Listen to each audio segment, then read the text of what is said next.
Hey there. Tonight, we're setting sail into the heart of Greek myth, to a world of storms, gods, and endless seas, a place where cunning mattered as much as courage, and where the journey itself could last a lifetime.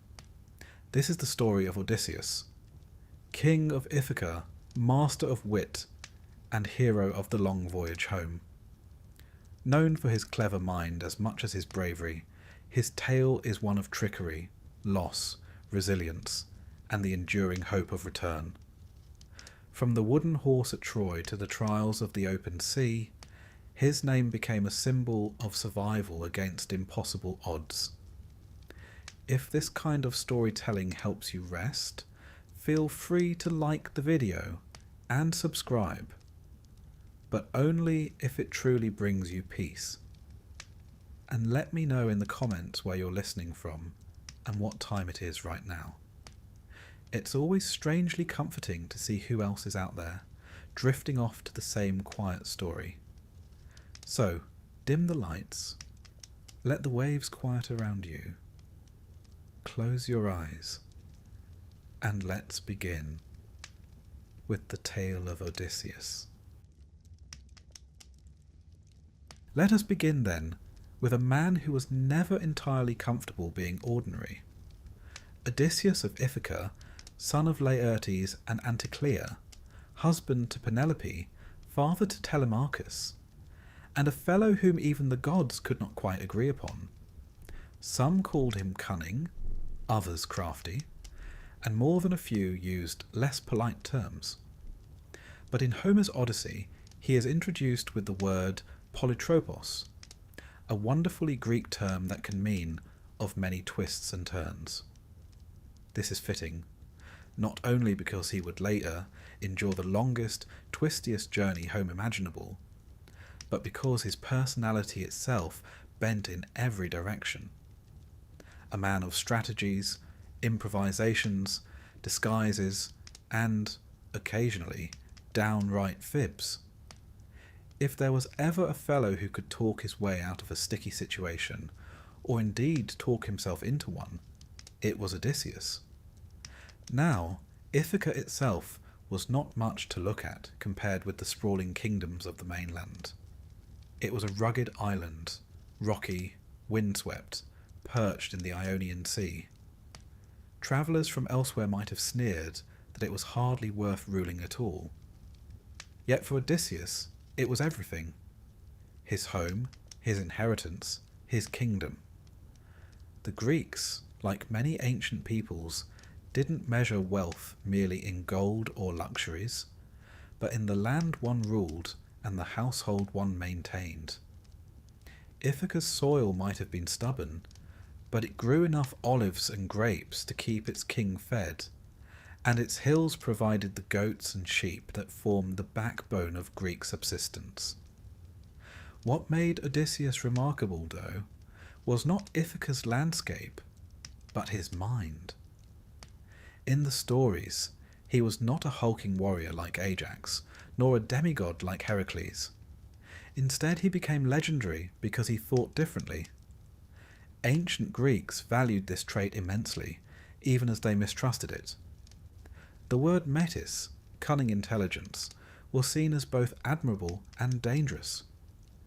A society built on honour and straightforward courage did not always know what to do with a man who preferred trickery to brute force. Yet time and again, Odysseus proved that sometimes a trick outlasts a spear.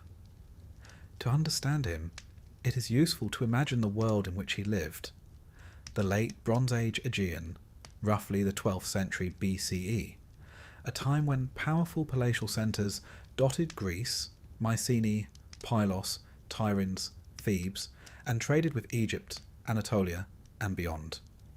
Ships crisscrossed the Mediterranean, carrying copper, tin, amber, and textiles. Warfare was brutal, often little more than raiding and burning.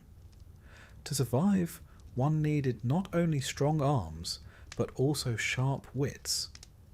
It is no surprise, then, that Odysseus came to embody the ideal of the clever survivor. There is a curious tale about his youth that already reveals his character. When he was still a young man, his grandfather Autolycus, notorious for being something of a con man himself, gave him the name Odysseus, which can mean the one who causes pain or the hated one. A charming family tradition, to be sure. The Greeks, you see, often believed names carried destiny, and in Odysseus's case, the meaning was prophetic. He caused pain to others, yes, but he also suffered it in abundance. One might say it was truth in advertising. Despite this ominous beginning, he built a life that appeared enviable. He married Penelope, a woman as clever as he, though considerably more patient. While Odysseus would spend decades wandering, Penelope's test of endurance was subtler, resisting 100 greedy suitors while keeping the household intact. Together, they had a son, Telemachus, who was still an infant when the drums of war began to beat. Ah, yes, the Trojan War. It is here that Odysseus's reputation truly took root. But before we rush off to Troy, let us linger on the fact that Odysseus never really wanted to go. Unlike Achilles, who sought glory, or Agamemnon, who sought power, Odysseus wanted to stay home. He enjoyed his hearth, his wife, and his quiet kingdom. When the Greek leaders gathered to march against Troy, Odysseus famously tried to avoid the summons.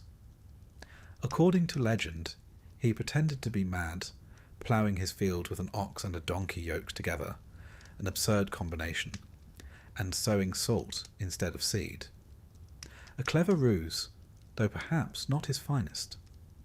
Unfortunately for him, Palamedes, another sharp-minded Greek, suspected the trick. To test Odysseus's sanity, Palamedes placed baby Telemachus in front of the plough.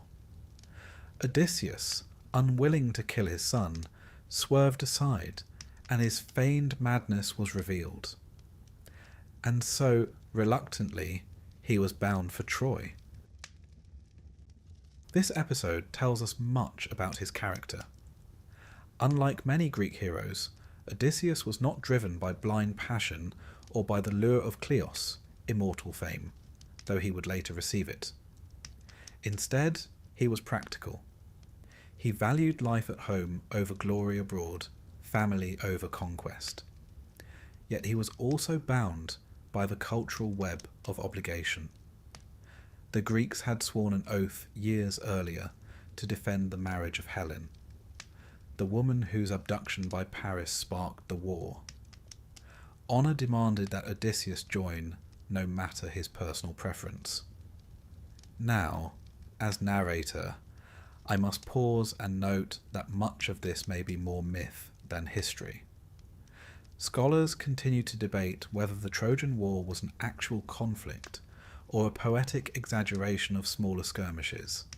Excavations at Hisarlik, in modern-day Turkey, thought to be the site of ancient Troy, reveal evidence of destruction layers around 1200 BCE. There was indeed a city, and it likely did fall violently more than once.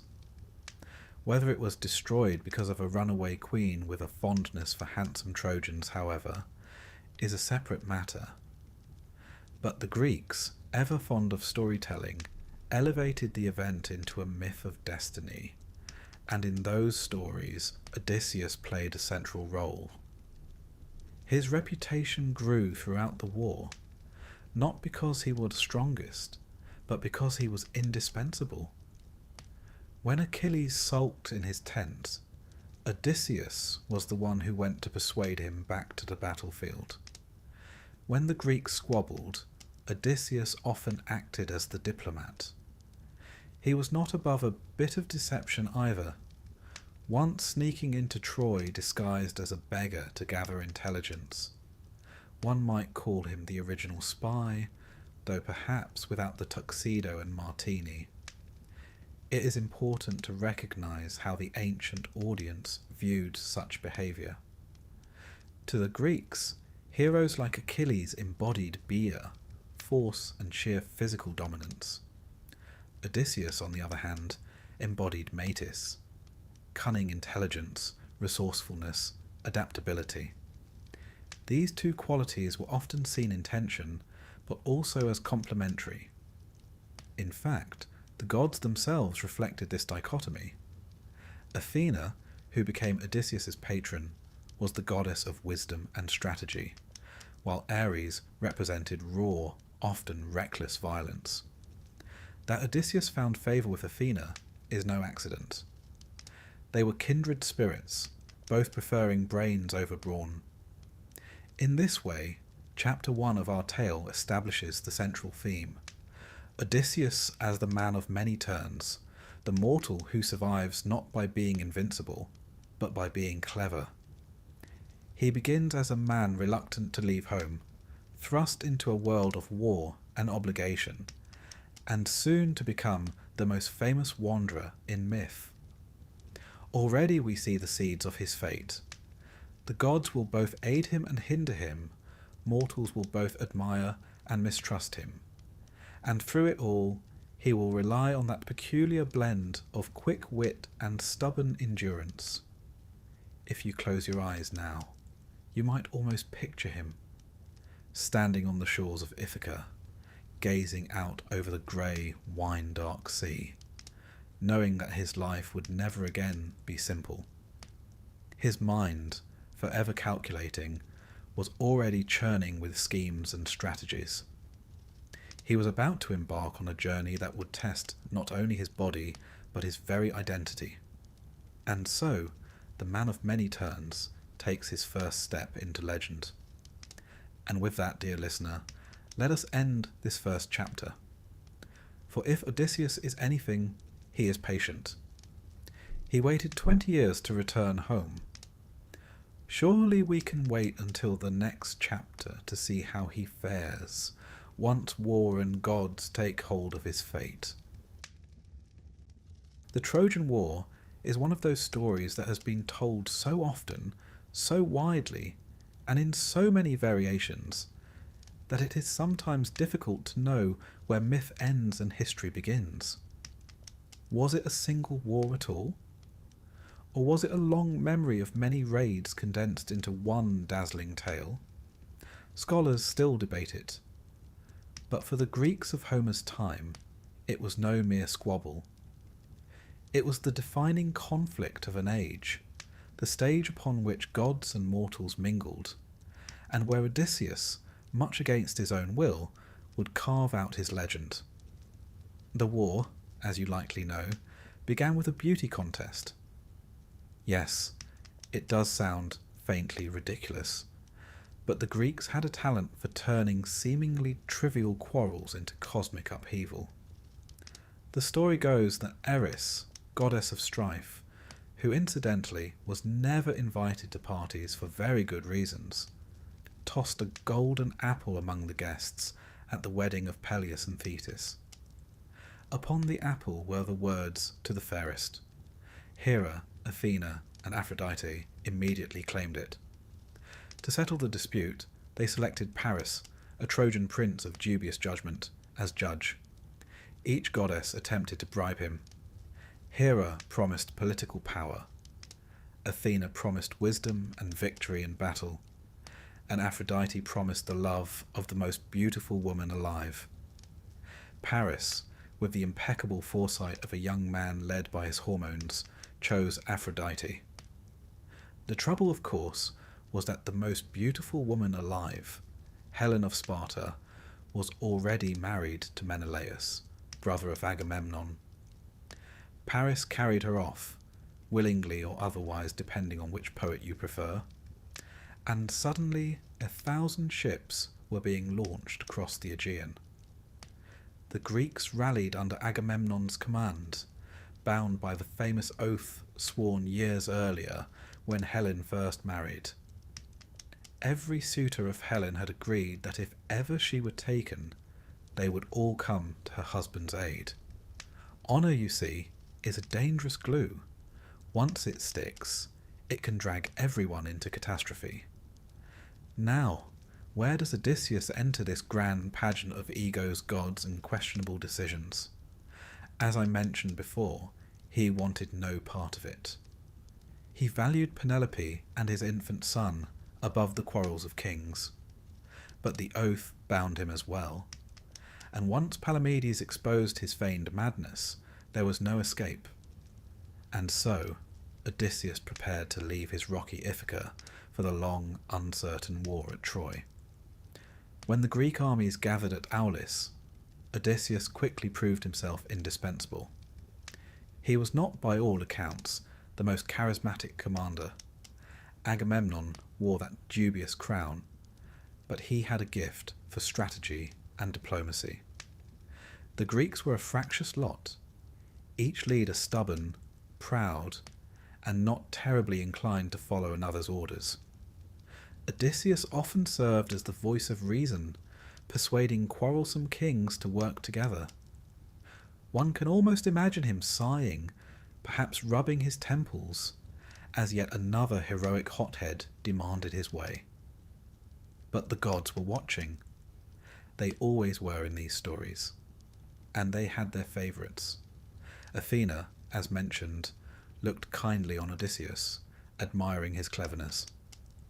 Poseidon, however, would later take a rather dim view of him. Hera and Aphrodite had their own concerns, bickering endlessly, while Zeus occasionally stirred the pot for his own amusement. One might be forgiven for thinking that the Trojan War was less about mortals fighting, and more about divine politics spilling over onto Earth. Before battle was joined, there was a curious incident that highlights Odysseus's role. The Greeks learned from a prophecy that the war could not be won without the participation of Achilles. The young warrior, whose mother Thetis had dipped him in the river Styx, making him nearly invulnerable. Achilles, however, was hidden away by his mother, disguised as a girl among the daughters of a king. She hoped to keep him far from the dangers of war. Who then was sent to uncover him? Odysseus, of course. He arrived at the court, laid out gifts before the maidens, fine clothing, jewellery, and one curious addition: weapons. As the young women admired the fabrics, one figure could not resist seizing a sword and shield. That naturally was Achilles. Odysseus's trick worked, and thus the greatest warrior of the Greeks was recruited. Already we see a pattern. Again and again during the war, Odysseus played the role of the clever catalyst, the one who devised the schemes that enabled the Greeks to move forward. Without him, many of the pivotal events of the Trojan War might never have happened. He was less the boulder charging down the hill, more the lever shifting the mountain. The war itself, according to Homer and others, lasted 10 years. The poets tended to skip over much of the dreary fighting, preferring instead to focus on the grand personalities and the divine interventions. Odysseus featured prominently in several episodes. In the Iliad, we see him act as diplomat when Agamemnon and Achilles quarrel. When Achilles withdraws from battle, sulking in his tent, Odysseus is among those sent to persuade him back. The attempt fails, but the role is telling. He was the negotiator, the man trusted to reason with the unreasonable. There is also the story of the bow. Philoctetes, a Greek hero, possessed the bow of Heracles, an essential weapon according to prophecy. Yet Philoctetes had been abandoned on an island early in the war, stricken by a foul wound, an unbearable stench. Years later, the Greeks realized they needed him. Who could persuade him to return after such betrayal? Odysseus again. His mission was not without controversy. Some versions say he deceived Philoctetes, others that he persuaded him honestly. Either way, he secured the bow, fulfilling another thread of destiny. This combination of trickery and diplomacy reveals why Odysseus fascinated the Greeks. He was not straightforward. He could be manipulative, even ruthless. Yet he was also necessary. In an age when warlords prized brute force, he represented the power of intellect, for better or worse. And though the Greeks admired him, they also feared him. Clever men, after all, are unpredictable. As the war dragged on, Odysseus fought bravely when needed. Homer does not deny him courage, but his true fame lay in his mind. The culmination of this came, of course, with the Trojan Horse. By the 10th year, the Greeks were weary. Troy's walls seemed unassailable. Direct assault had failed countless times, and so Odysseus proposed something radical: build a giant wooden horse, hollow inside, large enough to conceal soldiers. Leave it at Troy's gates and pretend to sail away. The Trojans, he reasoned, would drag it inside as a trophy. Now, one must admire the audacity. Ancient audiences certainly did. The trick worked too well. The Trojans celebrated, feasted, and dragged the horse into the city. By night, Odysseus and his hidden companions emerged, opened the gates, and Troy was doomed. The city burned, its people slaughtered or enslaved. The Greeks had won, and Odysseus had ensured his name would never be forgotten. Yet, and here is the twist, such cunning came at a price. The gods, you see, are not fond of mortals who appear too clever for their own good. The Greeks had already angered Athena by desecrating her temples. And Odysseus, in particular, drew the ire of Poseidon, whose son, the Cyclops Polyphemus, he would later blind. But even before that fateful encounter, his trick with the horse left a mark. He had defeated Troy not with heroism, but with deception. Some admired it. Others whispered that it was dishonourable. And so, as the Greeks sailed away from the smouldering ruins of Troy, they carried both victory and doom. For while Achilles had died in glory, and Agamemnon would return to meet his tragic end, Odysseus's fate was stranger still. His war was over, but his true story had barely begun. The gods were watching, the sea awaited, and the man of many turns would soon find that returning home could be more difficult than taking an enemy city. Pause a moment and imagine him then, standing on the deck of a ship, the smoke of Troy fading behind him. Ithaca somewhere far across the horizon. He must have thought, as any weary soldier would, that his troubles were nearly done. Little did he know the real adventure had just begun. When we think of Odysseus, one image tends to rise above all others: the great wooden horse standing before the gates of Troy. It has become almost synonymous with cleverness itself. Even today, we use the term Trojan horse to describe a cunning ruse that sneaks danger inside under the guise of a gift, though these days it tends to involve computer viruses rather than Greek soldiers. But in the original story, this was Odysseus's crowning invention, the stratagem that ended a decade-long war. By the 10th year of the Trojan War, both sides were exhausted. The Greeks had burned the surrounding countryside, raided villages, and fought countless duels, but Troy's walls remained unbroken. Those walls, incidentally, were said to have been built by the gods themselves, Poseidon and Apollo, when they were briefly punished to serve King Laomedon of Troy. Whether that's true or just a piece of mythological marketing, it gave the impression that the city was impregnable. And indeed, despite all the might of Mycenaean warriors, the city stood firm. The Greeks were growing restless. Their ships had been away from home for years. Supplies dwindled, tempers flared, and morale sagged. Some heroes had already met their fates. Achilles struck down by Paris, Ajax the Greater dead, and countless others gone. To besiege a city for 10 years in the Bronze Age was no small feat. One imagines lice, bad food, and an awful lot of shouting matches. Odysseus, practical as ever, realised that brute force would no longer suffice. If Troy could not be taken from without, it must be taken from within. Here enters the idea of the horse. Now the Greeks loved their horses. Chariots were symbols of prestige, and cavalry, while not decisive in Greek warfare, was associated with nobility. To present a great wooden horse as an offering would appeal to Trojan pride. Some ancient sources even suggest that horses were sacred to Poseidon, making the gift appear doubly significant. The plan, then, was simple in conception but audacious in execution. Build a colossal horse, hollow it out, hide soldiers inside, and leave it as if it were a dedication to the gods.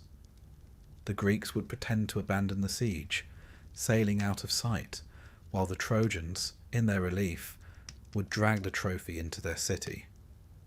Of course, a plan like this raises practical questions. How large was this horse? How many men could it conceal? Ancient poets are delightfully inconsistent on this matter. Virgil, writing centuries later in the Aeneid, has the horse bristling with armed warriors, practically an entire battalion. Homer, in the Odyssey, is vaguer. Archaeologists, ever practical, point out that constructing such a structure out of Bronze Age timber would have been a formidable engineering task. Yet, as with all myths, the point is not logistics but symbolism. The horse was a deception embodied, a gift hiding destruction, a reversal of expectations. There is even a theory among historians that the horse may not have been literal at all. Some suggest it could have been a poetic metaphor for a siege engine, perhaps a battering ram or a mobile tower, that allowed the Greeks to breach the walls. Others argue it might recall an earthquake, since Poseidon was both god of horses and of tremors, and the city's fall could have been poetically attributed to his horse. But the Greeks themselves, when they told the story, delighted in the sheer theatricality of the ruse. It was not enough for Troy to fall. It had to fall with a twist worthy of Odysseus. And so the horse was built. The craftsman, led by Epeius, shaped its massive frame. Into its belly climbed Odysseus and his chosen companions, heroes like Menelaus, Diomedes, and perhaps even Neoptolemus, the son of Achilles. They armed themselves and waited in darkness, surrounded by the creak of wood and the smell of pitch. Outside, the Greek army pretended to sail away, though in truth they lurked just beyond sight, ready to return at a signal. The Trojans, upon discovering the deserted camp and the horse, reacted in predictable confusion. What was this enormous thing? A gift? A trap? A monument to Greek desperation? Opinions varied. Laocoon, a Trojan priest, famously warned, "Beware of Greeks bearing gifts." He urged the Trojans to burn the horse, to smash it to pieces, to distrust anything left by the enemy. It was excellent advice, and had they listened, this story would be considerably shorter. Unfortunately for Laocoon, the gods had other plans. According to the tale, 2 serpents emerged from the sea and strangled Laocoon and his sons. The Trojans, horrified, interpreted this as a divine sign. Clearly the horse was sacred, and Laocoon had offended the gods by urging its destruction. Such is the dangerous logic of myth. Ignore the practical warning, heed the ominous spectacle. Thus convinced, the Trojans dragged the horse into the city with ropes, rejoicing that the long war was finally over. That night, Troy celebrated. Fires blazed, wine flowed, and laughter echoed through streets that had known only fear and siege for a decade. While the Trojans slept, oblivious in their triumph, the hollow belly of the horse stirred. Odysseus and his companions emerged silently, their armour glinting in the torchlight. They opened the gates, and the Greek army, who had returned under cover of darkness, poured in.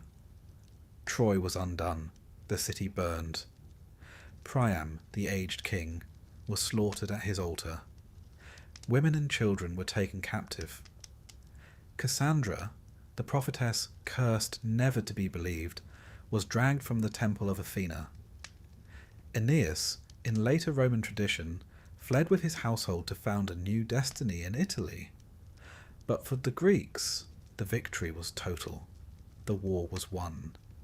And Odysseus, though not the only architect of destruction, was forever linked with the cunning horse that brought the mighty city down. Now, let us step back and consider the symbolism. To the Greeks, Odysseus's trick represented the triumph of intelligence over brute strength. For 10 years, armies had battered against Troy to no avail. Yet in a single night of guile, the walls fell. It was a lesson, both inspiring and unsettling. Admire cleverness, yes, but beware it too. After all, the Trojans had welcomed what seemed a gift, and it destroyed them. The story became a cultural warning. Appearances deceive, and sometimes the most beautiful offering hides ruin inside. For Odysseus himself, the horse marked both his greatest success and the beginning of his greatest troubles. The gods, as always, were watching. Poseidon, whose association with horses made the ruse particularly audacious, did not take kindly to mortals using such symbols to deceive. And Athena, though she admired Odysseus, was angered by the desecrations that followed Troy's fall. The Greeks had not shown proper reverence, and divine retribution was brewing. One might say that while the horse ended one journey, it launched another, Odysseus's long, harrowing voyage home. It is also worth remembering that not all Greeks approved of Odysseus's methods. In some versions, Ajax the Lesser sneered at the trick, considering it unworthy of true warriors.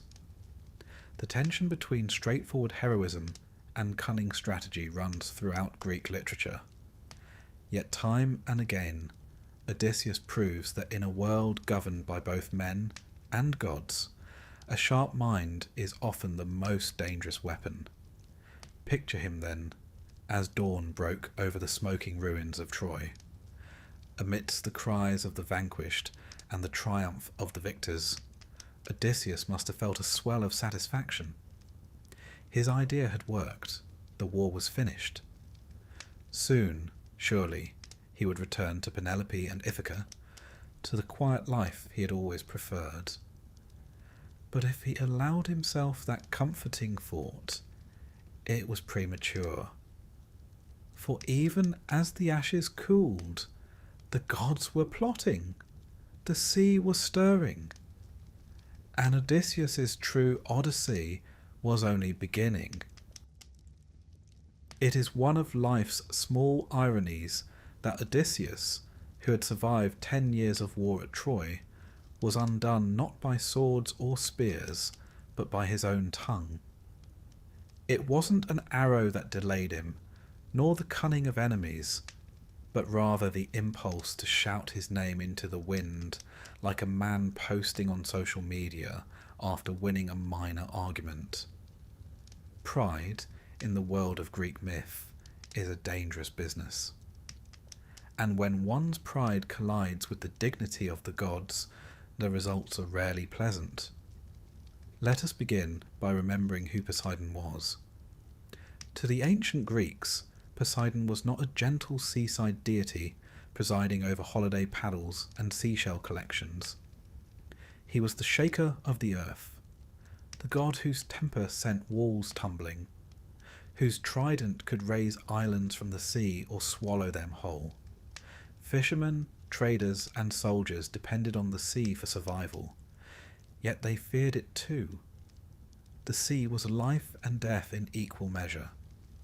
In Poseidon, that duality was personified. To fall foul of him was no small misstep.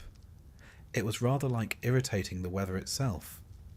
Now, Odysseus had already participated in a number of small impieties during the sack of Troy, as had many Greeks. The looting of temples, the dragging of statues into the dirt, the violation of sacred spaces. These were things the gods never forgot. Athena herself, once a loyal patron of the Greeks, grew cold with disapproval. But none of that compared to what was about to unfold with Polyphemus, Poseidon's own son. The tale of the Cyclops begins with landfall on a curious island. Imagine Odysseus and his weary sailors, battered by storms, gazing at a shoreline of rolling hills and caves cut deep into rock. These caves, as it happened, were not carved by human hands, but claimed by the Cyclopes, a race of giant shepherds.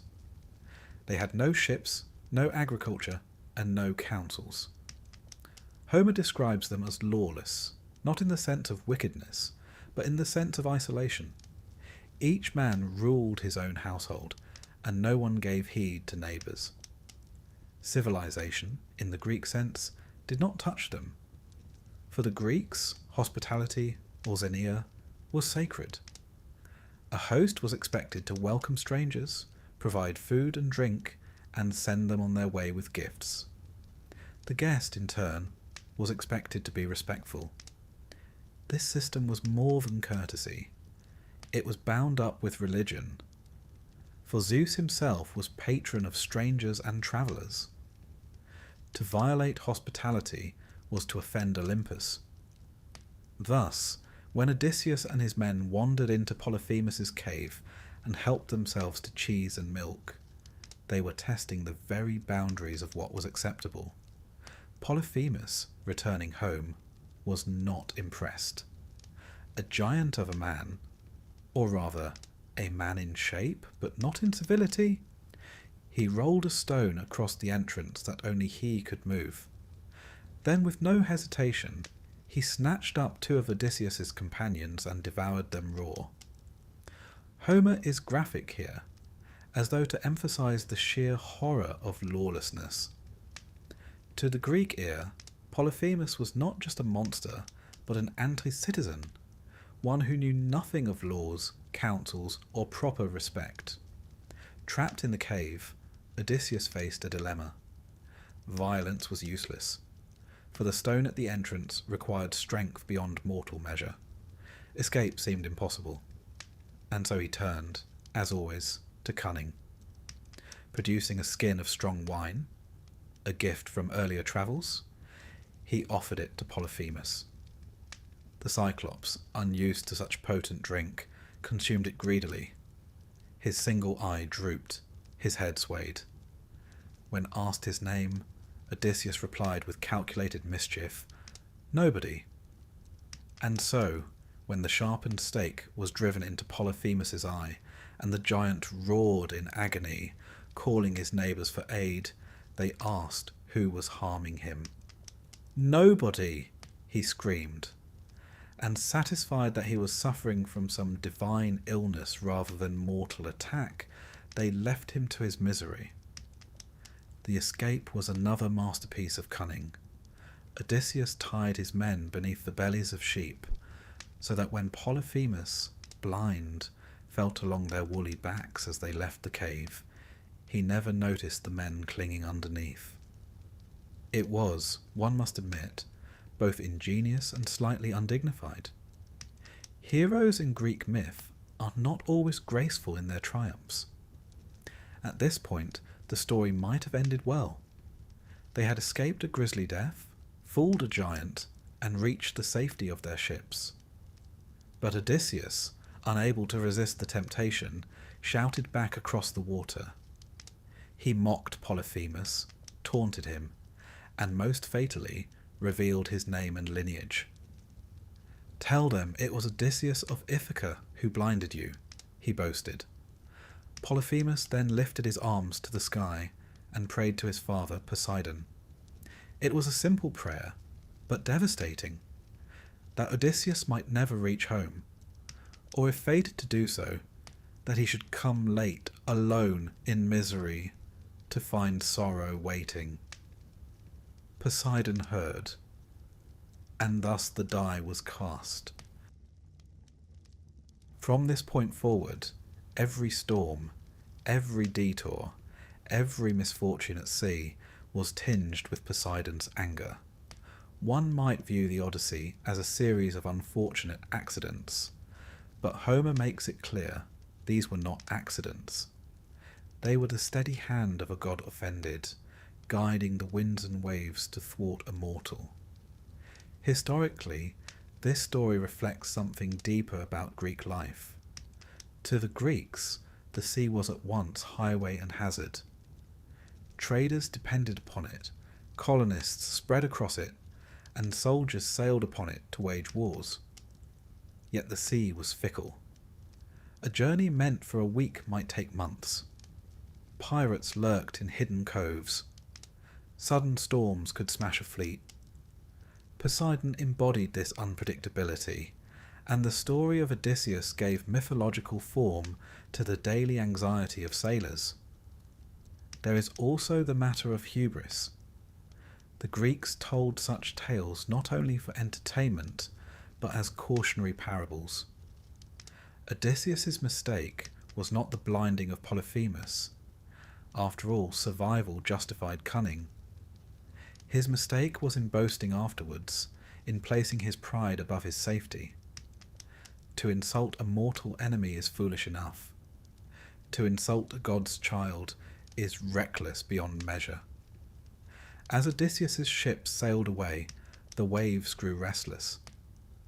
One can almost imagine the scene, the men rowing hard, glancing nervously at the horizon, while Odysseus stands tall, defiant, still calling taunts into the wind. And somewhere beneath the waves, Poseidon stirs, hearing his son's prayer. The god does not appear in dramatic lightning or thunder, as Zeus might. Instead, his vengeance is quieter, drawn out, not the blow of a sword, but the endless wearing down of patience, hope, and strength. In this way, Poseidon is unlike other gods. Ares brings sudden violence. Apollo sends plague. Hera unleashes storms of jealousy. But Poseidon prefers the slow grind, the long attrition. His revenge was not to strike Odysseus dead on the spot, but to ensure that every step of his journey would be delayed, twisted, and poisoned with sorrow. The Greeks, listening to this tale around the hearth, would have nodded knowingly. They too had been delayed by sudden winds. They too had cursed the sea as their little ships were tossed about like leaves. The myth of Odysseus was not just about one man's misfortune. It was a mirror of every sailor's dread. And so, Odysseus became not only a warrior, but the archetypal wanderer, the man who struggles against the currents of fate and the hostility of the divine. Without Poseidon's wrath, he might have been a clever king with a modest legend. With it, he became a figure of enduring fascination, a symbol of resilience against forces greater than oneself. Picture him now, at the prow of his ship, gazing into the distance. Behind him men whisper nervously. Ahead, the horizon is blank. The sea heaves beneath them, restless, alive. Every wave might conceal a blessing or a curse. Every gust of wind might bring them closer to Ithaca, or hurl them leagues away. Such was the gift Poseidon gave his son Polyphemus. Not immediate vengeance, but the long torment of endless wandering.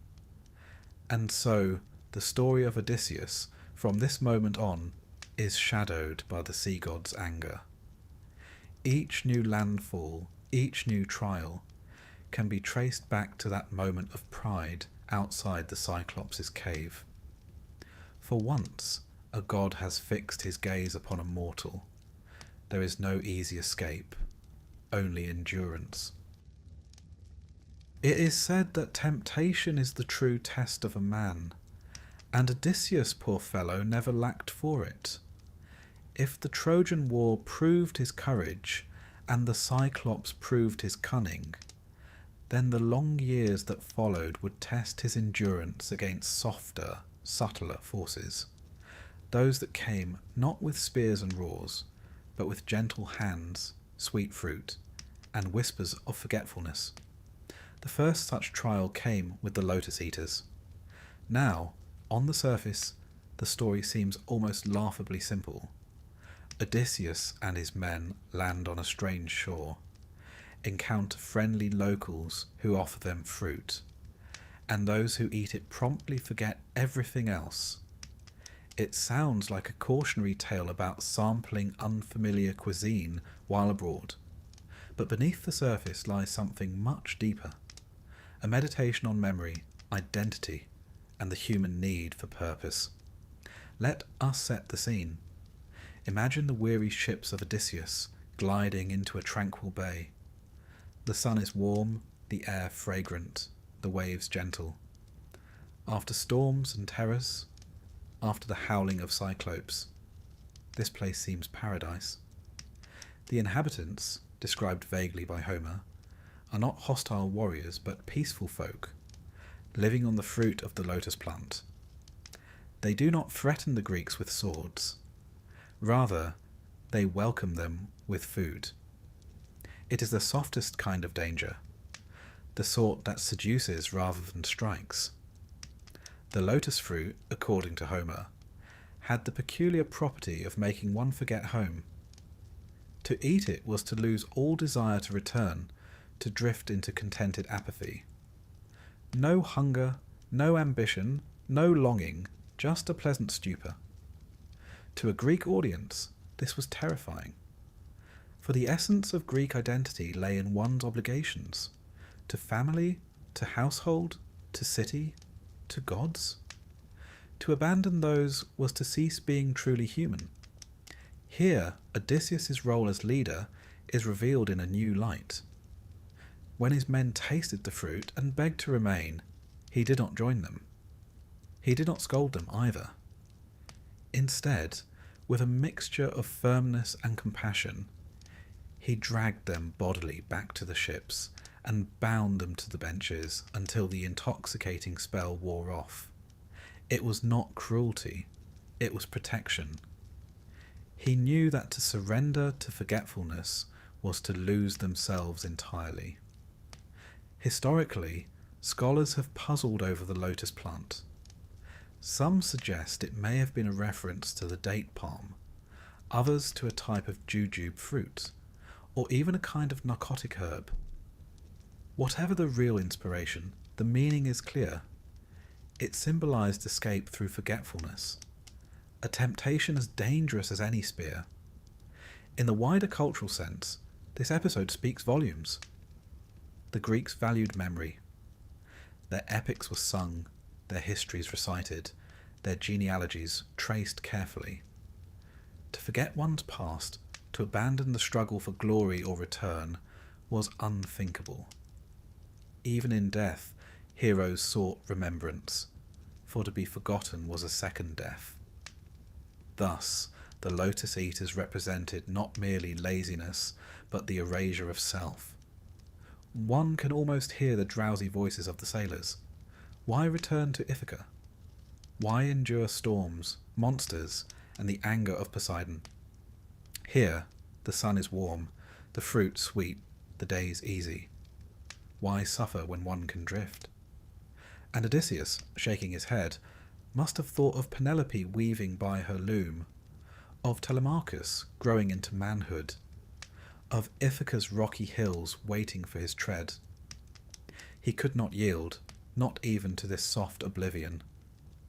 It is striking, too, that Homer placed this story early in the wanderings.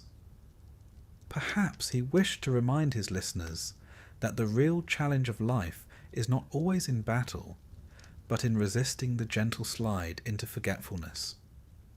Most of us will not fight cyclopes or outwit sorceresses, but many of us know the pull of distractions that tempt us to forget our duties. The lotus is, in its way, timeless. But Odysseus' voyage was not a straight path, and the lotus was only one of many snares. After leaving that land, his men still shaken, he would face temptations of other kinds, not the fruit of a plant, but the enchantments of goddesses. Take, for instance, the island of Circe, which he would reach a little later. Circe was no mere hostess with odd fruit. She was a sorceress, a daughter of Helios, skilled in herbs and charms. When Odysseus' men wandered into her halls, she welcomed them with food and wine, only to transform them into swine with a wave of her wand. One might say it was the very opposite of the lotus, not forgetfulness, but bestiality, stripping men not of memory but of their humanity itself. And yet, even here, Odysseus prevailed, aided by Hermes, who gave him the herb moly to resist her magic. With his sword drawn, he compelled Circe to restore his men and swear no further harm.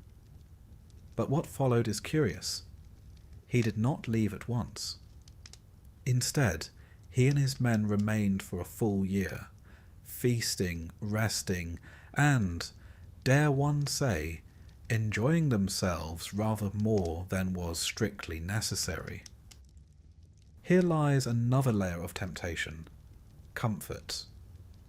After years of hardship, who would not wish to pause, to linger in warmth and pleasure?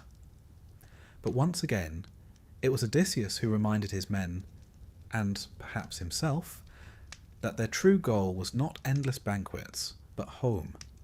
He urged them on, though Circe herself tried to delay them. If the lotus represented forgetfulness, and Circe's island represented indulgence, then Calypso's cave, encountered later, was the ultimate test. For Calypso, a nymph of the sea, fell in love with Odysseus, and offered him immortality if he would remain with her. Imagine that. No more storms, no more dangers, no more decay. To live forever, beloved of a goddess, free from suffering. Many mortals would have seized it gladly. And yet Odysseus longed for home. He longed not for eternal bliss, but for Ithaca, for Penelope's quiet strength, for the familiar stones of his hearth, for the mortality that was his. For in Greek thought, immortality was not always a blessing. To live forever without one's true place, one's true identity, was no life at all. Thus, across these episodes, we see a pattern. Odysseus is tempted again and again, not only by monsters and storms, but by the desire to forget, to yield, to settle for ease. And each time he resists, sometimes with cunning, sometimes with sheer will. It is this that makes him heroic in the Greek sense. Not perfect, not without fault, but steadfast in clinging to his identity, his duty, his longing for home. And what of his men?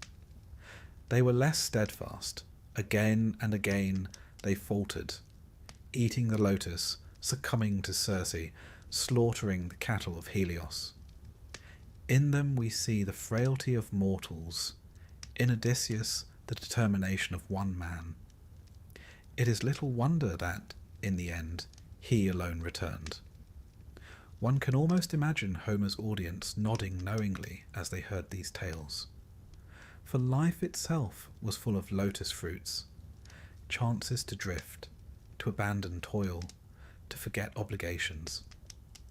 The farmer might grow weary of ploughing, the soldier of marching, the mother of weaving. But to yield was to abandon one's name, one's place, one's very humanity. Better to endure, to remember, to strive. So, as Odysseus's ships pulled away from the land of the Lotus Eaters, with groaning men bound to benches to keep them from leaping overboard, one senses the quiet lesson. Memory is survival, and home is worth the struggle. Even in the face of sweetness, one must not forget.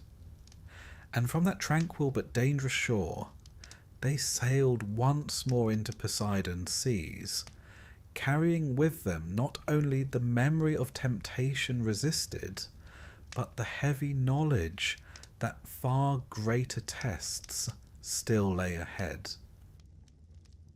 If Odysseus's wanderings had already felt like a nightmare, storms, cyclopes, and soporific fruit, then his next trial was the stuff of true terror, a journey into the land of the dead.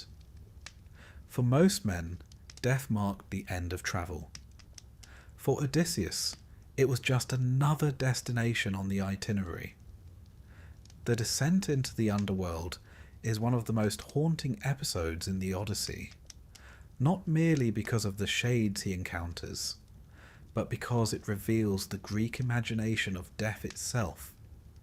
This was no Christian heaven with harps, nor fiery inferno with pitchforks. The Homeric underworld was a shadowy place, a realm of murmuring spirits, where even the greatest heroes wandered without joy. For a warrior like Achilles to declare he would rather be a servant among the living than a king among the dead spoke volumes. Death was bleak, memory faint, and glory a thin consolation. But before Odysseus could enter this dim land, he had to prepare. It was Circe, that knowledgeable sorceress, who instructed him. After his men had feasted for a year under her roof, as one does when one accidentally overstays a holiday, she told him bluntly that his path home required counsel from the dead.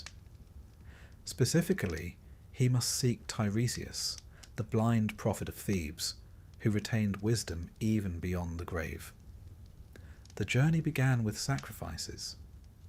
Odysseus and his men sailed to the edge of Oceanus, to that misty boundary where the living world gives way to the shadowy realm. There he dug a trench, poured libations of honey, milk, wine, and water, and sprinkled barley. Then came the darkest part, the sacrifice of black rams, their blood flowing into the trench to summon the shades. In Homer's telling, it is the blood that grants the dead the ability to speak, as if memory itself were restored by the vitality of life. And so they came. First, the spirits of ordinary men and women, a silent crowd pressing forward, eager for a sip of blood to recover speech. Then figures of renown, mothers, warriors, kings. Odysseus, sword in hand, kept them at bay until Tiresias arrived. It is a chilling picture. A living man standing among the dead, surrounded by murmuring shades, his blade flashing in the dim light, the air heavy with the scent of blood and ash. When Tiresias spoke, it was not with comfort but with warning. Odysseus, he said, would indeed reach home, but not easily. Poseidon's wrath still lay heavy upon him. Worse still, if his men harmed the cattle of Helios, the sun god, doom would follow. And when at last he did return, he would find trouble in his own halls. Arrogant suitors feasting at Penelope's table, draining his stores, plotting to claim his throne. The prophet even foretold a strange journey after his return, to wander once more until he carried an oar inland so far that men mistook it for a winnowing fan, a sign that he had appeased Poseidon at last. Only then might he enjoy a peaceful death, old and full of years. This prophecy, solemn and heavy, gave Odysseus not comfort but a sense of inevitability. His path would be long, his trials bitter, but his homecoming certain. provided he resisted temptation and endured. Yet Tiresias was not the only figure to speak. His own mother, Anticlea, came forward, and here the Odyssey strikes deeply human chords. Odysseus had left her alive, but now she was among the dead. When he asked how she died, she replied simply, "Of longing for him." It is a moment of piercing sorrow. Not battlefield wounds, not disease, but grief and waiting that stole her life. For all his cunning and strength, Odysseus could not protect her from that. One almost hears the sigh in the poet's voice. Then came Agamemnon, the commander of the Greek host at Troy, whose fate had been grim indeed. Returning home, he was murdered by his wife Clytemnestra and her lover Aegisthus. His words to Odysseus were bitter. "Never trust women," he said, "not even your wife." One imagines Odysseus listening uneasily, thinking of Penelope weaving back in Ithaca. Yet Agamemnon's caution was not entirely misplaced, for in Greek myth, betrayal within the household was a recurring theme, a warning that war's end did not always bring peace. And then came Achilles, the great hero, peerless in battle, who had chosen a short life with glory over a long, obscure one. Now, in the gloom of Hades, he admitted that glory was cold comfort. He would rather serve a poor man alive than rule among the dead. To Homer's audience, this was a striking reversal. The greatest of warriors confessed that death stripped all prizes of meaning. Yet when Odysseus reminded him that his son Neoptolemus fought bravely at Troy, Achilles brightened, proud even in death of his lineage. Memory again provided some balm. One by one, other shades appeared. Ajax, still bitter over the quarrel with Odysseus about Achilles' armour. Heracles, whose labours were legendary. Minos, the judge of souls. Each encounter layered new reflections on mortality, glory, and loss. It is a catalogue not of monsters, but of memory, a roll call of those who fought, who ruled, who loved, and who died. Historically, this episode offers us glimpses into Greek beliefs about death. Unlike later traditions of reward and punishment, Homer's underworld was a place of shadows, where all, noble or base, shared a common fate. There were exceptions: Elysium for a chosen few, eternal torment for figures like Tantalus and Sisyphus. But for the majority, death was simply dimness. The emphasis was not on heaven or hell, but on being remembered among the living. To be sung of by bards, to have one's deeds told at feasts, was to defy the oblivion of Hades. For the storyteller by the hearth, this passage also served another purpose. It linked Odysseus' tale with the larger cycle of Greek myth. By encountering Agamemnon, Achilles, Ajax, and others, Odysseus' story bound itself to the saga of Troy, reminding listeners that all these threads were woven together in one great tapestry of myth. As Odysseus stood among the dead, holding his sword to control the clamouring shades, one cannot help but sense his isolation. He was a living man in a land of the dead, a figure of warmth surrounded by cold. He must have longed for sunlight, for the crash of waves, even for the wearying trials of the sea. And yet he stayed until he heard all he must, until Tiresias' prophecy was secured, until he had spoken to his mother, until he had glimpsed the cost of glory in Achilles' words. Only then did he retreat, fleeing back to the ship, heart heavy, soul thoughtful. When his oarsmen rowed away from that dark shore, I imagine there was silence among them. Men who had fought wars and seen bloodshed now carried memories of the dead pressing close, of voices whispering in the gloom. Perhaps they rode faster than usual, eager to feel the spray of seawater, eager to smell salt air instead of the stench of blood sacrifices. To have walked briefly in Hades is enough to make even storm-tossed seas feel like a blessing. And so, Odysseus left the underworld behind, but its lessons clung to him. Memory, duty, endurance. These were the themes reinforced in the Land of Shades. For the living, the task was clear: to act so that one's name would be remembered, so that even in Hades, one might find comfort in knowing the bard still sang. As his black ship slipped once more into Poseidon's domain, Odysseus carried not only the weariness of travel, but the weight of prophecy. Ahead lay Scylla and Charybdis, the cattle of the sun, the song of the Sirens. Yet behind him, in memory, drifted the pale faces of the dead, a reminder of what awaited all men in the end. If Odysseus's visit to the underworld had shown him the bleak certainty of death, his next leg upon the open sea brought him face to face with something altogether different. The living hazards of temptation and terror, the sort that no funeral dirge could soothe. The Aegean and wider Mediterranean were full of reefs, shifting currents and storms, but the Greek imagination clothed these natural dangers in flesh, feather and fang. And so the myths gave us sirens to embody the lure of knowledge, and monsters like Scylla and Charybdis to dramatise the no-win situation sailors knew all too well. Circe, that dependable font of inconvenient truths, was the one who briefed him on what lay ahead.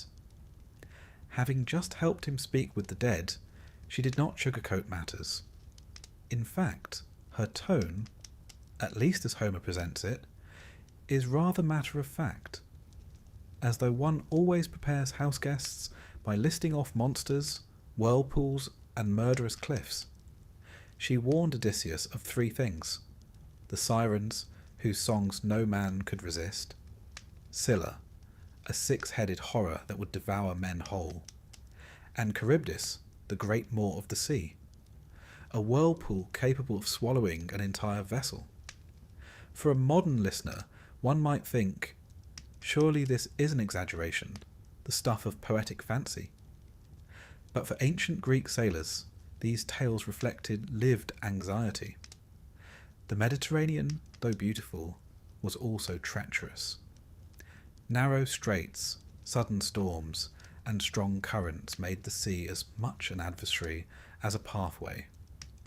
Myth and reality wove together, and so the voyage of Odysseus became not only entertainment, but instruction, a reminder that the ocean's beauty is matched by its peril. The Sirens, those infamous singers, were not fish-tailed mermaids, as later art would suggest, but part woman, part bird creatures, perched upon rocky crags. Their hybrid form echoed Near Eastern motifs of bird women linked with death and enchantment, and their irresistible power lay in their voices. They promised knowledge, not just beauty or love, but total knowledge of the world. For a seafaring people who lived by rumour, memory, and uncertain navigation, such an offer was intoxicating. To know all fates, all events, all histories, who could resist? Odysseus, ever the curious man, certainly could not. But he was also cautious, and Circe's warning still rang in his ears.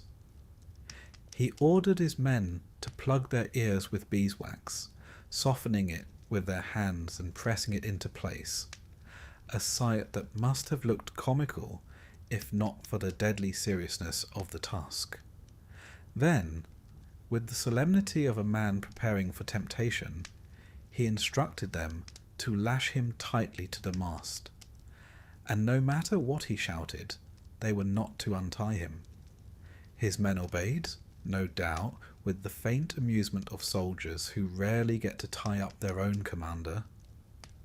As the ship approached, the Sirens began their song. Homer wisely does not attempt to give us the tune, for how can mortal poetry capture a sound that enslaves the will? Instead, he records the words. They hailed Odysseus by name, calling him glorious, promising him knowledge of all things under the sun. And Odysseus, true to form, struggled furiously against his bonds, straining to leap overboard, screaming at his crew to release him. They, deaf to his pleas, rowed on with grim determination, eyes fixed ahead. The ropes cut into his flesh as he twisted, but they held, and the ship glided safely past. Only once the music faded into silence did his body slump, spent and trembling against the mast. He had heard the sirens, but survived. The episode became a parable in Greek thought. The sirens embodied not just lust or danger, but the peril of unrestrained curiosity, the hunger for knowledge without discipline. Later philosophers would reinterpret them as symbols of cosmic harmony or deceptive pleasure, while medieval writers turned them into temptresses of the flesh. Yet in Homer's world, their menace was simpler and deeper. They offered wisdom that was not meant for mortals, a vision too powerful to bear. Odysseus alone among men heard their song and lived, but only because he bound himself first. No sooner had his ship escaped this melodious doom than the greater hazard appeared, the dreaded passage between Scylla and Charybdis. Mariners believed this strait, with its violent currents and rocky cliffs, corresponded to the Strait of Messina between Italy and Sicily, a channel notorious for its unpredictability.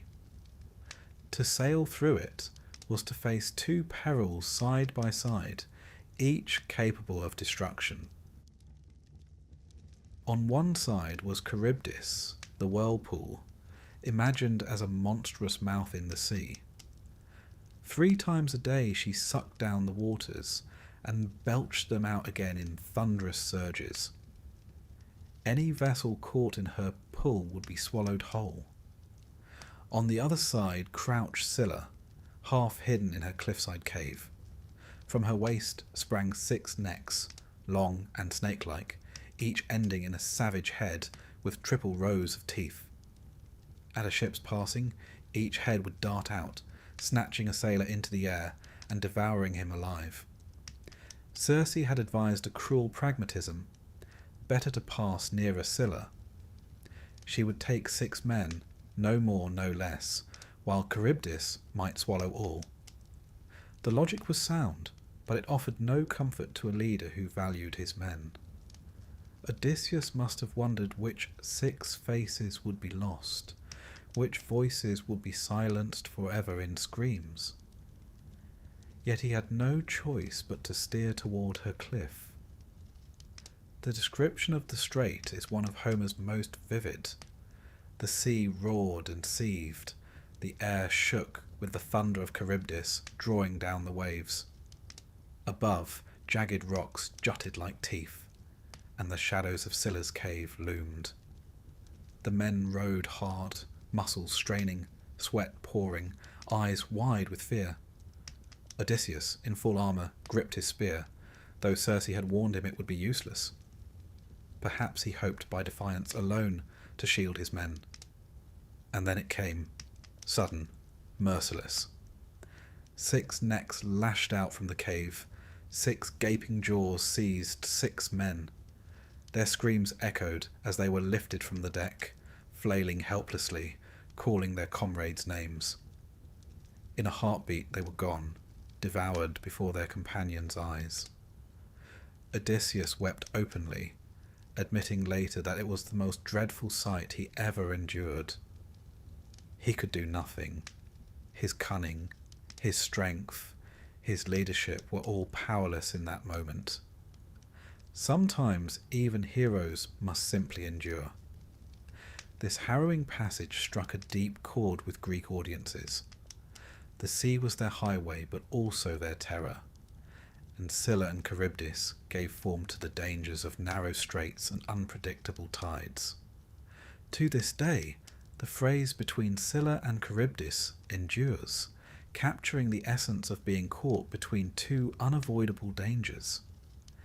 Ancient vase painters depicted Scylla with serpentine bodies and dog-like heads sprouting grotesquely, while Roman mosaics gave Charybdis a monstrous face in the waves. These images served not just as decoration, but as warnings. The sea was never to be taken lightly. When the ship cleared the strait, the men sat silent, mourning their companions. The grief was heavy, yet so too was relief. They had survived, though diminished. Odysseus, his heart wrung, must have wondered how much more he could lose before he reached home. Ahead lay yet another trial, the island of Helios, with its sacred cattle that Tiresias and Circe had forbidden him to touch. Hunger and despair would soon gnaw at his men more fiercely than any monster. But that was still to come. For now they rode on, leaving behind the echo of screams and the memory of songs too sweet to bear. After surviving monsters and whirlpools, one might think Odysseus and his weary crew had earned a peaceful voyage, perhaps a calm sea and a favourable wind. But Homer, ever the dramatist, knew better. Greek heroes were not permitted to rest until they had been tested in every conceivable way. And so the next trial did not come in the form of a monster rising from the sea, but in something far more subtle and arguably more dangerous: hunger.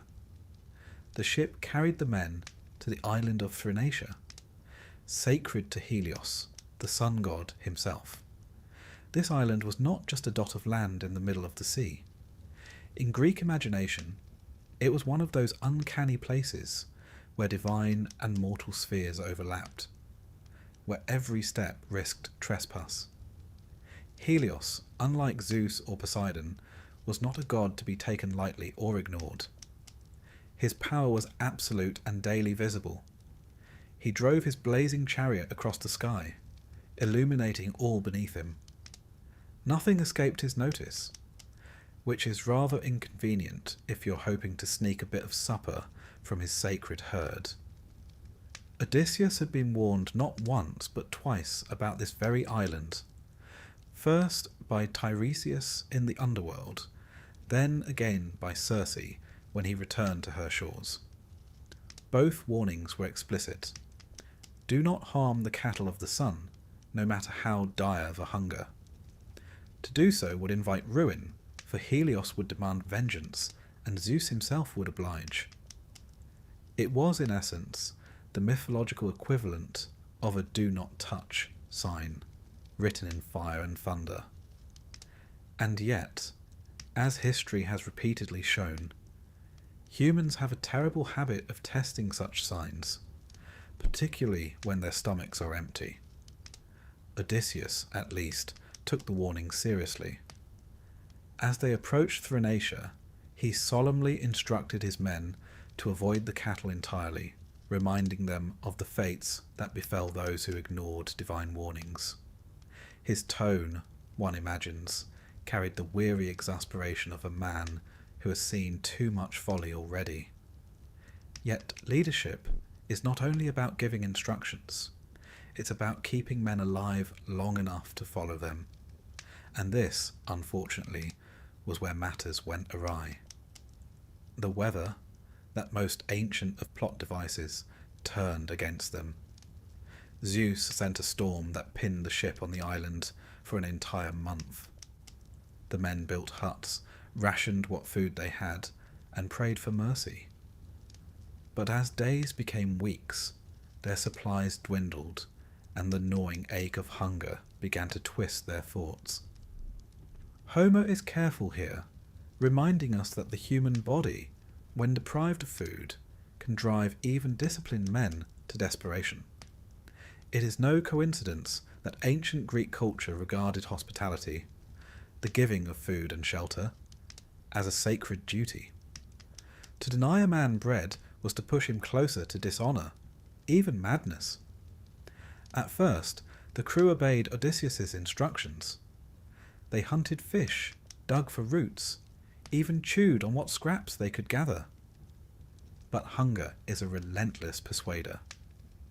And eventually, while Odysseus wandered inland to pray to the gods for deliverance, or perhaps one might wryly note, to give himself a break from his increasingly irritable men, they conspired against him. Led by Eurylochus, that ever-sceptical voice among the crew, they argued that starving to death was a greater folly than offending the gods. After all, Eurylochus reasoned, better to die quickly at sea under Zeus's thunderbolts than to waste away slowly, gnawing on empty bellies. With grim determination, they slaughtered the cattle of Helios. The moment was not taken lightly, even by the mutinous crew.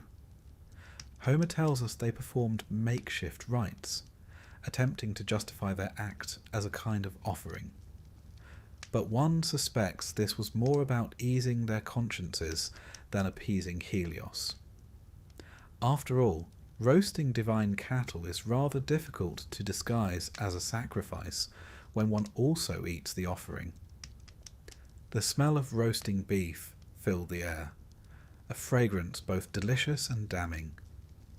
Odysseus, returning to the shore, was horrified. He knew instantly that the men had doomed themselves, and indeed Helios, who sees all, saw this as well. Enraged, he stormed to Olympus to demand retribution. The Homeric gods, we must remember, were not abstract forces of morality. They were deeply personal beings, quick to anger, proud of their possessions. Helios's cattle were not just animals, they were symbols of his dominion, his pride, his sacred right. To slay them was to insult the very order of the cosmos. Zeus, ever eager to maintain divine balance, agreed to punish the men. But he bided his time, for the gods often allowed mortals the illusion of safety before striking. For several days the crew feasted joyfully. They ate until they could eat no more, savouring what seemed like a reprieve from death. It is almost comical, in a dark way, to imagine their satisfaction, knowing what storm loomed ahead. One can almost hear Homer's audience chuckle grimly, shaking their heads at the foolishness of men who think they can outwit both hunger and the gods. Then, when the winds finally shifted and the ship sailed once more, Zeus unleashed his vengeance. Black clouds gathered, lightning split the sky, and thunder roared across the waves. The sea itself rose in fury, waves towering and crashing down upon the vessel.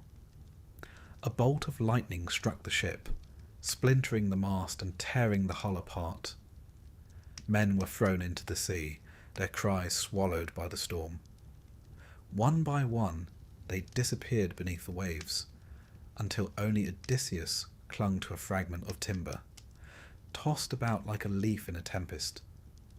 The punishment was absolute. Every man who had slaughtered the cattle perished, leaving Odysseus once more utterly alone. The scene underscored one of Homer's most enduring themes, the fragility of human life before divine will. No amount of courage, cleverness, or camaraderie can save those who flout the laws of the gods. In this, the story reflected a wider Greek worldview. The cosmos was not governed by fairness or justice in the modern sense, but by balance and reverence. To break sacred order was to invite disaster, as sure as night follows day. There is a historical resonance here as well.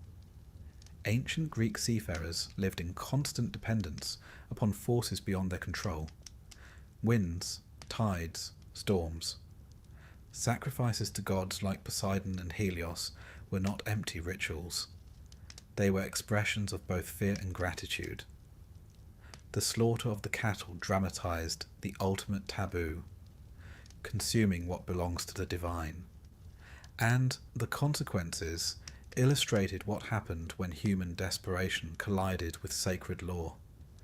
And yet, within this grim tale lies a very human note of tragedy. The men did not kill the cattle out of arrogance, as some heroes in Greek myth brought doom upon themselves by hubris. They acted out of hunger, a primal, desperate need. In that sense, their fate seems doubly cruel, reminding us that necessity itself does not absolve one of divine law. The gods demanded obedience even when it seemed impossible. It is little wonder that later Greek philosophers wrestled with such stories, questioning whether the gods were truly just or simply powerful. As Odysseus drifted on the wreckage of his ship, battered and alone, he must have pondered the irony of it all. He had endured cyclopes, sirens, whirlpools, and six-headed monsters, only to lose everything because his men could not resist a meal. His cleverness had saved him time and again, but cleverness could not fill their stomachs. Hunger, it turned out, was as deadly as any spear. The waves carried him onward, away from Thrinacia, away from the smouldering wreckage of his crew's folly. His journey was not yet over, far from it. Ahead still lay the nymph Calypso, who would keep him captive for years, and the final trials of Ithaca itself. But in that moment, clinging to a spar of wood beneath a storm-tossed sky, he was once more the solitary survivor, a man stripped of companions, adrift between gods and fate. The island of Helios faded behind him, its sacred cattle lowing no more. And perhaps, had he the strength to laugh, he might have thought that of all the perils he had faced, none was more dangerous than the appetites of hungry men. The sea has a strange way of alternating between cruelty and kindness. It had swallowed Odysseus's crew whole. It had torn his ship apart with the thunderbolts of Zeus, and it had left him drifting on a broken spar, battered by waves and winds. Yet the same sea that punished also delivered. When Odysseus, skin burned by salt, muscles aching, lips cracked, was finally washed ashore, it was not onto jagged rocks that would dash him to pieces, but onto soft sand, shaded by green groves, where he would find rest. He had reached Ogygia, the island of Calypso, though he did not know it yet. Homer lingers in describing Ogygia, and with good reason. This island is not just a backdrop. It is a character in its own right, a vision of paradise. There were lush meadows blooming with violets and wild parsley, fragrant cedar and cypress trees, birds singing sweetly among the branches. Streams of cool, clear water flowed into one another, trickling down to form a chorus of liquid music. Vines heavy with grapes curled around the entrance of a cavern where Calypso dwelt, their green tendrils catching the sunlight. To the ancient Greeks, whose lives were often marked by harsh terrain, arid soil, and uncertain harvests, such a place must have seemed a dream, an impossible oasis. And there within this paradise lived Calypso, daughter of the Titan Atlas. Her name, the Concealer, is telling, for she was fated to hide Odysseus away from the world. She found him on the shore, half dead and clinging to life, and like many nymphs in Greek myth, she felt an immediate pull toward the wanderer. She nursed him, bathed his wounds, fed him roasted meats and sweet wines, clothed him in fine linen. and she did more than heal him. She fell in love with him. Or perhaps, more accurately, she decided she could not bear to let him leave. What followed is one of the great paradoxes of the Odyssey. For 7 long years, Odysseus remained with Calypso. She offered him not only her affection, but immortality itself. If he would stay by her side, she promised, he would never age, never die, never see his body weakened by time. Imagine such an offer to a man who had survived Troy, who had seen companions cut down in battle, who had wept at the sight of men devoured by monsters. Eternal life in a paradise far removed from war and hunger might have sounded like a gift beyond measure. And yet Odysseus was miserable. Homer gives us an image of him sitting upon the shore each day, gazing out at the horizon, tears streaming down his face. Around him stretched paradise, yet his heart was chained to Ithaca. He longed for Penelope, for Telemachus, for the rough soil of his homeland. This longing is not incidental. It is the very essence of nostos, homecoming, the central theme of the Odyssey. For the Greeks, to be cut off from one's homeland was the deepest wound of all. Here, Homer's genius shows itself. He reminds us that immortality, far from being an unquestioned blessing, can be a burden. To live forever in paradise without the things that matter most, love, family, the rhythm of a mortal life, is no true life at all. Odysseus preferred the fleeting span of human existence, even with all its hardships, to endless eternity without purpose.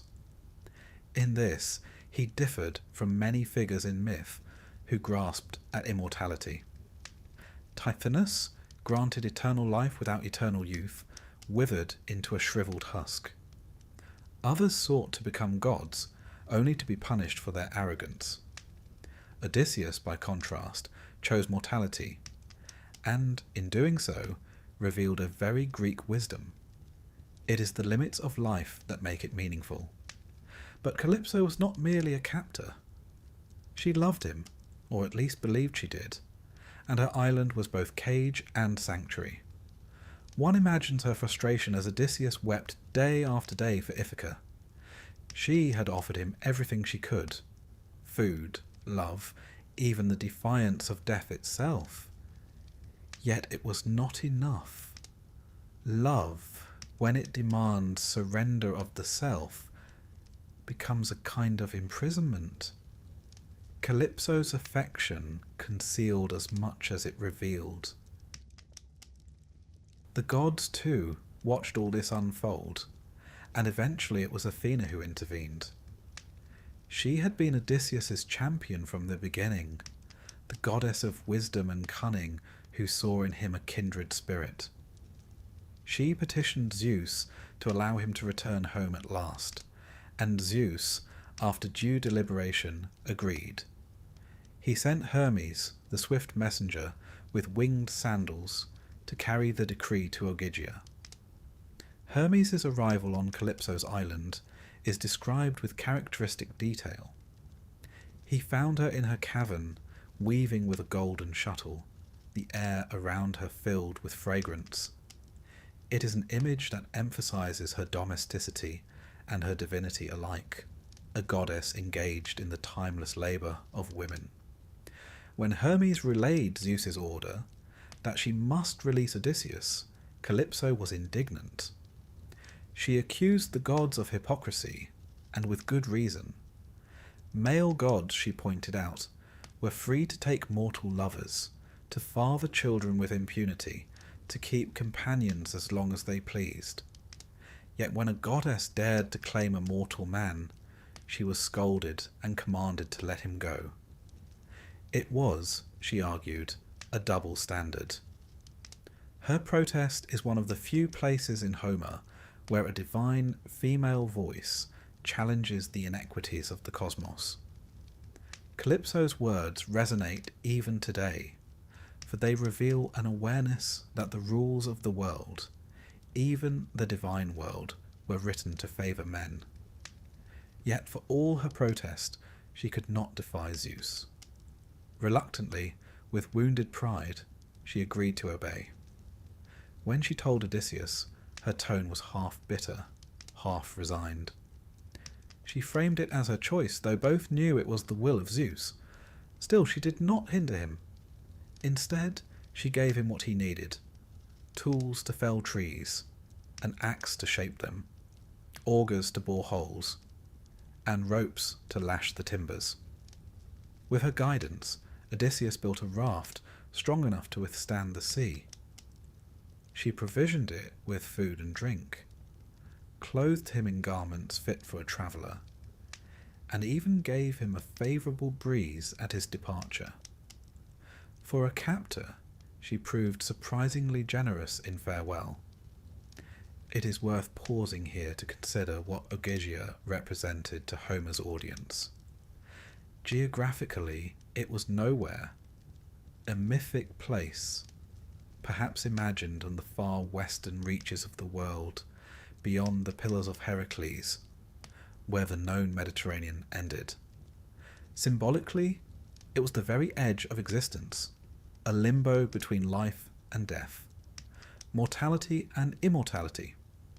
For 7 years, Odysseus was suspended there, not dead but not truly alive, caught between worlds.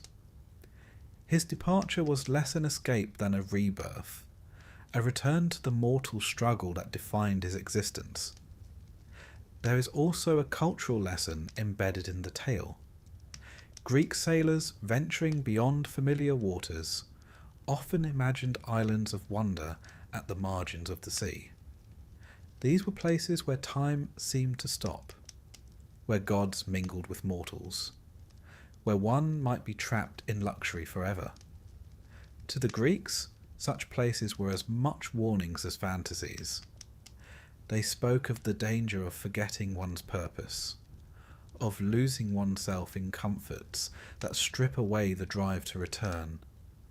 As Odysseus pushed his raft into the sea, we might imagine Calypso standing at the shore watching him go. She remained behind, her love unfulfilled, her paradise once more empty. He carried nothing from Ogygia except the memory of her offer, and his refusal. He had chosen Ithaca over immortality, a decision that marked him as uniquely human, stubbornly loyal to his own mortality. The raft creaked beneath him, the horizon stretched wide, and the sea, as always, waited with new trials. Poseidon, still enraged, had not forgotten him. Ahead lay more storms, more suffering, and the final test of his endurance. But in leaving Ogygia, Odysseus reclaimed something vital: his agency. For 7 years he had been a passive figure, trapped by Calypso's love. Now he was once again the voyager, steering himself, however precariously, toward home. And so the island of Calypso faded into myth, both a paradise and a prison, a reminder that even the most beautiful cage is still a cage. For Odysseus, it was one more trial, one more delay. For us, it is a parable of longing, of the human refusal to accept comfort when it comes at the cost of freedom. In the Odyssey, monsters may terrify and gods may command, but perhaps the greatest danger is forgetting who you are and where you belong. At last, after years of war, wandering, storms, monsters, seductions and losses, the man of twists and turns was nearly home. Odysseus's raft, hastily built with Calypso's guidance, did not carry him far before Poseidon noticed. The sea god, still fuming that Odysseus had blinded his beloved Polyphemus, stirred up a storm so furious it seemed determined to crush not just one man, but the very idea of human resilience. The raft splintered, waves thundered overhead, and Odysseus was tossed like driftwood. And yet, as so often in his tale, just when despair seemed final, help arrived. This time it was Ino, a sea goddess of curious origins, once a mortal woman transformed after a tragic plunge into the waves. She took pity on Odysseus, rising from the surf with her shimmering veil, and advised him to abandon the raft and cling to her divine scarf, which would bear him safely to shore. He hesitated. Odysseus rarely trusted anyone, even gods bearing gifts. But when the mast cracked and the raft broke apart, choice was snatched away. Wrapping Ino's veil about him, he fought through the waves and at last crawled ashore on the island of Scheria, land of the Phaeacians.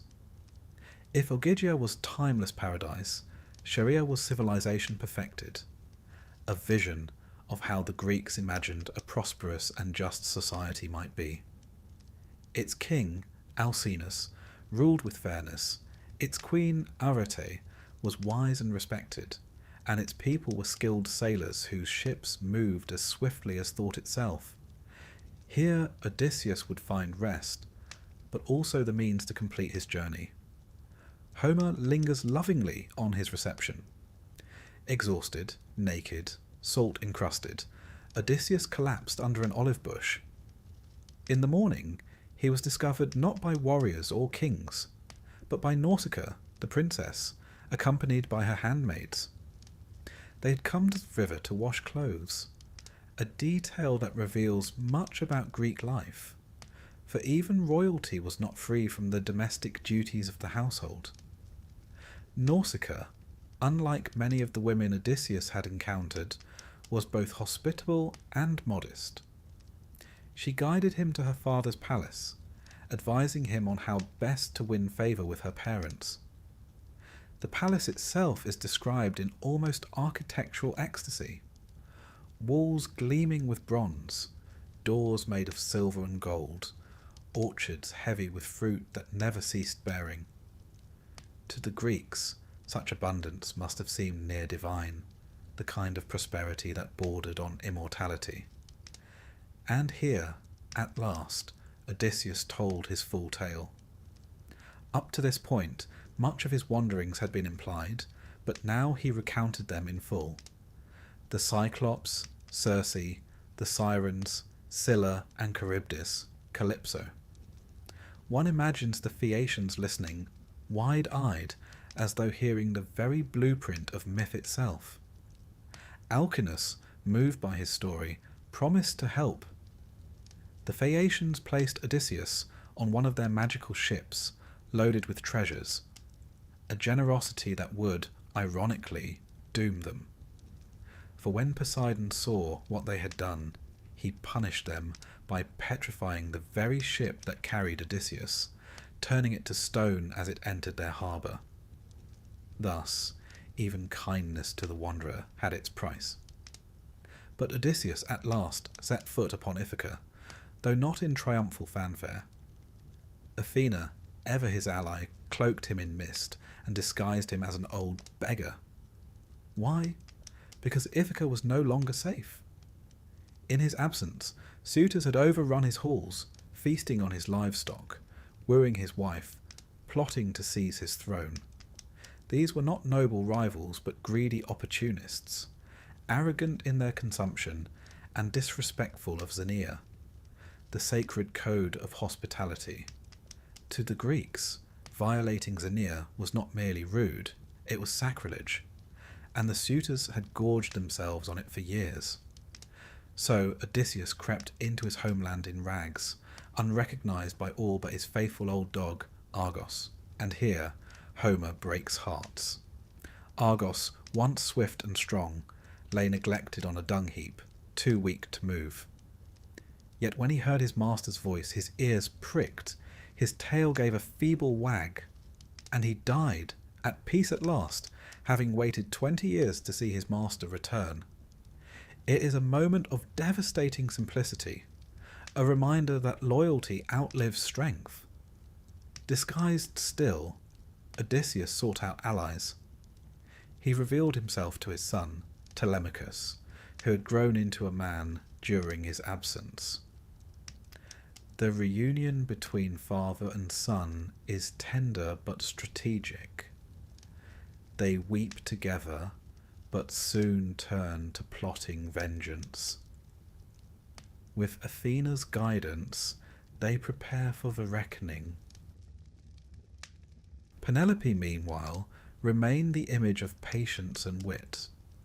For 20 years she had delayed the suitors, weaving by day and unpicking her loom by night, promising to choose a husband once her weaving was complete. It was a clever trick, but even cleverness has limits. Now the suitors pressed harder, demanding she choose. She devised a final contest. Whoever could string Odysseus's great bow and shoot an arrow through 12 axe heads would win her hand. The challenge was nearly impossible. The bow was massive, and only Odysseus had ever wielded it with ease. The day came. One by one, the suitors tried and failed, grunting and straining, the bow refusing their efforts. Then the beggar stepped forward. They laughed, mocked, even scolded Penelope for allowing him a chance. But Odysseus, calm, steady, strung the bow with the ease of a bard tightening his lyre. He notched an arrow, let it fly, and it sang clean through the line of axe heads. In that instant, silence fell, and then fury broke loose. Odysseus revealed himself, his disguise cast aside. Together with Telemachus and a few loyal servants, he slaughtered the shooters in a scene as bloody as any on the plains of Troy. Arrows flew, swords clashed, and bodies piled upon the feasting hall floor. When it ended, the violators of hospitality lay dead, justice meted out by the hand of the long-absent king. Yet even then, reunion was not simple. When Penelope finally faced Odysseus, she did not throw herself into his arms. She was cautious, sceptical. After all, many men had tried to deceive her. So she devised one final test. She ordered a servant to move their marriage bed into another room. At this, Odysseus cried out in protest. The bed could not be moved, for he himself had built it around the trunk of an olive tree, its roots sunk deep into the earth.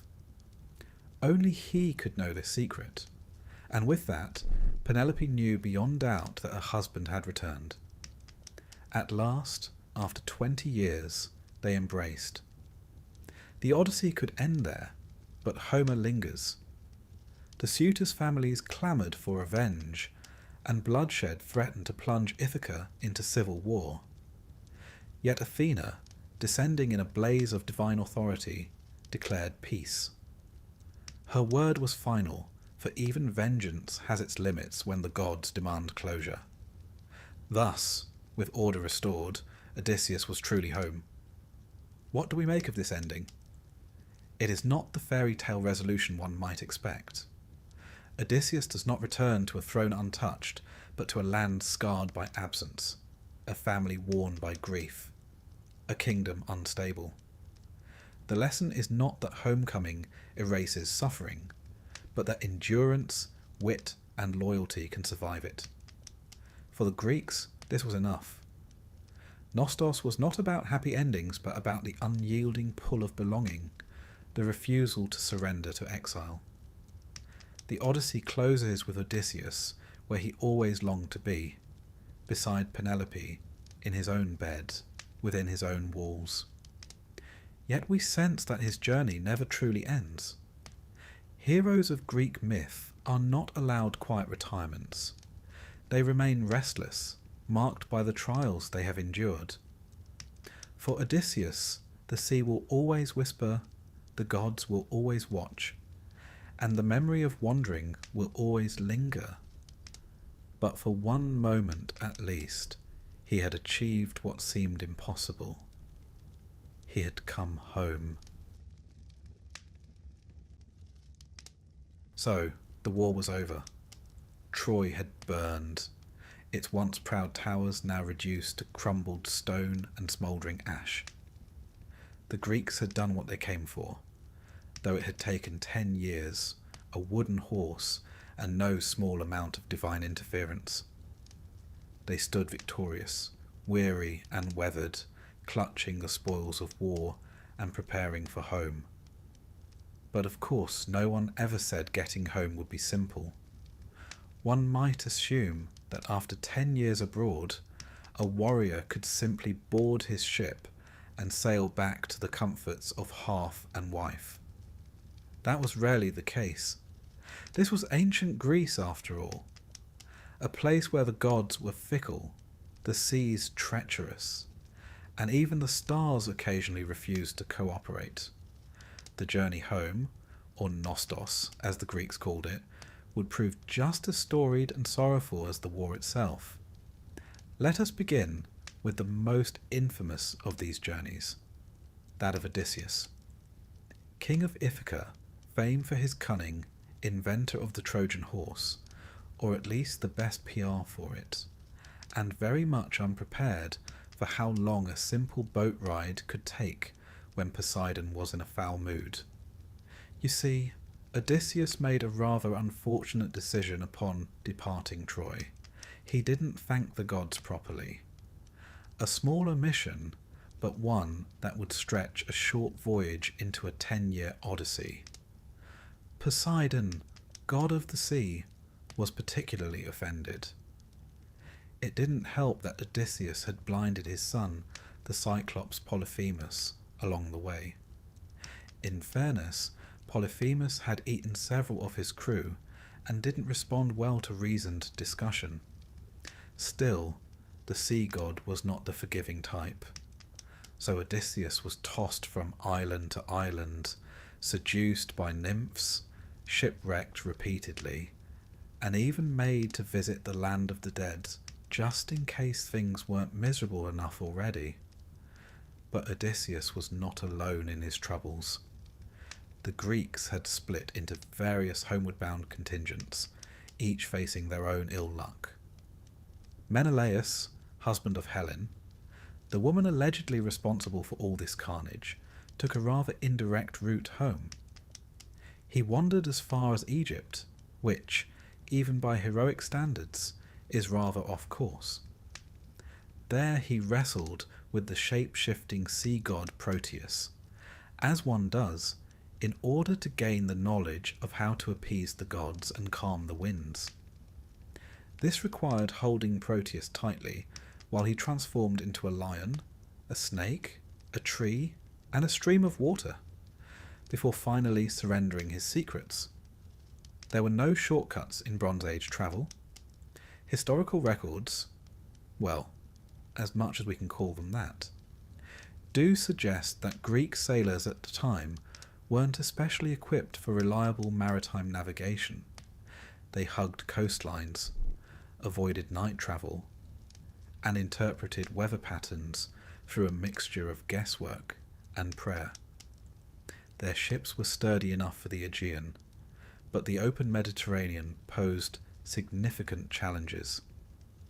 Add to this the divine meddling, and one can see why so many of these heroes took the scenic route home. Diomedes, one of the mightiest warriors of the war, fared little better. He returned to Argos only to find that his wife had taken a lover during his absence and was plotting to kill him.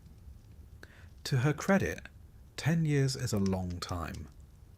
Rather than make a fuss, Diomedes fled to Italy, where he eventually faded into the vague mists of local legend, worshipped in some places as a minor deity.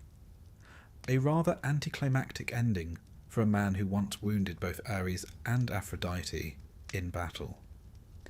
Nestor, the oldest and perhaps wisest of the Greek commanders, seems to have made it home without too much divine harassment. It helps, one suspects, that he kept his head down, said his prayers, and refrained from boasting about clever ideas involving wooden horses. There's a lesson in that. Agamemnon, leader of the Greek coalition and brother to Menelaus, did reach home, only to be murdered in his bath by his wife Clytemnestra and her lover Aegisthus. but more on that particular bit of family dysfunction in the next chapter. Suffice it to say, the post-war glow did not last long for the house of Atreus. There was a curious sense in the Greek imagination that war never truly ended. Victory was merely the prelude to a different kind of suffering. The gods did not reward triumph with peace. In fact, they often punished it. Hubris, that quintessentially Greek concept of arrogant pride, was a capital offence in the eyes of Olympus. If a man returned home boasting of his glory, he was inviting divine correction. And then there were the storms. Natural, of course, but also supernatural. The seas between Troy and Greece were notoriously rough. The Hellespont, the Aegean, and beyond, all capricious, especially to ships lacking proper ballast or understanding of wind currents. The Greeks often personified these elements as gods or spirits, harpies, sea nymphs, angry winds. Because when your fleet is scattered overnight and half your crew vanishes, blaming an angry goddess feels more comforting than admitting you misread a cloud. The return home also meant confronting time itself. 10 years of war meant a decade lost. Children grew up without fathers, political alliances shifted, and thrones were not always waiting patiently for their former occupants. The journey was not just geographical, it was existential. These men returned not as heroes, but as strangers. This theme runs deeply through Homer's Odyssey. Odysseus longs for home, for Ithaca, for Penelope and Telemachus. Yet at every turn he's offered comfort, even immortality, by figures like Calypso. Still, he chooses hardship. The Greek mind revered the idea of nostos, but it also understood that one could never truly go home unchanged. The home you remembered was gone, and so were you. Meanwhile, the gods watched all this with their usual mix of boredom and caprice. Athena took a special interest in Odysseus, helping him occasionally when she remembered to, while Zeus played both sides as usual. Poseidon sulked, Hermes ferried souls to the underworld, and Apollo, who had spent much of the war firing plague arrows, returned to more musical pursuits. The war had ended, but peace was elusive. Even those who made it back without divine interference faced restless kingdoms and unruly citizens. Some were worshipped, others resented.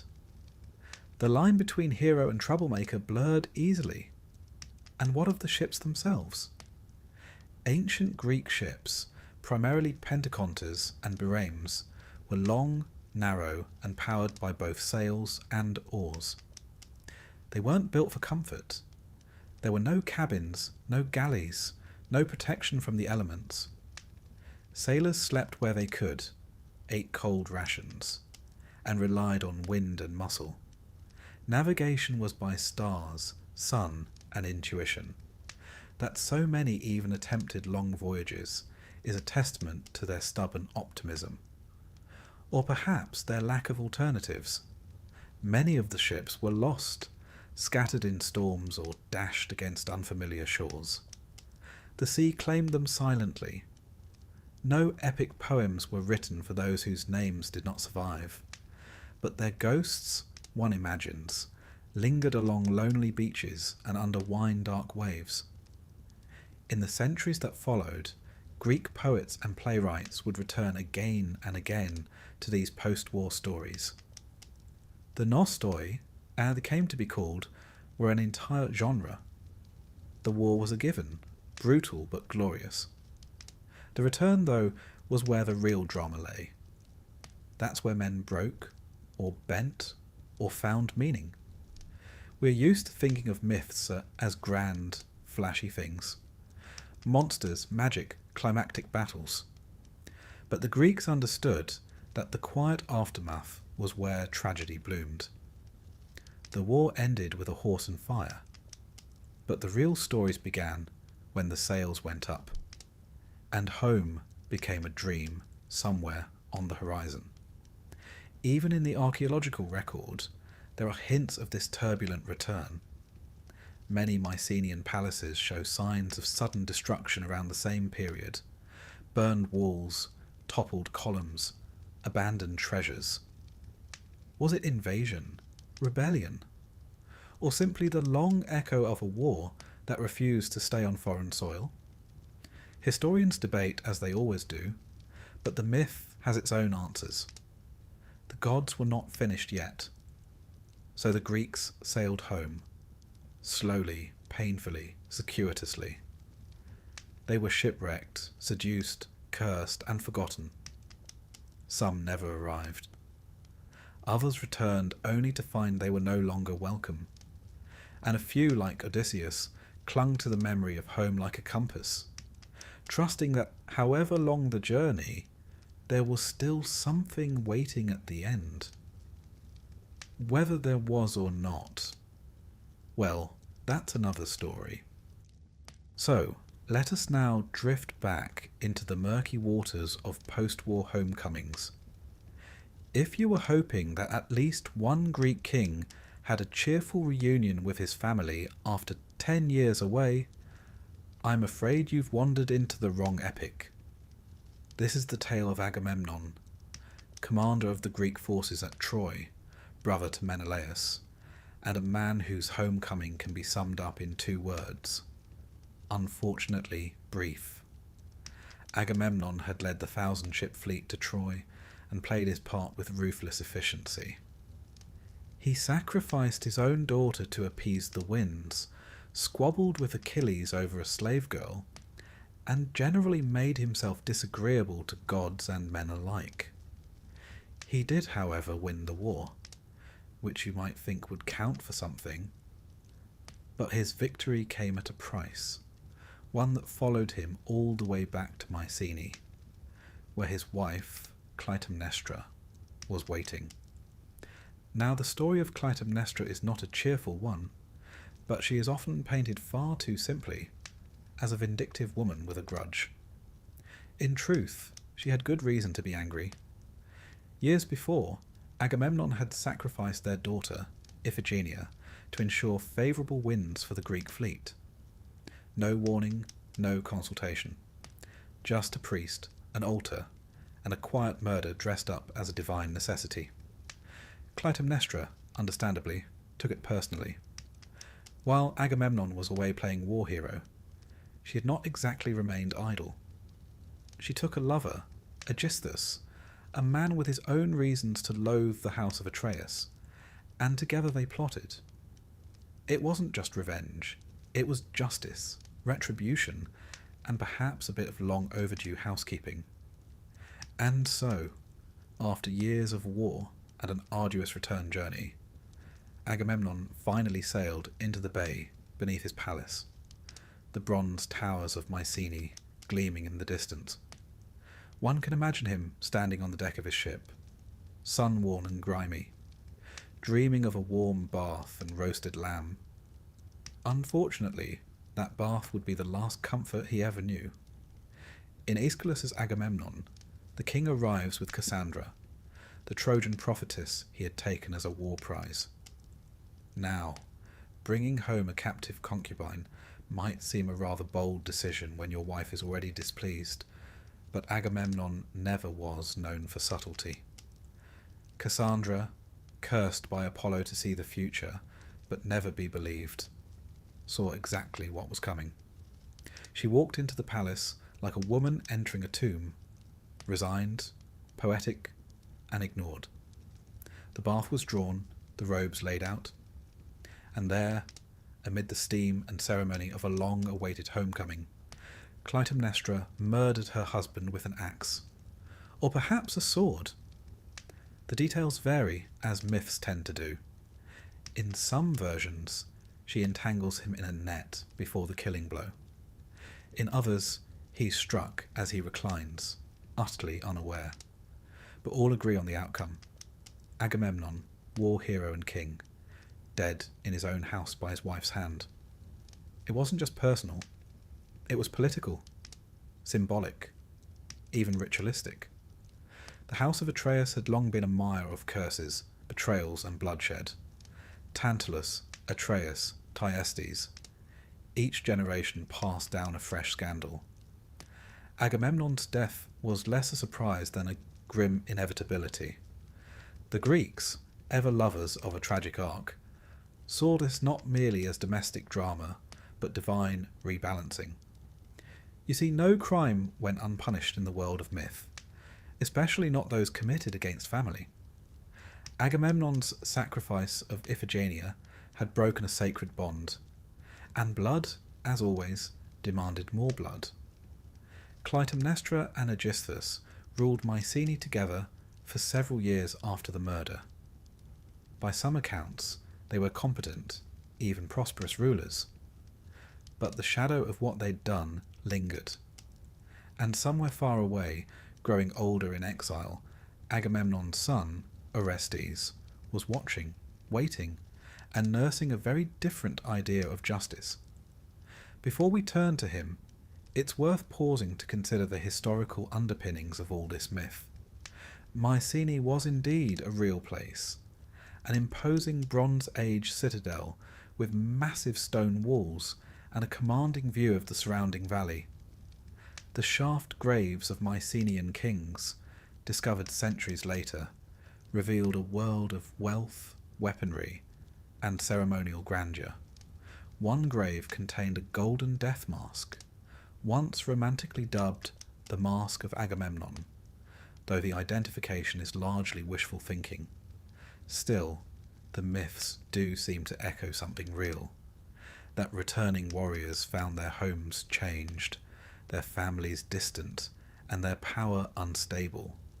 In many Mycenaean centres, we find signs of abrupt destruction or abandonment around the same time period, evidence, perhaps, of internal unrest or social collapse. It's not hard to imagine that some kings returned home only to face suspicion, usurpation, or worse. Back in the myth, Agamemnon's fate was only the beginning of a longer tragedy. Clytemnestra may have seen herself as an avenger, but in the logic of Greek myth, she was also a murderer. And the gods, as always, had opinions. Enter Orestes. Raised in exile, likely by allies of his father or sympathetic family retainers, Orestes grew up with one goal: to avenge his father's death. But here the myth gets deliciously tangled. To kill one's mother, even a murderous one, was not a simple act of vengeance. It was a spiritual crime, one that brought its own consequences. When Orestes returned to Mycenae, he did what he believed was necessary. He killed Aegisthus first, which no one particularly objected to. Then he confronted Clytemnestra. In some retellings, she pleads with him, bares her breast, reminds him that she gave him life. But Orestes, trembling with fury and fate, strikes her down. The moment is terrible, quiet, almost ritualistic. And then the Furies come. The Greeks called them the Erinyes, ancient goddesses of vengeance who pursued those who spilled kindred blood. Black-robed, snake-haired, they drove Orestes into madness. He fled from temple to temple, seeking purification, but the Furies were relentless. Guilt in the ancient Greek mind was not a matter of conscience.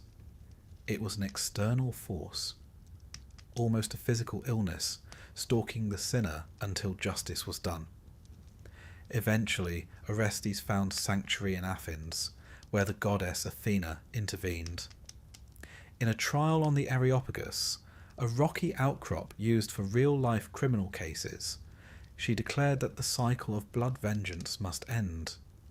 Orestes was acquitted, and the Furies, soothed by the promise of new rights and honour, became the Eumenides, the kindly ones.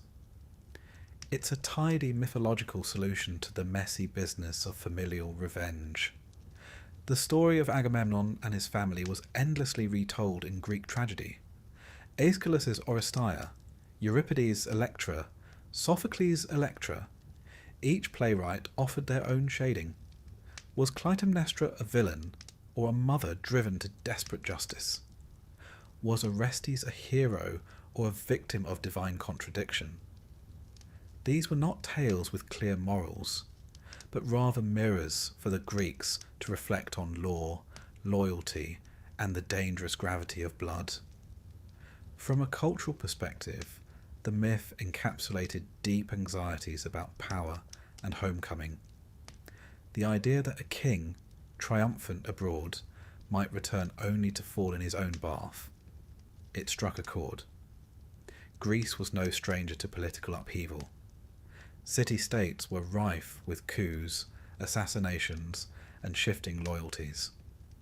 The myth merely dressed these realities in poetic garb. And then there's Cassandra, the tragic footnote. Cursed by Apollo to prophesy truly but be ignored, she knew what would happen the moment they stepped ashore. In most versions, she was murdered alongside Agamemnon, either in the palace or just outside it. Her death, barely remarked upon in many accounts, adds a final note of melancholy to the tale. She had seen it all and still could not stop it.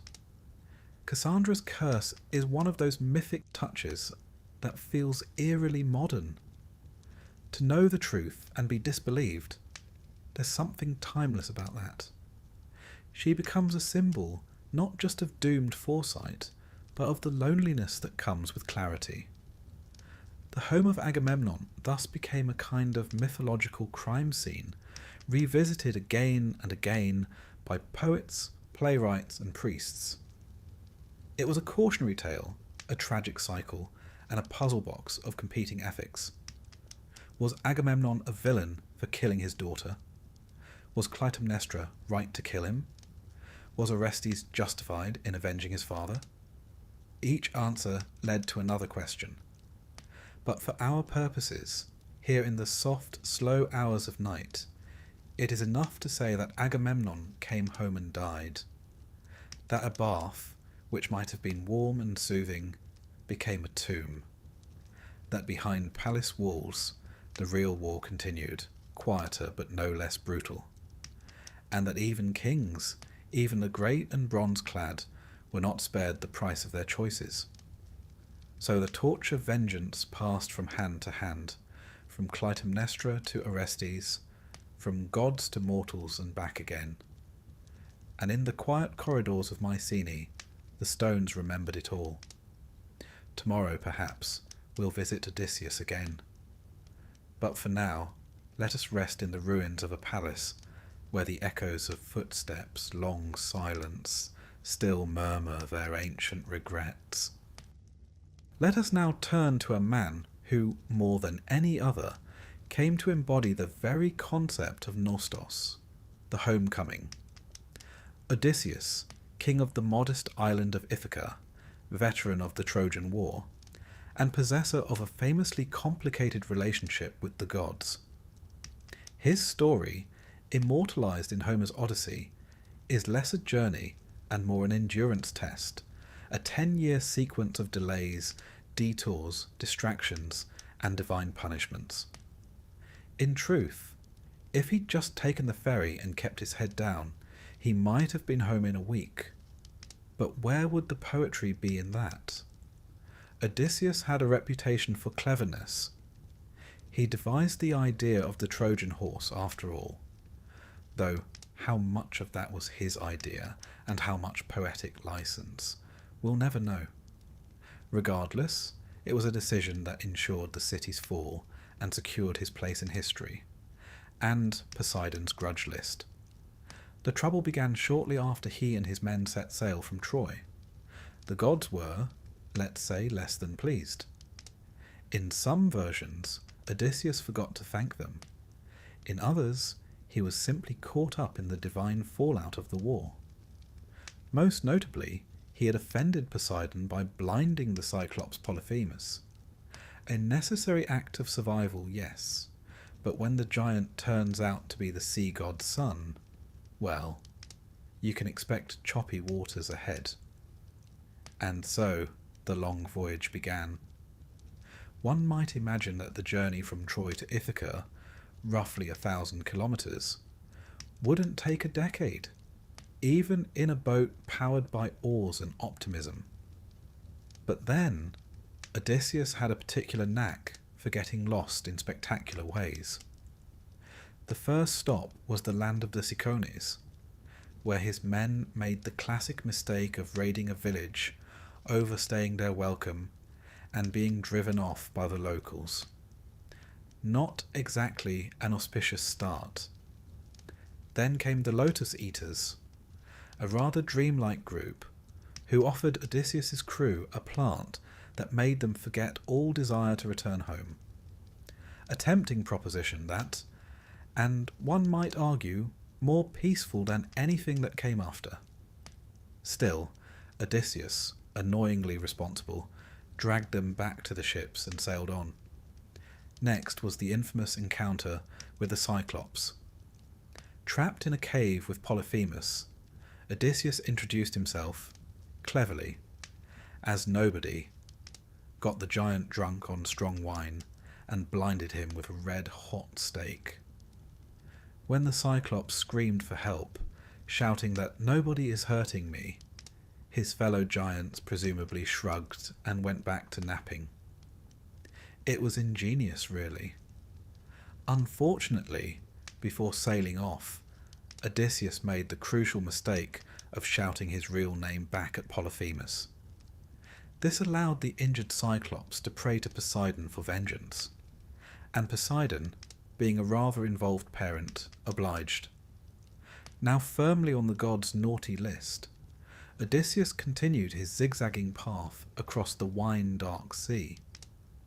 He stopped next at the island of Aeolus, keeper of the winds. Aeolus was surprisingly helpful, bottling up all the adverse winds in a bag and giving Odysseus only the breeze he needed. All would have been well, if only Odysseus's crew hadn't been quite so curious. Thinking the bag contained treasure, they opened it just as Ithaca came into view. The winds escaped, a storm rose, and they were blown back to square one. One imagines Odysseus briefly contemplating life as a shepherd instead. Then came the Laestrygonians, giants with a talent for smashing ships and eating sailors.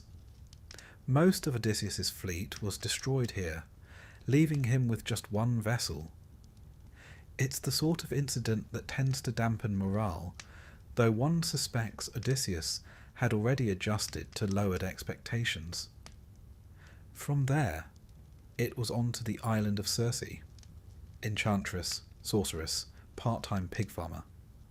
She turned his men into swine, as one does, though whether that was punishment or commentary is unclear.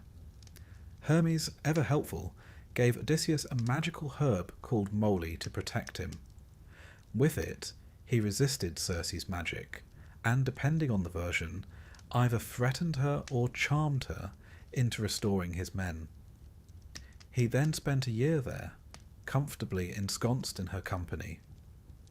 A rather long delay, though Circe did have a very nice villa. But even Circe couldn't stall fate forever.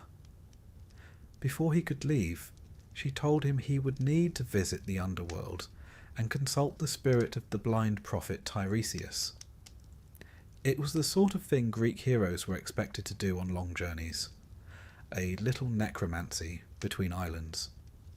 So, Odysseus sailed to the edge of the world, sacrificed a ram, and waited while the dead gathered round. Tiresias offered a grim forecast: hardship, loss, and danger.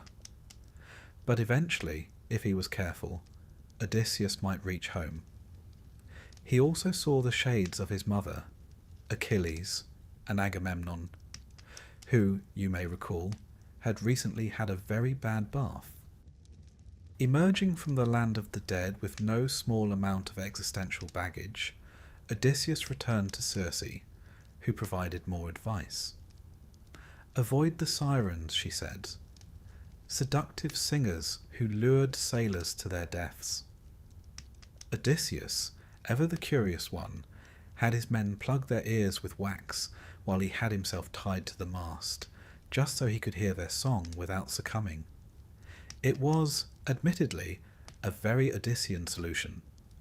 Practical, perilous, and just a bit arrogant. Next came Scylla and Charybdis, a six-headed monster and a ravenous whirlpool placed inconveniently close together. Odysseus steered toward Scylla, sacrificing a few men rather than risk the entire ship. It's the sort of decision that ancient Greek leaders were expected to make without blinking, though one suspects there were some complaints from the rowing benches. At last, they reached the island of Phrynicia, where sacred cattle belonging to Helios, the sun god, grazed in peace. Odysseus warned his men not to touch them. They promised, and then, while he was napping, they promptly slaughtered and ate several. Helios, unsurprisingly furious, demanded punishment. Zeus obliged with a storm that destroyed the last of Odysseus's crew. Only the man himself survived, clinging to a broken mast, drifting aimlessly until he washed up on the island of Ogygia. Here he met Calypso, a beautiful nymph who offered him immortality if he would stay. It might have seemed like a good deal. No more storms, no more monsters, and an eternity of relaxation. But Odysseus longed for home, for Penelope, for Ithaca. Calypso, both tender and sorrowful, let him go, but not before 7 long years had passed. A different kind of imprisonment, that. Comfort without belonging. At last, with divine help, Odysseus built a raft and sailed once more. Poseidon, still holding a grudge, sent another storm. The poor man could hardly sneeze without attracting weather. He was eventually washed ashore on the land of the Phaeacians, who thankfully turned out to be decent people. They gave him food, clothes, and a proper ship home. After 10 years of wandering, he reached Ithaca at last. But even then, the journey wasn't quite over. His home had been overrun by suitors, dozens of grasping, boastful men courting his wife and feasting in his halls. Disguised as a beggar, Odysseus plotted his revenge. With the help of his son Telemachus, he strung his old bow and dispatched the shooters in a rather bloody finale. Arrows, spears, and poetic justice all around. At last, he revealed himself to Penelope. She, ever cautious, tested him with a secret known only to them: the construction of their bed carved from a rooted olive tree. When Odysseus answered correctly, she wept, and they were reunited. A quiet, hard-won reunion after 20 years apart. Now, what are we to make of all this? On one level, the Odyssey is an adventure, a tapestry of strange lands and strange creatures. But beneath it all lies something deeper: the fear of never getting home, the idea that time might move on without you, that home itself might change, or worse, that you might. Historically, the story reflects the uncertainties of ancient travel. Greek sailors had no maps, no compasses, and very little understanding of ocean currents. Storms, pirates, and unfamiliar coastlines were constant threats. To sail from one island to another could mean weeks of delay or permanent disappearance. The sea was not just a place. It was a personality, and usually a moody one. And yet Odysseus persisted, not because he expected comfort, or glory, or even survival, but because he believed in Ithaca, in Penelope, in the possibility that home, however distant or changed, was worth the journey. So tonight, let us sail gently through the Ionian breeze, past sleepy islands and forgotten shores. Let us follow a man too clever for his own good, drifting not in haste but in hope. Monsters may rise, tempests may howl, but the stars above remain quiet and constant. And somewhere, far across the sea, a lamp is burning in a window. Ithaca waits. Not everyone who fought at Troy ended up in an epic poem or on the side of a vase. Some heroes did not sail home in triumph, or wander famously for 10 years. No, some slipped into the margins, their stories quieter, sadder, and mostly uncelebrated. In this chapter, we turn to those figures, brave, flawed, and frankly unlucky, who survived the war, but not the peace that followed. First, let us linger a moment with Ajax the Greater, not to be confused with Ajax the Lesser, who will have his own inglorious exit soon enough. Ajax the Greater was a giant of a man, second only to Achilles in strength and battlefield presence. He was a tower of bronze and bellowing rage, fierce in combat and at times a little too proud of it. When Achilles died, slain by a Paris-assisted arrow to the heel, rather inconsiderate of him, there arose a question among the Greeks. Who should inherit his armour? It was no ordinary kit after all. Forged by Hephaestus himself, it glittered like fire and symbolised the might of the Greek war machine. Naturally, both Ajax and Odysseus laid claim to it.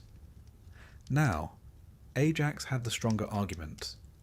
He'd fought tirelessly, protected the ships, and retrieved Achilles' body under heavy fire.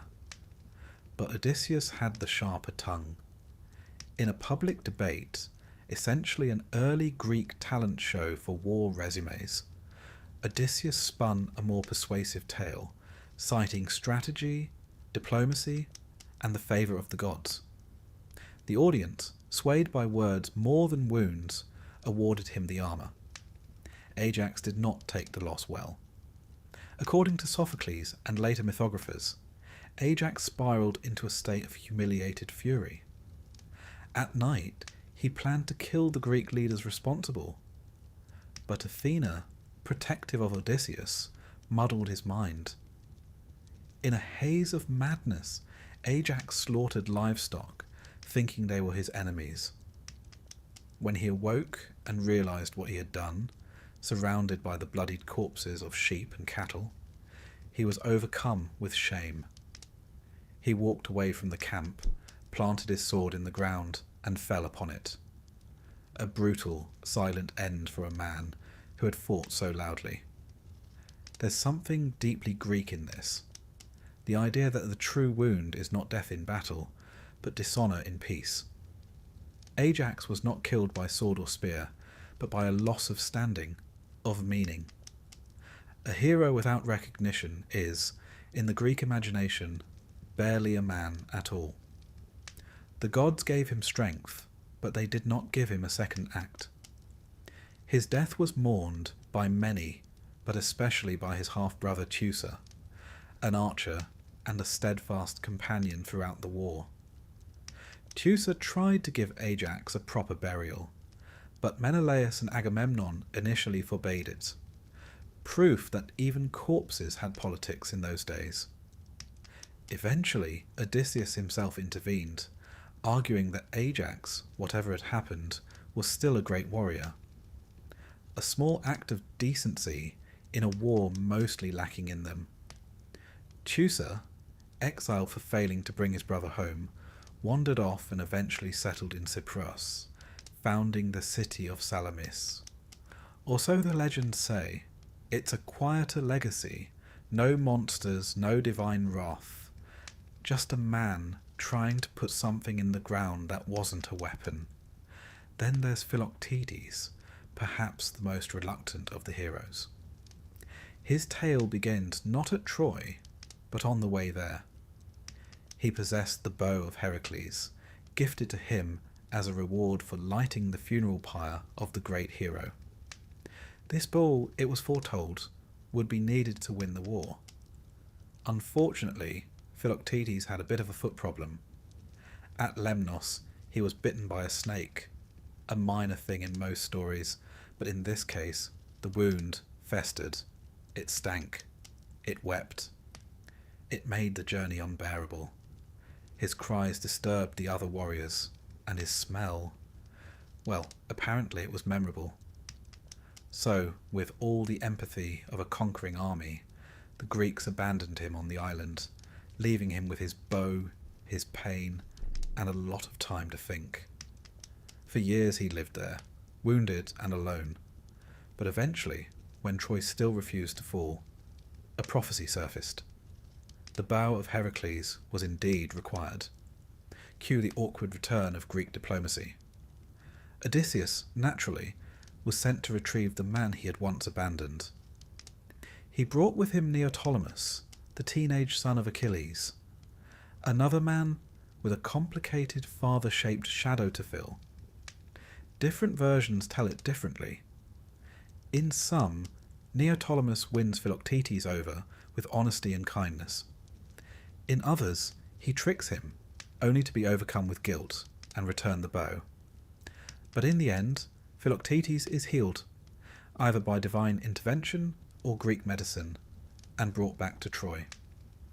He shoots the arrow that finally fells Paris, and thus completes his unhappy arc. After the war, Philoctetes' story peters out. He's said to have wandered, perhaps founding a city or two, but the myths don't linger on him. His fame, like many others, was tied to a single arrow. When that was loosed, so too was his relevance. And what of Ajax the Lesser? Ah, yes, not to be confused with his more honourable namesake, this Ajax was best known for committing one of the more appalling crimes during the sack of Troy. In the temple of Athena, he assaulted Cassandra, dragging her from the altar and claiming her as a prize. The act was a double outrage, not just against a woman seeking sanctuary, but against the goddess whose temple he violated. Athena did not take it lightly. Though the Greek leaders were divided on how to respond, some wanted to punish him, others looked away. They ultimately allowed him to sail home. It was a decision they'd regret. As his ship sailed through the angry sea, Athena called down a storm. Ajax, cast into the water, clung to a rock and boasted that the gods couldn't kill him. A bit of classic hubris. Poseidon, unimpressed, split the rock and drowned him. In the Greek tradition, no sin goes unpaid, and no arrogance goes uncorrected. Ajax the Lesser's name was blackened. His death was not heroic, it was a warning. Then there are the unnamed and half-named heroes, the foot soldiers, the shipmates, the men who bled and died in the margins. Greek myth, for all its grandeur, has a curious amnesia when it comes to the majority. We hear of their bravery in clusters, the Achaeans, the Danaans, but their individual stories are mostly forgotten. Only the elite, the sons of kings and favourites of gods, get a proper ending. Still, there are echoes. In the epic cycle known as the Nostoi, now mostly lost to time, there were once tales of the other warriors returning home. Men like Idomeneus, king of Crete, who made a rash vow to sacrifice the first living thing he saw upon returning home, only to be greeted by his own son. A story with echoes of the biblical Jephthah, and just as grim. And Eurypylus, son of Telephus, who fought for the Trojans but was killed in a blaze of poetic glory. His story is mostly footnotes now, a few lines in fragmentary poems. And Thersites, a common soldier mocked for his ugliness and impudence, beaten by Odysseus for speaking too freely. A rare glimpse of dissent in a world dominated by kings and demigods. History has never been entirely fair to its lesser heroes. Those who carried the spears, manned the oars, and kept the fires burning seldom earn verses of their own. But their presence, however faint, lingers in the background of myth, like the quiet hum behind a chorus. Archaeologically speaking, the Mycenaean period does show signs of wide-scale collapse round the time of the Trojan War's supposed end. Palaces burned, trade routes disappeared, and many of the great centres were abandoned. Perhaps some of the returning heroes found not the homes they remembered, but smouldering ruins and silence. For many, there may have been no welcome, no bed, no stories. And perhaps that's why the myths settled so often on grief. The Greeks knew that not everyone returned, and that some who did wished they hadn't. The Odyssey gives us the grandeur, but these lesser tales give us the sorrow. So tonight, as we drift through the quieter parts of the mythic map, spare a thought for the heroes who came back broken, or didn't come back at all. For Ajax, whose pride outlived his strength. For Philoctetes, whose wound became his exile. For the countless unnamed who marched to Troy and never saw their islands again. In the dark, between the waves and stars, their stories still float, unfinished, unpolished, but quietly, stubbornly present. If ever there were a face that launched 1,000 ships and exhausted 1,000 poets, it was surely Helen of Troy. Or rather, Helen of Sparta, depending on which part of her life you catch her in. Tonight, we sail away from the battlefields and burning walls, and follow not the warriors, but the women, beginning with Helen herself. When the dust settled and the horse had done its work, the city of Troy was ash and rubble. Fires still smouldered where palaces once stood. The air hung thick with the scent of burnt cedar and blood. In the ruins, women, noble women, priestesses, servants, were rounded up like cattle, the prizes of victory. At the centre of it all stood Helen, beautiful, mysterious, and ever the subject of debate. Some said she had willingly gone to Troy with Paris, bewitched by his charm and Aphrodite's divine meddling. Others insisted she had been taken against her will, a passive prize in a game of gods and kings. In truth, the myths offer no single answer. Helen was either a seductress or a scapegoat, or perhaps a woman simply trying to survive in a world that insisted on making her symbolic. Menelaus, her long-estranged husband, was among the warriors who stormed the city. One might expect him to have run her through with a sword. Instead, the stories tell us that when he found her, standing in her quarters, draped in silks, radiant even in defeat, he dropped his weapon. Overwhelmed by her beauty, his rage faltered. He led her away, not as a captive, but as a wife reclaimed. Or so the version goes. But it is worth pausing to consider what kind of homecoming that was. Helen returned with Menelaus to Sparta, but her reputation did not. In many cities across Greece, she was viewed as the cause of it all, the deaths, the fires, the decade of despair. Though poets might speak of her face with reverence, the common tongue likely preferred curses. And in the plays of Euripides and others, Helen is not a heroine, but a question mark. Was she guilty? Was she powerless? Or was she simply too beautiful to live in peace? In some version of the myth, a phantom Helen was sent to Troy, while the real one remained in Egypt the entire time. This alternate telling, found in Euripides' Helen, was the ancient equivalent of saying it wasn't really her. It's a strange attempt at narrative redemption, one that raises more questions than it answers. but it does speak to the discomfort the Greeks felt about blaming a woman so central to their own self-image. Because if Helen truly went willingly, then she was a traitor. If unwillingly, then she was a victim. But either way, the war became hers to carry. As for Menelaus, his journey home was no smoother than anyone else's. He and Helen wandered for years, blown off course, landing in Egypt among other places. There, they were received by the local king, sometimes Proteus, sometimes another, who treated them with suspicious generosity. The gods were still sorting out the details. Eventually, they made it back to Sparta, older, wearier, and perhaps unsure what they had returned to. It's tempting to imagine them sitting across from one another at dinner, in a palace once full of laughter and song.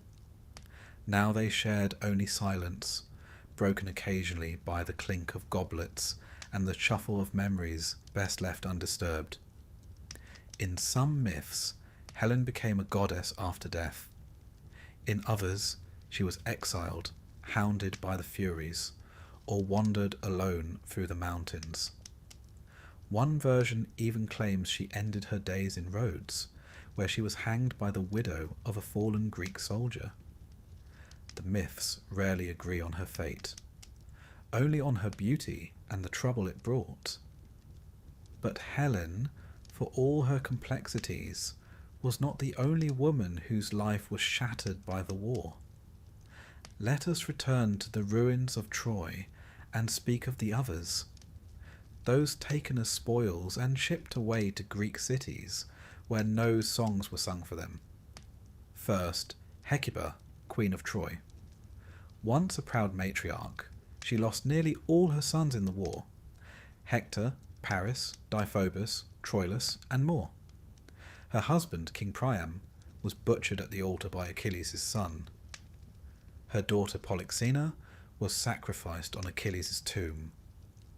Her grandson, Astyanax, the infant son of Hector, was thrown from the city walls by the Greeks, so that he might never grow up to avenge his father. A precautionary cruelty, if ever there was one. And Hecuba, she was given to Odysseus, the most diplomatic of the Greeks, but one suspects even he found little comfort in her bitter company. In Euripides' Hecuba, she is transformed from queen to beast by grief. In some versions, she literally becomes a dog, throwing herself into the sea, howling. Myth has a way of externalizing suffering after all. If your sorrow is inhuman, you might as well become something else. Then there was Andromache, Hector's widow, a model of loyalty, modesty, and sorrow. She watched her child murdered and her city burned, and then she was claimed by Neoptolemus, the teenage son of Achilles. It's a pairing that feels particularly cruel, as if the gods were scripting a tragic irony. The wife of the slain prince, now handed to the son of his killer. She bore Neoptolemus children, lived for a time in Epirus, and eventually found a kind of quiet life, marrying Helenus, another Trojan survivor, and ruling a small kingdom. But the shadow of Troy never left her. In the Greek world, women like Andromache were both revered and pitied, reminders of what war leaves behind. And what of Cassandra, that doomed prophetess? She had warned them, of course, warned her people about Paris, warned them about the horse, warned them about the fall. But Apollo had cursed her. She could see the future, but no one would ever believe her. The curse of clarity without persuasion. A poetic fate, and a cruel one. When the city fell, Cassandra sought refuge in Athena's temple, and there she was assaulted by Ajax the Lesser, dragged from the sacred altar. For this, the gods ensured Ajax would never return home. Cassandra, meanwhile, was given to Agamemnon, taken as a concubine, a spoil. She travelled with him to Mycenae and saw the future again, his murder at the hands of Clytemnestra. Her own death, too. She entered the palace anyway, shoulders squared, walking toward doom with her head held high. In a way, she was the bravest of them all. To know what awaits and go anyway. Cassandra was not just a figure of tragedy, but of perception. In her, the Greeks saw the limits of knowledge. What good is vision if it cannot change the outcome? Her story echoes down the centuries, in every ignored warning and every dismissed truth. These women, Helen, Hecuba, Andromache, Cassandra, they remind us that the Trojan War was not just a saga of men. For every spear thrown, there was a wife waiting. For every city burned, a mother weeping. And in the aftermath, it was often the women who bore the consequences, who were reshaped by survival into something unrecognizable. In Greek drama, particularly the tragedies of Euripides, these female voices are given rare prominence. Perhaps because in their suffering, the Greeks recognized something more universal than glory. The men may have claimed victory, but the women remembered the cost.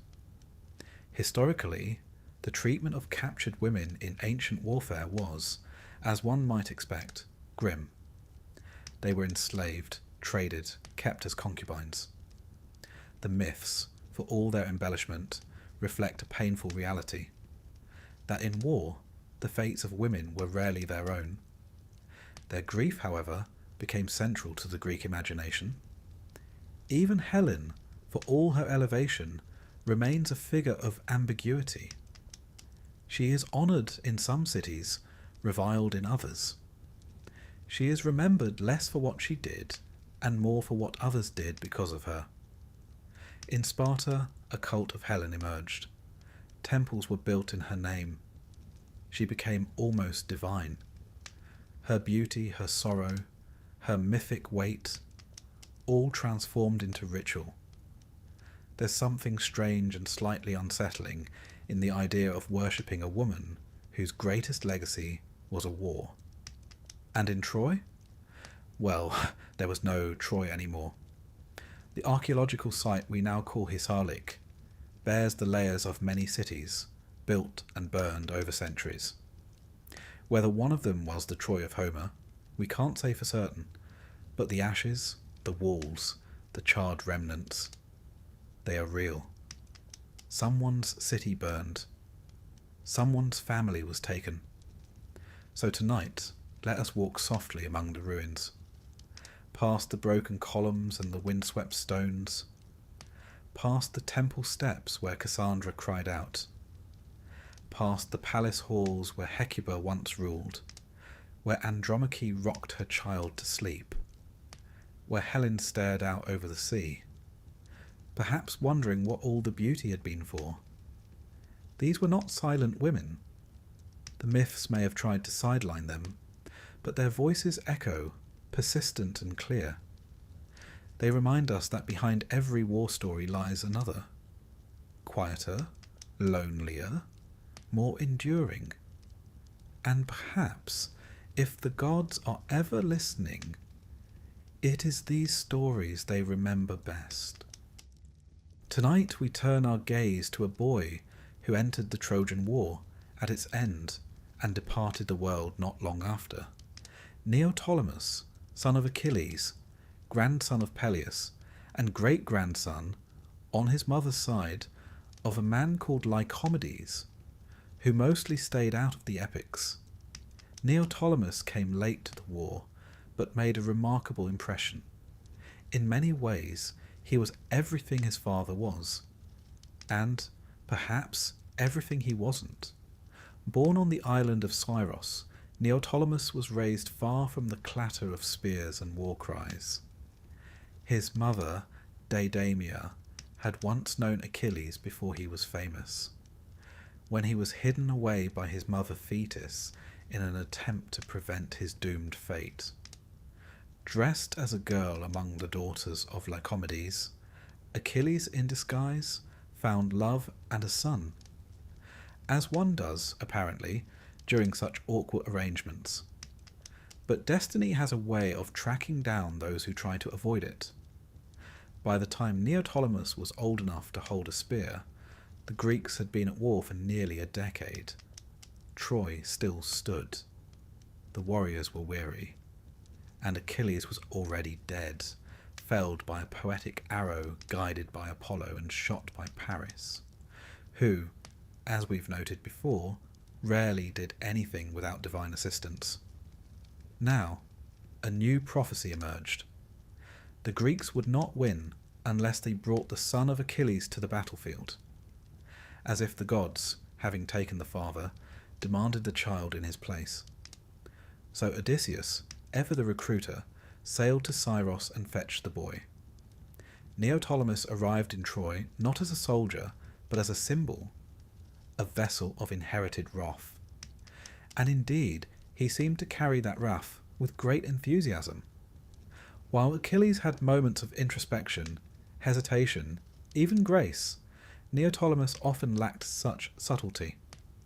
He was fierce, brutal, and quick to violence. Some ancient writers admired his decisiveness, others found it alarming. In the final days of the war, Neoptolemus earned a reputation both glorious and grim. It was he who killed Priam, the aged king of Troy, right there at the altar of Zeus. While the old man clutched the statue of the god, seeking mercy, Neoptolemus cut him down. No respect for age, sanctuary, or sorrow. The scene, immortalized in later Roman texts like the Aeneid, would haunt generations of storytellers. He also, according to some versions, threw Astyanax, Hector's infant son, from the city walls. A practical act, the Greeks would say. A horrifying one, the rest of us might. The boy, after all, could grow into a man and seek vengeance. And so, Neoptolemus ensured there would be no next generation of Trojans. He was not content to end the war. He wanted to erase its memory. For his efforts, he received Andromache, Hector's widow, as a war prize. And so the woman who had once lain beside the Prince of Troy now found herself bound to the killer's son. A cruel symmetry, if ever there was one. They left Troy together, part of the Greek fleet limping home through unfriendly seas and discontented gods. Some were shipwrecked, others wandered for years, but Neoptolemus somehow made his way to Epirus, a land in northwestern Greece, and carved out a small kingdom there. The myths say he ruled wisely, perhaps mellowed by time and distance, or perhaps just tired. But the fates had not quite finished with him. In some versions, he travelled to Delphi, the sacred sanctuary of Apollo, either to seek guidance or demand justice. There, depending on which story you prefer, he either insulted the priests, desecrated the temple, or simply arrived at the wrong moment. Whatever the cause, he was murdered, either by the temple servants or by Apollo himself. Cut down not in battle, but at the threshold of the god who had once guided Paris's arrow into his father's heel. Poetic again, and deeply Greek. You see, Neoptolemus lived under the long shadow of Achilles, a father who was both legend and ghost. The Greeks were fascinated by inheritance, not just of blood, but of doom. To be the son of a hero was to be born halfway into a story already moving toward tragedy. Achilles had been complex, wrathful, yes, but also capable of mercy. He mourned Patroclus. He returned Hector's body to Priam. There was a strange nobility in him, a tragic beauty. Neoptolemus, by contrast, rarely paused to reflect. He killed with confidence. He ruled with force. And then, like so many others, he vanished young. But the Greeks did not discard him. They gave him cults, shrines, a hero's status. In some corners of the ancient world, he was worshipped alongside his father.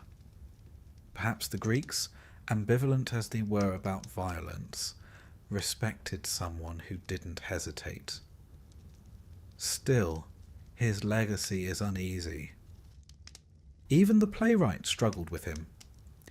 In Sophocles' Philoctetes, we see a different Neoptolemus, a conflicted boy, torn between duty and honour. Odysseus sends him to deceive Philoctetes, to steal the bow of Heracles. But Neoptolemus cannot go through with it. He is drawn to pity, to decency. It's a fascinating portrayal. Not the blood-soaked youth of Troy, but a thoughtful young man trying to make sense of a brutal world. It's hard to say whether Sophocles was offering an alternate version or a redemption arc. Greek tragedy, after all, often reinterpreted its heroes. What mattered was not the facts, such as they were, but the moral weight of the story. Historically speaking, Epirus did indeed have myths connecting it to Neoptolemus and his descendants. The Molossian dynasty, one of the more powerful Greek royal lines, claimed to trace its roots back to him. Through them, so too would Alexander the Great, whose mother Olympias came from that bloodline. Alexander, never one to resist a good myth, was quite pleased by the association. In this way, Neoptolemus lived on, not just in tragedy, but in genealogy. And what of Andromache, who followed him from Troy to Epirus? She bore him sons. One, named Molossus, would become the ancestor of kings. Andromache, so often portrayed as a grieving widow, was also a survivor. In some versions of the myth, after Neoptolemus' death, she married Helenus, the Trojan seer and son of Priam, who had also survived. Together they ruled a small kingdom, a curious echo of Troy on Greek soil. Her journey, from princess to slave to queen, was perhaps the longest of them all. She adapted. She endured. In Greek drama, she is often the voice of memory, of what was lost and what still hurts.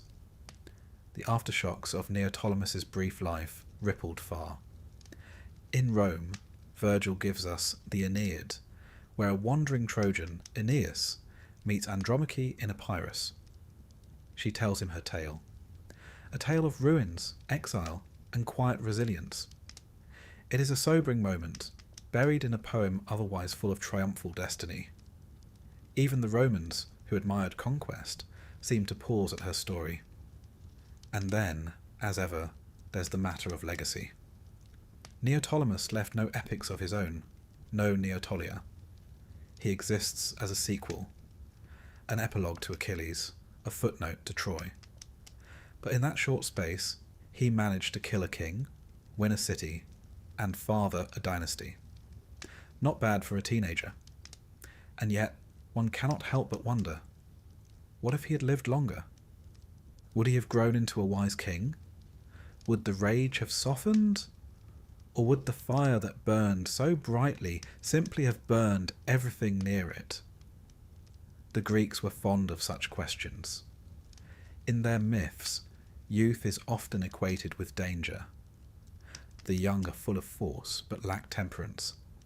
Achilles dies young. Patroclus dies younger. Neoptolemus continues the pattern. The gods, it seems, did not permit long lives to those who shine too brightly. Perhaps that's why Odysseus, older and greyer, survives his journey. Not because he is stronger, but because he is slower, more cautious, more cunning. The flame that flickers lasts longer than the one that blazes. So tonight, we leave Neoptolemus not in the blood-stained temple of Delphi, nor on the smoking battlements of Troy, but somewhere in the quiet hills of Epirus, a young man still learning how to wield a crown. Perhaps he stands at the edge of a cliff, wind tugging at his cloak, staring out at the sea his father once crossed, wondering if he is meant for more than war. or perhaps not. Perhaps his story ends exactly as it should. Brief, brilliant, and sharp-edged. A warning and a memory. The kind of hero whose fire lit up the sky, if only for a moment. There are homecomings, and then there are Greek homecomings, where the phrase "welcome back" is often followed by murder. And no tale of post-Trojan drama better captures this grim tradition than that of Agamemnon, High King of Mycenae, brother to Menelaus, leader of the Greek forces, and, depending on whom you ask, either a victorious hero or a monumentally unlucky husband. Let us begin at the beginning, or rather, the very inconvenient middle. Before Agamemnon ever set sail for Troy, he made what we might call a tactical error in the eyes of the gods. While preparing the fleet, he killed a sacred stag belonging to Artemis and then boasted about it. Now, if there's one thing Greek gods do not tolerate, it is mortals making noise about how clever or powerful they are, especially when they've just murdered divine wildlife. Artemis responded in kind. She stilled the winds, trapping the Greek fleet in Aulis. No sailing, no war, no progress. The solution, a sacrifice, a human one. Enter Iphigenia, Agamemnon's daughter. He lured her to Aulis under the pretense of marrying her to Achilles. The usual wedding lie. When she arrived, instead of a ceremony, she got an altar. The accounts diverge. Some say Artemis snatched her away at the last moment and replaced her with a deer. Others say the blade fell. Either way, Clytemnestra, Agamemnon's wife and Iphigenia's mother, was not amused. Now fast forward 10 years. Troy is in ruins. Agamemnon is finally coming home, bringing with him not just spoils of war, but Cassandra, the Trojan princess and prophetess, as a concubine. Yes, quite the diplomatic choice. Bringing the enemy king's daughter and your own mistress home after killing your daughter and being gone for a decade. Even Odysseus might have raised an eyebrow. As his ship approached Mycenae, Agamemnon would have seen the familiar cliffs and olive groves of his kingdom, the walls of his palace shining in the sun, and perhaps, just perhaps, he imagined a peaceful return, a soft bed, a hot meal, his people singing of his glory. What he got was Clytemnestra. While he had been off conquering, she had been stewing. 10 years is a long time to hold a grudge, but Clytemnestra was nothing if not patient. She had also taken a lover, Aegisthus, cousin to Agamemnon, and a man with his own complicated family tree. This wasn't merely a matter of betrayal.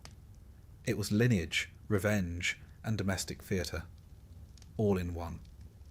According to Aeschylus, when Agamemnon arrived, Clytemnestra greeted him warmly, a little too warmly. She rolled out a purple carpet, a colour reserved for the gods, and invited him to walk upon it. Agamemnon, slightly wary, hesitated. Walking on such fabric was a display of arrogance, practically daring divine punishment.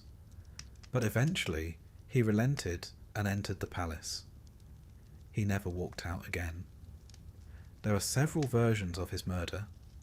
Some say Clytemnestra lured him into a bath, entangled him in robes, and then stabbed him. Others say she used an axe, or perhaps a sword, with Aegisthus dealing the final blow. The details differ, but the outcome does not.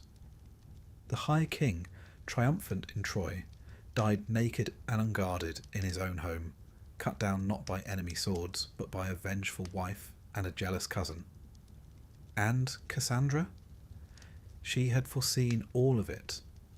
She had seen the palace, the blood, her own end, but true to her curse, no one believed her. Even as she stepped into the house, she knew it was a tomb, and yet she went, calm, resigned, perhaps tired of always knowing what no one else could see. She was killed beside Agamemnon, her death adding a final insult to the Trojan tragedy. Now, to pause briefly for the historical note, Mycenae, as a real place, was one of the great palace complexes of the late Bronze Age. Walls of massive stone blocks, a lion gate still standing today, and shaft graves filled with gold. The Mycenaean rulers may have inspired the later myths, their splintered histories providing the backdrop for tales of ambition and blood. And Agamemnon. His so-called tomb was uncovered by Heinrich Schliemann in the 19th century. A grand grave with a golden mask. The archaeologists remained sceptical about whose bones lay inside, but the poetry endures. Back to the myth, the murder of Agamemnon did not bring peace. It merely shifted the curse down a generation. For you see, Agamemnon had a son, Orestes, and a daughter, Electra. They had waited, grown up under the shadow of a murdered father and a mother-turned-monarch. In most versions, Orestes was sent away as a child for his safety, but the gods, or at least the playwrights, would not let him rest. Years later, Orestes returned to Mycenae. Like so many Greek stories, this too became a question of duty versus morality. Apollo had commanded him to avenge his father, but to do so, he would have to commit matricide, to kill his own mother. Even in the flexible ethics of myth, this was a dark and terrible dilemma. Orestes hesitated, but not for long. With the help of Electra, who had her own catalogue of grievances, he crept into the palace. In some versions, he killed Aegisthus first, then Clytemnestra. In others, he hesitated at the final moment, overcome by horror, only to finish the deed as she begged for her life. The result was the same. The house of Atreus, never particularly blessed, was awash in blood once more. But justice, in the Greek sense, never comes clean. No sooner had Orestes avenged his father than he was pursued by the Furies, or Erinyes, ancient goddesses of vengeance. They hounded him day and night, clawing at his mind, whispering guilt into every shadow. He wandered, sleepless and raving, a man driven mad by the price of justice. Eventually, he found his way to Athens, where Athena herself presided over his trial. This moment, dramatized in Aeschylus's Eumenides, marks one of the first symbolic shifts in Greek literature. From vengeance to law, from blood feud to courtroom. Athena cast the deciding vote in his favour, and the Furies, pacified, transformed into the Eumenides, the kindly ones. A tidy ending, though one suspects the family dinners remained awkward. As for Clytemnestra, she too lingers in myth, a ghost never quite exorcised.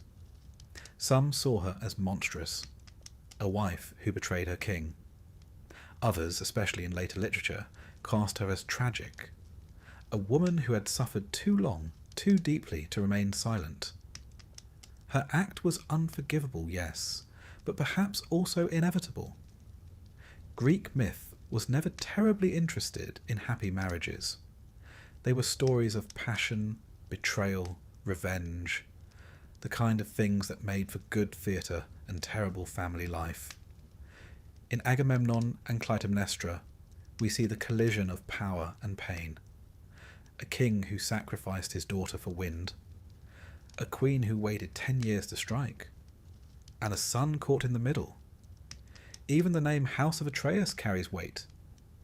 Atreus, Agamemnon's father, had his own scandalous past.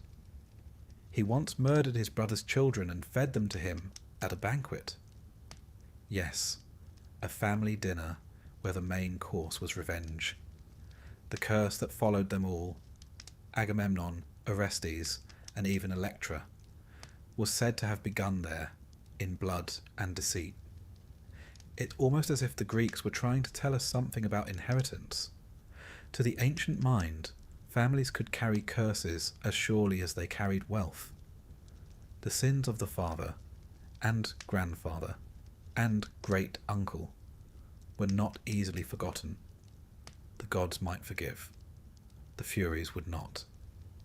And perhaps that's why the tragedy of Agamemnon strikes such a deep chord. It isn't about a king dying in war. It's about what happens after. The slow rot beneath the golden throne, the wife pacing the palace year after year, the child who must decide which parent to betray. There's a quiet horror to it. No monsters, no sieges, no divine thunderbolts.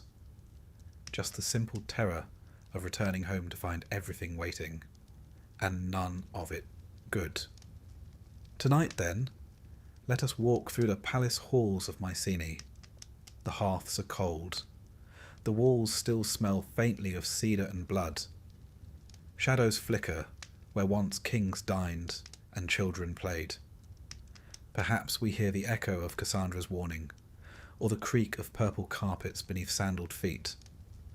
Here, in these stones, the past does not rest. It broods. So let the night fall softly. Let the torches gutter and the marble chill. And remember that not every victory ends in cheers. Sometimes it ends in silence and the slow closing of a door. After the siege of Troy had finally crumbled into dust and ash, the Greeks, those few who had survived the gods, the Trojans and one another, prepared to sail home. Some did not make it past the shoreline. Others would never arrive at all. And a few, like Menelaus, king of Sparta, would find themselves dragged on a journey so improbable that it would seem they'd offended not only the gods, but perhaps time itself. Menelaus, you'll remember, was the man whose wife, Helen, was spirited away by Paris, thus igniting a 10-year war of mud, blood, and badly timed prophecies. When Troy fell, and the smoke cleared, Helen was returned to him, though returned may be too neat a word for what happened. Whether she came willingly, whether she was taken, or whether she had simply grown tired of Paris and ready for the next chapter, we shall never know. What we do know is that she was there on the Trojan shoreline when Menelaus gathered his ships, looking every bit as lovely as she had when the war began. He, on the other hand, had aged. 10 years of siege can do that to a man. They boarded the same ship, perhaps sitting side by side in silence, with only the creaking of oars and the gentle accusation of memory between them. What does one say, really, after all that? So, where were we? Their journey home should have been swift. Sparta was not far, relatively speaking, but the gods had other plans.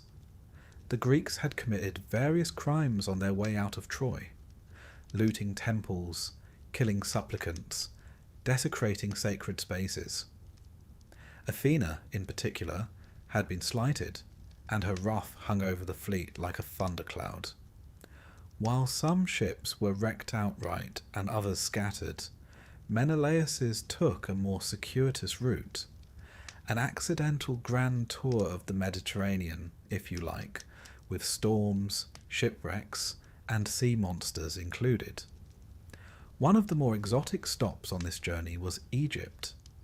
Yes, Egypt. Now it might seem strange that a Greek king would end up in Egypt on his way home, but the ancient world was far more connected than it sometimes appears. Trade routes stretched across the seas, and foreign ports were frequented by all manner of adventurers, merchants, and evidently stranded kings with missing wives. In fact, some versions of the myth, like those found in Herodotus, suggest that Helen never went to Troy at all. According to that version, Paris was blown off course and landed in Egypt with Helen in tow. There, the Egyptian king, horrified that Paris had abducted another man's wife, promptly took her into protective custody. Paris was sent away, and the real Helen remained in Egypt throughout the entire war, while a phantom Helen, an illusion, was in Troy. It's a rather elegant narrative solution, really. If true, it means the Greeks fought a 10-year war over a cloud, literally. The gods, it seems, had a taste for irony. But in most versions, Helen did go to Troy, and it was during the return from Troy that Menelaus found himself in Egypt, with his real, and possibly somewhat awkward, wife beside him. There, the myths tell us, he met Proteus, a prophetic sea god and old man of the sea who could shift shape at will. Proteus was not the sort of being one simply interviewed. He had to be captured, physically pinned down, and held through all his transformations until he relented and spoke. And so, following local advice, Menelaus crept upon Proteus while he napped on the shore among his seals, yes, seals, and wrestled him into submission as he morphed into fire, water, a lion, a serpent, and various other alarming shapes. Menelaus held on. One imagines him swearing quietly throughout, until the god gave up and agreed to speak. Proteus, apparently impressed or simply annoyed, told Menelaus how to appease the gods and continue his journey. Sacrifices would be required, as always, and some divine grovelling. He also informed Menelaus that his brother Agamemnon had been murdered upon returning home. One imagines that news landing like a stone in Menelaus's chest. Victorious, yes, but at what cost? Eventually, with the proper rites performed and favourable winds at last, Menelaus and Helen continued their return voyage. It is said that their journey took 8 years in total. 8 years to come home to a city that had once sung their names, now perhaps quiet with confusion or resentment. And here's where the myth gets complicated. Menelaus and Helen resumed their rule in Sparta. Their homecoming, unlike Agamemnon's, was not met with knives. The palace gates opened, the hearth fires were lit, the people bowed, and yet something must have shifted between them. A decade apart. A war. A long sail through hostile waters. A marriage frayed by the gods themselves. In Homer's Odyssey, when Telemachus visits Sparta in search of news of his father, Odysseus, he finds Menelaus and Helen living in elegant domesticity, surrounded by servants, tapestries, and quiet luxury. Helen, ever the gracious hostess, offers potions to ease sorrow, pours wine, and reminisces about the old days. Her beauty intact, her memory selective. In one scene, she casually tells of how, during the Trojan War, she had once walked the walls of Troy and mimicked the voices of the Greek wives below, trying to lure the soldiers out from the belly of the wooden horse. A chilling little anecdote. Her voice, calling to them in the voices of their beloveds. Whether she did it in jest, or malice, or confusion, is left ambiguous. Homer, with his characteristic subtlety, lets the moment pass unjudged. Menelaus listens. He does not interrupt. Perhaps he's heard the story before. But Homer also gives Menelaus a unique fate. While most Greek heroes die bloody deaths or vanish into obscurity, Menelaus is rewarded. According to Book 4 of the Odyssey, he will not die at all.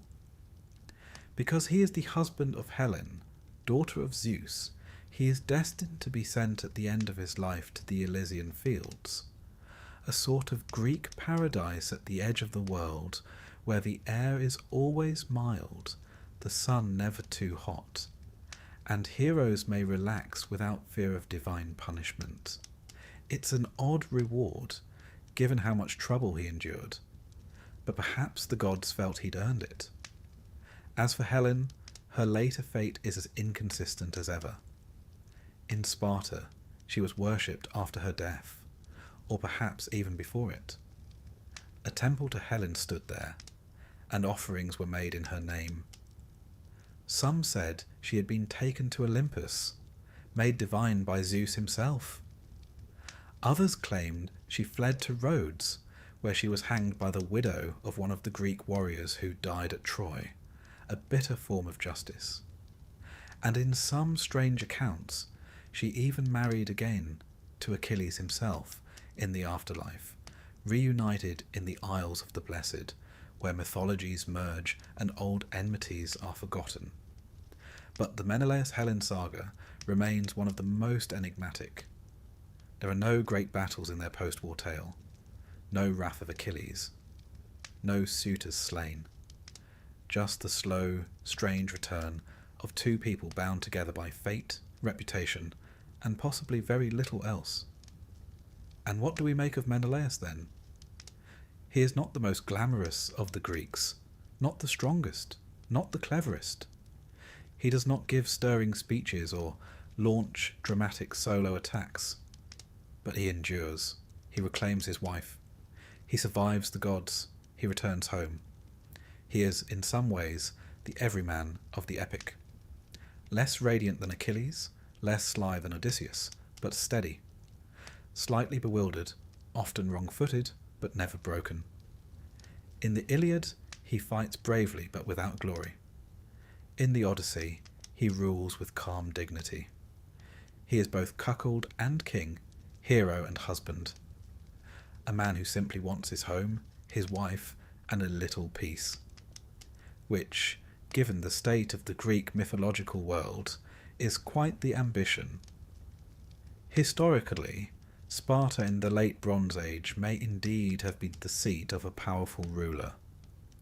Its later martial reputation, so famous in the classical period, was not yet fully formed. Instead, it was a place of trade, of sanctuaries, of richly decorated tombs. Menelaus and Helen, if they lived at all, would have ruled over a land of olive groves, river valleys, and slowly fading Mycenaean splendour. Perhaps they walked together in the evenings, king and queen of a world already slipping into legend. Perhaps they said very little to each other. Perhaps they had said everything during the war, and the silence was what came next. Tonight, then, let us drift with them on those endless Mediterranean waters. The ship gently rocking, the stars above foreign shores, Proteus shifting in his sleep somewhere beneath the waves, the long way home stretching onward, lined with omens and olive trees. And if the gods allow, perhaps, just perhaps, the sea will stay calm until morning. Some men return from war with scars and silence, others with treasure. But Odysseus, king of Ithaca, returned with stories, a great many of them. Whether he embellished a bit along the way, or a great deal, is beside the point. Tonight, we join him not for his triumphs, but for his meandering, frequently interrupted, occasionally bizarre 10-year journey home. Because for Odysseus, the war was only half the problem. The rest was for everything else. The Odyssey, attributed to Homer, begins after Troy, and it opens not with the king himself, but with his household in disarray. His wife, Penelope, is weaving and unweaving a shroud each night to stave off aggressive suitors. His son, Telemachus, is awkward, moody, and increasingly suspicious that his father is never coming back. And the kingdom of Ithaca is slowly, inevitably, becoming someone else's. But where is Odysseus? stranded as it happens on an island with a goddess. Her name is Calypso, and she is in no hurry to let him leave. For 7 years, she keeps him in a kind of bittersweet captivity, offering him immortality, love, and a worry-free existence. He declines, which may strike you as a strange choice. Immortality and divine companionship are nothing to sneeze at. But Odysseus, for all his cleverness, is a man fixated on home. Even if home is full of suitors drinking his wine and eyeing his wife. Eventually the gods intervene. Hermes arrives with a message from Zeus. Let him go. Calypso, grumbling, obeys. Odysseus builds a raft and sets sail, only to be shipwrecked almost immediately by Poseidon, who still holds a grudge. The sea god had never forgiven Odysseus for blinding his son, the Cyclops Polyphemus. More on that shortly. He washes up on the shores of Scheria, home of the Phaeacians, who are helpful, curious, and crucially enjoy a good tale.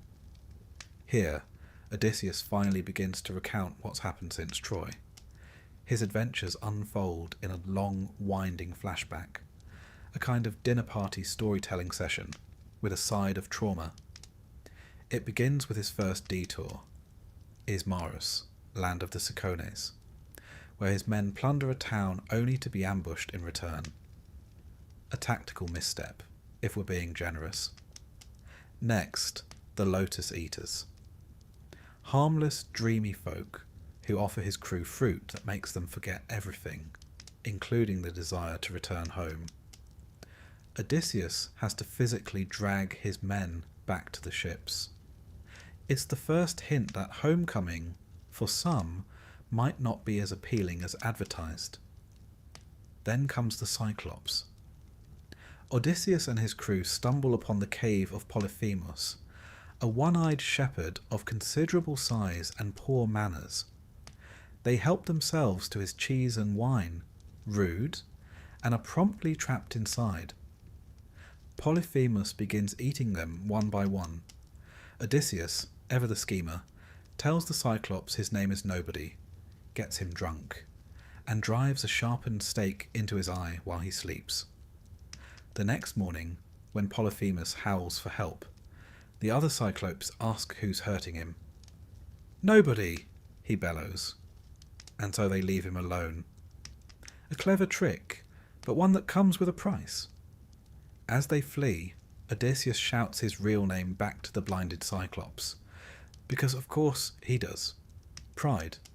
It undoes many a Greek hero. Polyphemus prays to his father, Poseidon, to curse Odysseus, and the sea god obliges. From here, it all unravels. At Aeolia, the god Aeolus gives Odysseus a bag containing all the winds, a rather generous gift. So close to Ithaca they can see the shoreline, Odysseus's crew, suspecting treasure, opens the bag. The winds explode, the ship is thrown back to Aeolia, and this time Aeolus refuses to help. Understandably. Next stop, Laestrygonians, giant cannibals. They destroy most of his fleet and eat quite a few men. Only one ship escapes. Then, Circe, a sorceress who turns men into pigs. Odysseus, aided by Hermes, resists her magic and becomes her lover instead. They stay a year. It's becoming a theme. Circe eventually helps him with directions, but to proceed, he must visit the underworld and speak with the prophet Tiresias. Down he goes, offering blood and prayers. In the gloom of Hades, he meets the ghost of Elpenor, one of his men who fell off a roof. He sees his mother, long dead. He speaks to Achilles, who admits that he'd rather be a poor farmer among the living than a lord among the dead. Even the great heroes, it seems, tire of their own glory. From the dead, Odysseus returns to Circe, then sets off again. Next, the Sirens. Their song lures sailors to their deaths. Odysseus, ever curious, wants to hear it. He plugs his men's ears with wax and ties himself to the mast. The song is haunting, irresistible, but he cannot move. and so they pass safely. Then Scylla and Charybdis, a six-headed monster on one side, a deadly whirlpool on the other.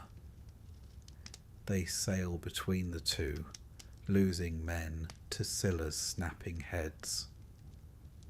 It's not exactly a win, but it's better than total annihilation. Eventually, they land on Thrinacia, island of Helios, the sun god. They are warned not to touch his sacred cattle. Odysseus insists they obey, but when food runs out, his men predictably slaughter the cows. Helios complains to Zeus, who sends a storm to destroy the ship. Only Odysseus survives. He clings to driftwood, floats for days, and washes up on Ogygia, the island of Calypso. And thus the loop is complete. Back in the present, the Phaeacians, moved by his tale, offer Odysseus passage home. Poseidon, still cranky, turns their ship to stone. But Odysseus at last sets foot on Ithaca. He doesn't announce himself immediately. Always cautious, always calculating. Disguised as a beggar, thanks to Athena's help, he enters his own palace and surveys the chaos. Over 100 suitors have taken residence, drinking, feasting, and pressing Penelope to choose a new husband. Penelope, for her part, has stalled brilliantly. She told them she'd choose once she finished weaving a shroud for Odysseus's father. Each night she undid her day's work. For 3 years they were fooled. Eventually they caught her. But still she held firm. A woman of quiet genius, Odysseus, still disguised, is mocked by the suitors. He endures it, waits, plans. Finally he reveals himself, by stringing his old bow and shooting an arrow through 12 axe heads, a feat no one else could match. Then he kills them all, every last suitor, with arrows, swords, and help from his son and a few loyal servants. The great hall of Ithaca is soaked in blood. The crime, in Homer's eyes, is not vengeance, but hospitality violated. These men overstepped, and now the reckoning has come. But even after this, peace is not guaranteed. The families of the slain suitors rise up, ready to continue the cycle. Athena intervenes. A fragile truce is declared. And finally, the home that Odysseus longed for becomes his again. Not just in bricks and walls, but in name and rule and quiet. Now the curious thing about Odysseus is that his tale doesn't end there. In some later traditions, Odysseus doesn't stay home. One version claims he grows restless and sets off again, this time westward, beyond the known world, seeking to find where the sea ends. Others say he was eventually killed by his own son, Telegonus, born of Circe, who arrives unknowingly in Ithaca and strikes down his father by mistake with a poisoned spear. A rather Greek ending, that, fated, ironic, and familial. But in Homer's version, Odysseus remains. Older, weathered, a king once more. Historically, the island of Ithaca, or rather, the various locations claiming to be it, has been the subject of much scholarly debate. Some archaeologists believe the Homeric Ithaca may not align with the modern island bearing the name. Others insist it does. Regardless, the Odyssey captures the essence of what it meant to be Greek in that age. To travel, to long for home, and to be wary of gifts from strangers. Odysseus stands apart from the other Greek heroes. Achilles sought glory, Agamemnon, power, Menelaus, perhaps, restoration. But Odysseus sought survival. He lies, cheats, weeps, hides, yet endures. He is flawed, brilliant, deeply human. The gods both love and torment him. The world resists him, but he adapts, he thinks. And slowly, painfully, he wins. And so tonight, let us rest beside him, our clever king, finally still. The storm has passed, the hearth is warm, The suitors are gone. Penelope sleeps nearby. The long oar lies in the corner silent. And perhaps, just perhaps, Odysseus dreams not of monsters or witches, but of olive trees, and the smell of bread baking, and the sound of waves brushing softly against the shore of home. It is one thing to be the hero of a great war, quite another to be the son of one. If Odysseus endured storms and monsters, his son Telemachus faced a different kind of trial altogether. The quiet, grating kind of hardship that involves waiting, watching, and wondering whether your father is ever coming home, or if the songs sung about him are more flattering than factual. When the Odyssey opens, Telemachus is no longer a boy, but not quite a man. He is, to borrow a Greek word, nepios, still soft of chin and uncertain of purpose. He lives in a palace overrun by suitors, where the food is being eaten, the wine poured too freely, and the servants uncertain where their loyalties lie. His mother Penelope weaves in the day and unweaves in the night, stalling the inevitable. But time, like the gods, waits for no one. And so Telemachus is forced into an uncomfortable position. Half prince, half hostage, drifting through his own halls like a ghost of what should have been. No father, no control, only whispers of glory and an ever-tightening knot of expectation.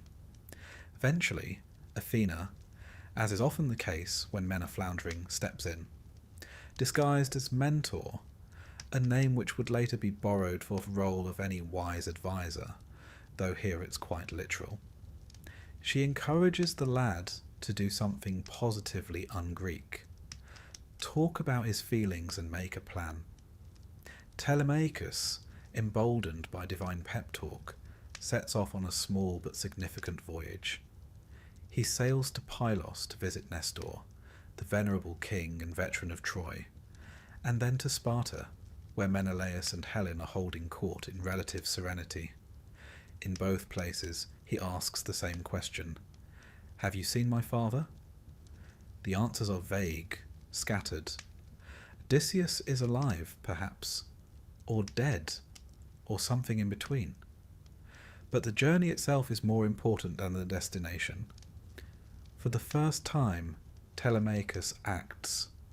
He steps beyond the shadow of absence and into the uncertain light of selfhood. Meanwhile, Odysseus is making his own belated return.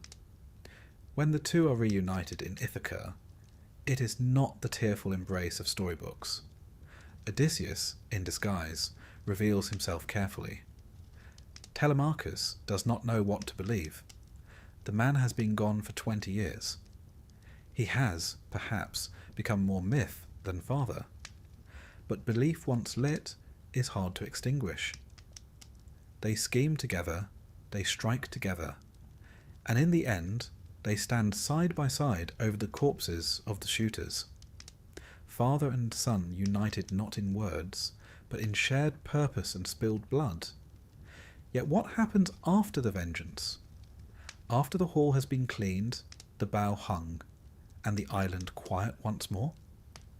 Here the stories splinter. In some versions, Telemachus becomes king after Odysseus' eventual death.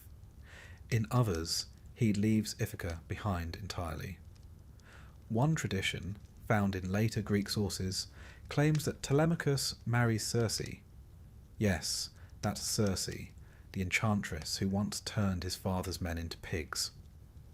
In an act of mythological neatness, Odysseus' son and his former lover build a new dynasty on the island of Aiaia. Together, they have a son named Latinus, who, depending on your source, goes on to found part of Italy. The myth is fluid, as always, and the past has a tendency to loop back on itself in peculiar ways. There's also the tale of Telegonus, Circe's son with Odysseus.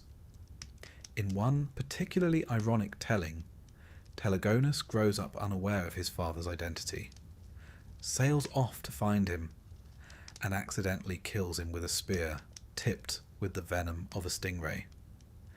In a gesture of mythical symmetry, he then marries Penelope, his father's widow, and Telemachus marries Circe.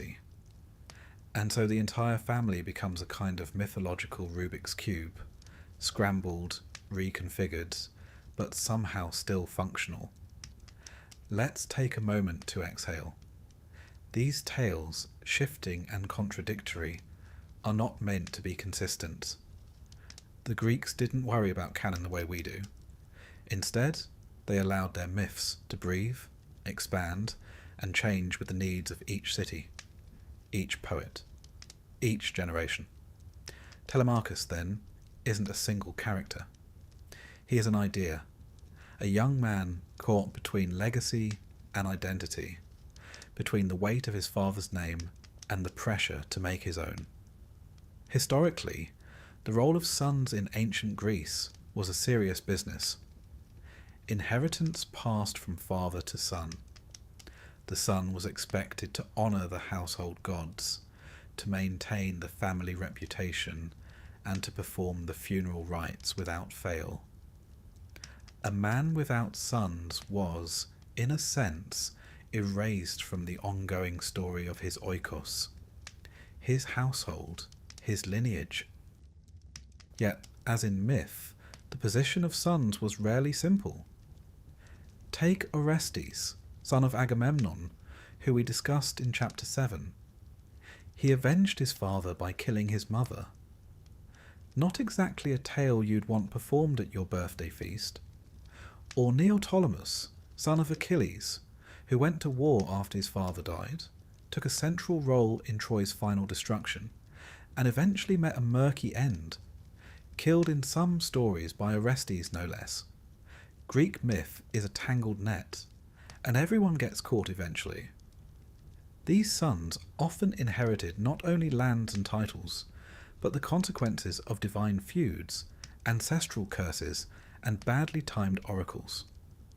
For every golden shield passed down, there seemed to be a family ghost lurking in the vestibule.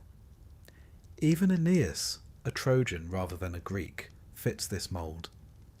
The son of Anchises and the goddess Aphrodite, Aeneas carries his aged father on his back out of burning Troy, a moving image that would echo down through Roman poetry.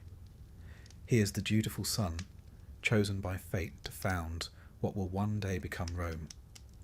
Yet his path, too, is laden with war, wandering and loss.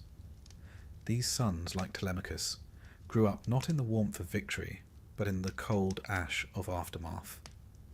They inherited stories and wounds, and the knowledge that the age of heroes was slipping away, replaced not by peace, but by memory. There is something strangely modern about Telemachus. He is not interested in glory for its own sake. He is thoughtful, hesitant, observant. When Homer describes him in the Odyssey, it is often in quiet terms. He listens more than he speaks. He weighs each word. He watches his mother's sorrow and understands it without being consumed by it. He is, if you like, the transitional figure between the old world and the new. Odysseus is a man of cleverness, disguise, and decisive action. Telemachus is a man of reflection, diplomacy, and restraint.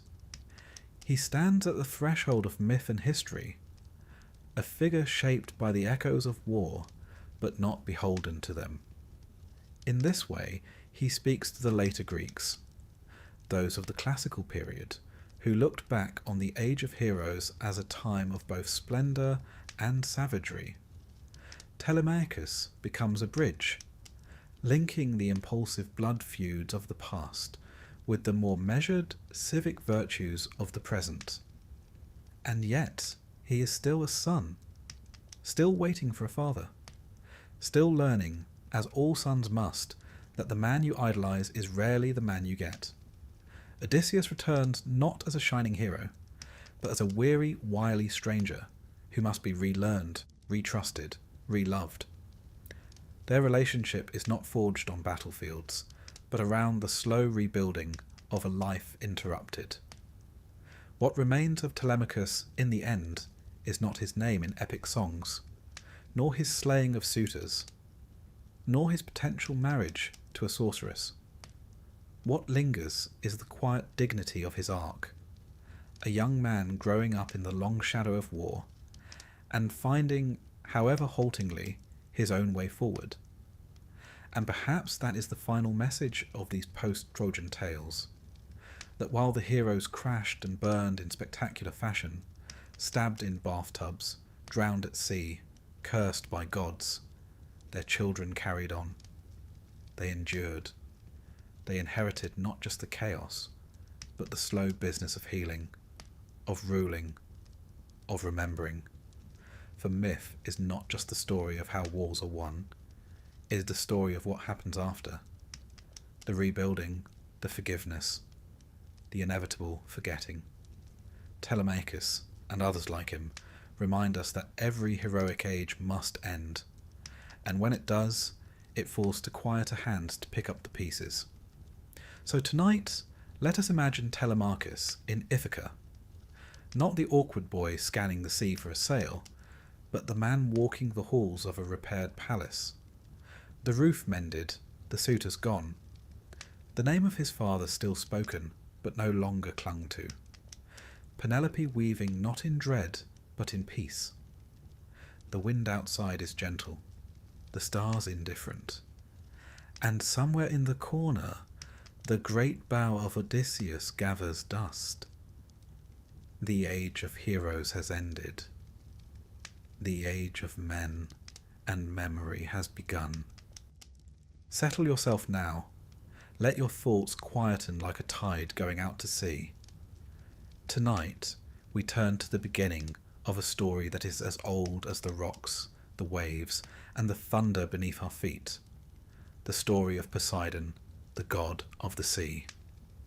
But as with all gods in Greek myth, his beginning was not in calm waters, but in storms of family betrayal, cosmic power struggles, and just a touch of parental neglect. Poseidon was one of 6 children born to the Titans Cronus and Rhea. The Titans, in the Greek imagination, were colossal beings, embodiments of primal forces. Cronus, his father, was the youngest of the 12 Titans, and he was not precisely what you would call a trusting sort. Having overthrown his own father, Uranus, Cronus received a prophecy of his own, that one of his children would one day overthrow him. In fairness, when your family tree is essentially one long chain of betrayals and coups, paranoia is rather understandable. So Cronus did what many ancient tyrants did when faced with the prospect of rebellion. He eliminated the competition. Unfortunately for his children, this meant swallowing them whole. Not symbolically, not exiling them or keeping them locked up in some tower. He literally swallowed them, one by one, ere they were born. Hestia, Demeter, Hera, Hades and Poseidon all found themselves swallowed alive. It was less a family home, more a sort of divine stomach prison.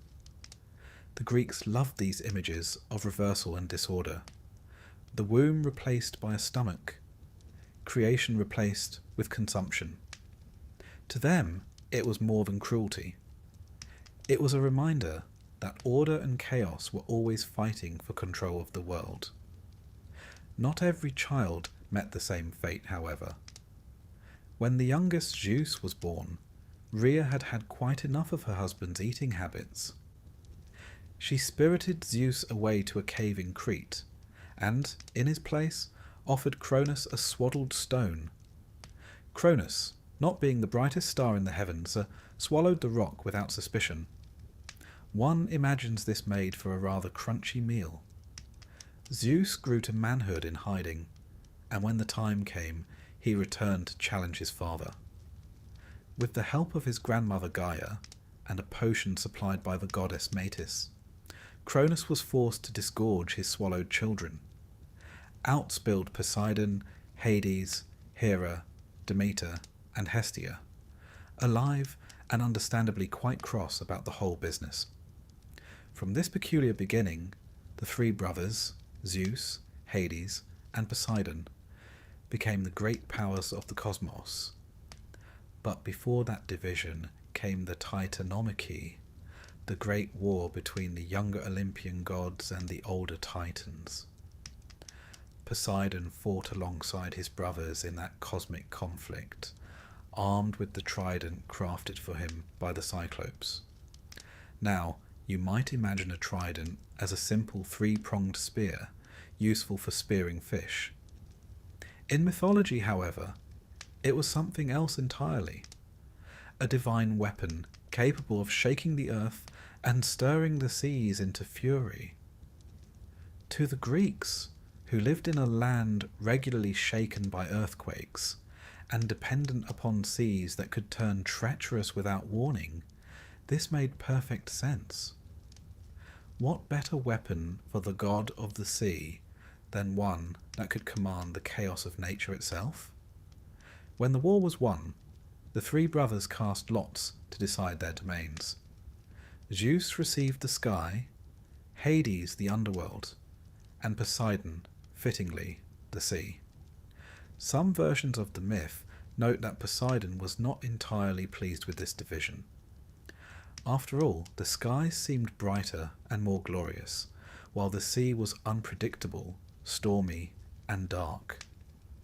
But to the Greeks, who depended upon the sea for trade, travel, and sustenance, Poseidon's domain was nothing less than vital.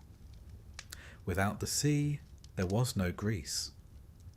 It is important to pause here, because Poseidon's character makes much more sense when we understand the Greek relationship with the sea. Ancient Greece was not a single unified land, but a collection of rocky peninsulas and islands scattered across the Aegean. Travel by land was slow and difficult. Travel by water, though dangerous, was essential. Every fisherman setting out in a fragile wooden boat, every merchant braving foreign shores, every army crossing to raid or conquer, all looked to Poseidon. But the sea was not simply a road. It was also a destroyer. A sudden storm could smash ships against the rocks. A calm wind could trap you in place until your supplies ran out. To the Greeks, the sea was alive, moody, and deeply unpredictable. And so they made sacrifices to Poseidon, hoping to soothe his temper. He was not only god of the sea, but also the earth shaker. This is another reflection of Greek life. The Aegean region lies in one of the most earthquake-prone zones of the world. Ancient temples, houses, and cities often collapsed under sudden tremors. The Greeks, lacking geological science, attributed these quakes to Poseidon's trident striking the earth in anger. Thus, he was a god of double force, the swelling sea and the trembling land. Poseidon himself is an interesting character in the myths, powerful, temperamental, and proud. Unlike his brother Zeus, who was forever chasing after mortal women, or Hades, who stayed brooding in his underworld, Poseidon is portrayed as unpredictable, easily offended, and quick to vengeance. This suited his natural domain. Sailors never quite knew whether the sea would favour them or destroy them. Poseidon was the embodiment of that uncertainty. Yet the Greeks also saw him as a god of fertility and creation. His link with horses, an odd pairing you might think, until you realise that horses were the most powerful and prestigious animals the Greeks knew, gave him a creative side. The myth runs that Poseidon struck the earth with his trident and brought forth the first horse. He was both destroyer and giver of life, much like the waves that could drown you one day and carry your ship safely the next. In later myths, Poseidon takes Amphitrite, a sea goddess, as his wife. she was not especially eager at first. In fact, she fled his advances. But eventually they were reconciled, and together they ruled the ocean's depths. Their children included Triton, the merman with a conch shell, and a host of other beings who populated the sea in Greek imagination. But that is to skip ahead. In this first stage of Poseidon's story, what we see most clearly is the pattern of the Greek gods themselves. Born into violence, shaped by rebellion, and placed into roles that reflected the natural world around their worshippers, one cannot help but imagine, perhaps with a wry smile, what it must have been like inside Cronus' stomach during those years. Did Poseidon, Hades, and the others chat quietly while waiting to be freed? Did they wonder what had gone wrong in their family? It is a dark image, but the Greeks themselves often told it with a certain dry absurdity. After all, these were not tales meant to be clinical history. They were stories told aloud by firelight or at feasts to explain the world and to entertain. And in that sense, Cronus' poor digestion provided a very memorable beginning to the story of the sea god. If we step back from the myth and look at it historically, there is something recognisably human in these stories. In many ancient cultures, younger generations overthrowing older rulers was a repeating theme. The Greek myths gave cosmic form to this pattern. Just as kings and city-states rose and fell in human life, so too did gods replace their fathers and take their place. Poseidon, Zeus, and Hades, therefore, were not just divine characters, but reflections of the constant cycle of power in the human world. And so, in this first chapter, we find Poseidon emerging from darkness, born of betrayal, freed from his father's belly, armed with a trident that could command the world's most fearsome forces, and given dominion over the restless seas. His story, like the waves, would rise and fall with tempests, rivalries, and uneasy peace.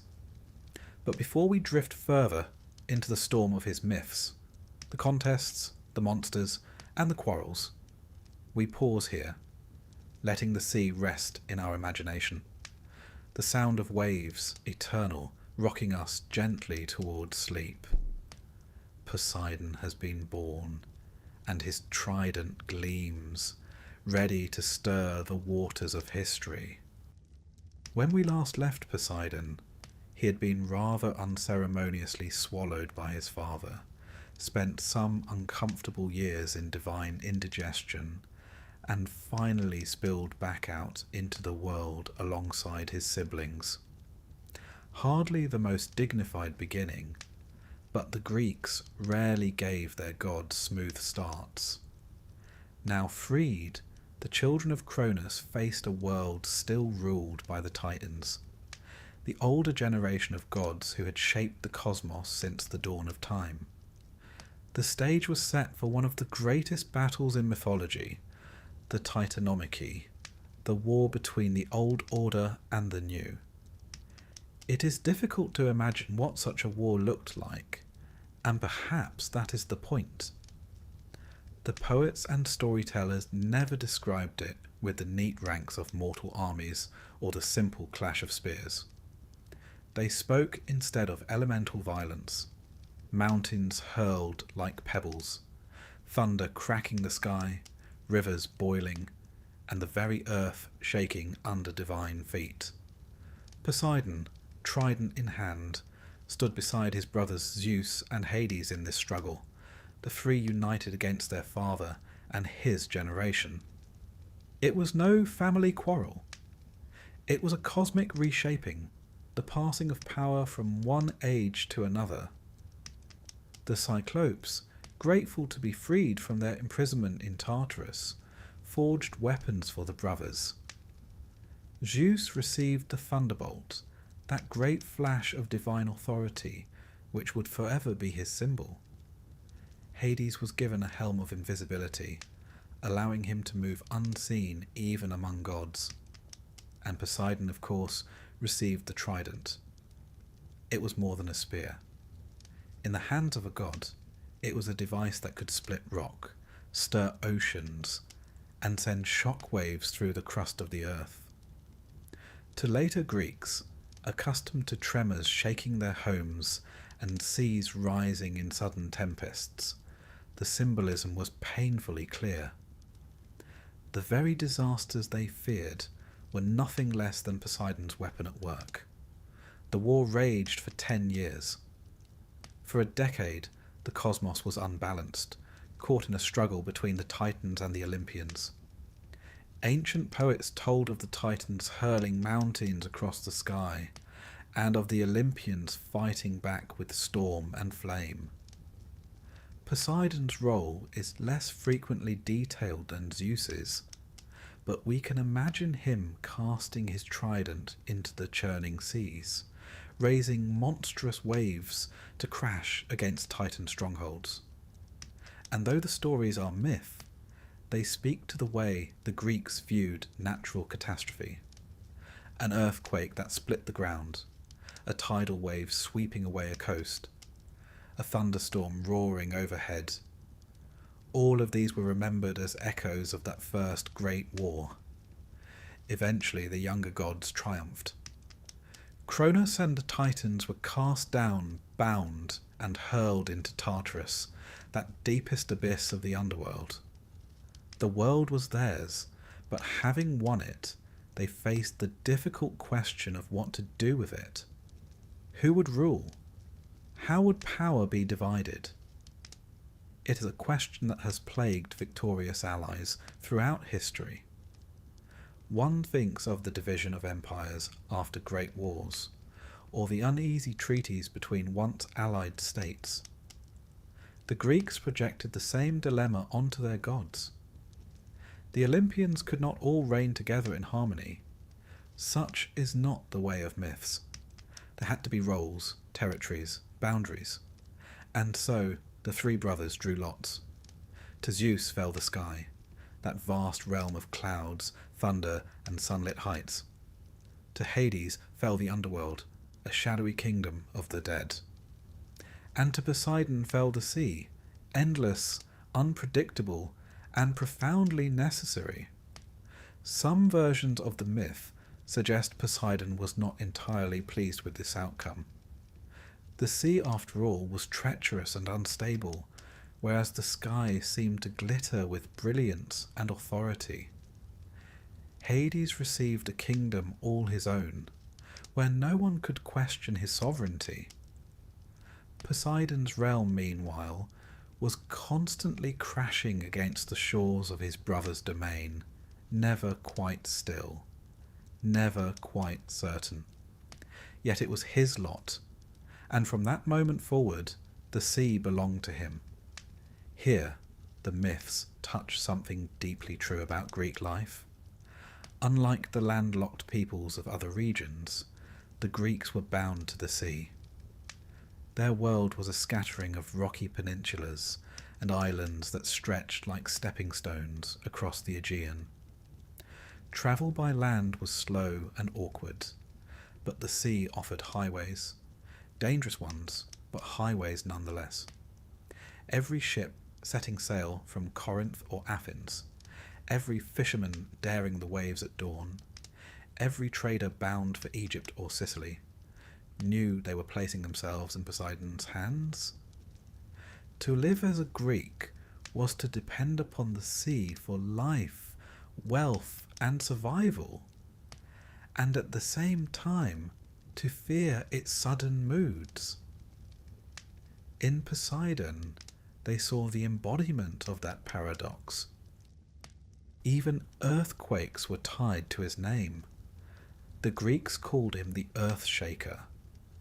Living as they did in one of the most seismically active regions of the world, they could hardly ignore the tremors that rattled their homes, cracked their temples, and toppled their city walls. Today, we may reach for geology textbooks and tectonic plates, they reached for myth. The ground quaked because Poseidon, restless, struck the earth with his trident. It was an explanation as terrifying as it was satisfying, not a meaningless accident, but the work of a god, angry or impatient. Poseidon's trident itself became one of the most famous symbols in mythology. It was often imagined stirring the seas into storm or splitting the ground with a single strike. Later art, from pottery to sculpture, never failed to depict him holding it proudly. It was, in a sense, his identity, as Zeus had his thunderbolt and Hades his dark helm.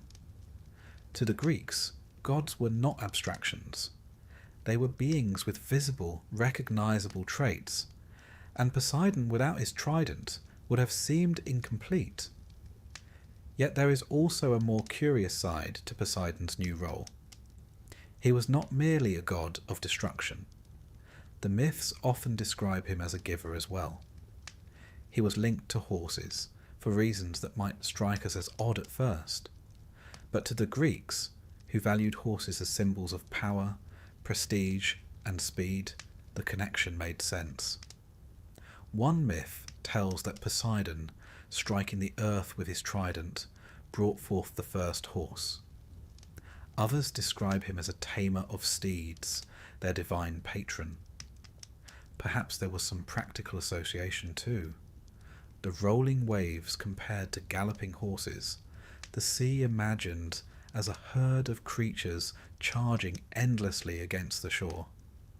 What is clear is that Poseidon's realm was vast and complex. It was not simply the sea as water, but all that the sea represented: travel, danger, trade, fertility, destruction, and creation. His temperament matched it. Unlike Zeus, who clung to order, or Hades, who ruled in silence, Poseidon was moody. Sailors never knew whether he would favour them or wreck them. He was both protector and punisher, saviour and destroyer. In him, the Greeks saw the contradictions of their own world reflected back. The division of the cosmos into 3 realms also speaks to a larger Greek worldview. They believed in balance: sky, sea, and underworld, each ruled by a brother, none able to dominate entirely. It was a fragile balance, to be sure, but it was balance nonetheless. And within that framework, Poseidon was essential. Without him, the sea would have no master, no explanation. His domain might not have seemed as glorious as the sky, or as sovereign as the underworld, but it was unavoidable. The Greeks could not ignore the sea, and therefore they could not ignore Poseidon. One imagines, perhaps with a small smile, the moment of drawing lots. Did Zeus cough politely and suggest he had shuffled fairly? Did Hades sigh and accept his gloomy fate without complaint? Did Poseidon raise an eyebrow at the endless salt-water domain now laid upon him? Myths do not answer these questions, but they leave room for us to wonder. And the humour of divine family politics is never far from the surface. The gods, after all, were mirrors of human society. Brothers argued, power was divided uneasily, and luck played its role. With the Titanomachy concluded and the cosmos divided, Poseidon settled into his role. He would build a palace of coral and gold beneath the waves, populate his realm with sea creatures both wondrous and terrifying, and begin the long history of quarrels, rivalries, and adventures that would define his myth. But even here at the beginning, we already sense his nature. He is restless, powerful, and unpredictable. The sea made flesh, with all its beauty and danger. The Greeks, telling these stories by lamplight or in crowded marketplaces, must have looked to the horizon and felt the truth of them. The sea was never far away, and it was never tame. To explain its moods, To imagine a god wielding a trident and shaking the earth was not only poetry, it was survival. And so Poseidon, once a child swallowed in fear, emerged from war as a king, his throne set not in the sky nor in the earth below, but in the shifting, rolling, eternal waters of the world. When the cosmos had been divided and the lots drawn, Poseidon was given dominion over the sea. It was not the tidy realm that Zeus claimed in the heavens, nor the enclosed kingdom that Hades received beneath the earth. The sea was endless, shifting, and unpredictable. To rule it was to hold power over something that could never truly be mastered. It was a gift of majesty and a burden of restlessness. And perhaps this is why Poseidon came to be remembered as a god with moods as changeable as the waters he commanded. The poets imagined that he established his home in a palace beneath the waves, a hall of coral and gleaming stone with silver rooftops and gates of pearl. Dolphins played in its courtyards. Hippocamps, half horse, half fish, drew his chariot across the waters, and his son Triton blew a conch shell to calm or stir the tides. If Zeus's throne on Mount Olympus was a beacon of lofty authority, Poseidon's palace was a majesty hidden in the depths, mysterious and unreachable, like the sea itself. Of course, no mortal ever saw such a place. The Greeks described it as a way of explaining the unknown. What lay beneath the waves, in the vast dark that swallowed ships and treasures, had to be filled with something. And what better than the hall of a god, gleaming just out of reach? For sailors staring at the horizon, the thought of Poseidon watching was both reassuring and a little unnerving. His most famous emblem, the trident, was everywhere. To a fisherman it was a tool, but in Poseidon's hands it was no ordinary spear. With it he could raise storms, split rocks, or shake the earth until cities fell. Earthquakes, so common in Greece, were seen as his strikes against the ground. Storms that dashed ships against rocks were his anger, and a calm sea his fleeting generosity. Just as Zeus was never depicted without his thunderbolt, Poseidon was never imagined without his trident. It was the very essence of his power, as much a part of him as the waves themselves. But the sea was more than a destroyer. It was also bountiful.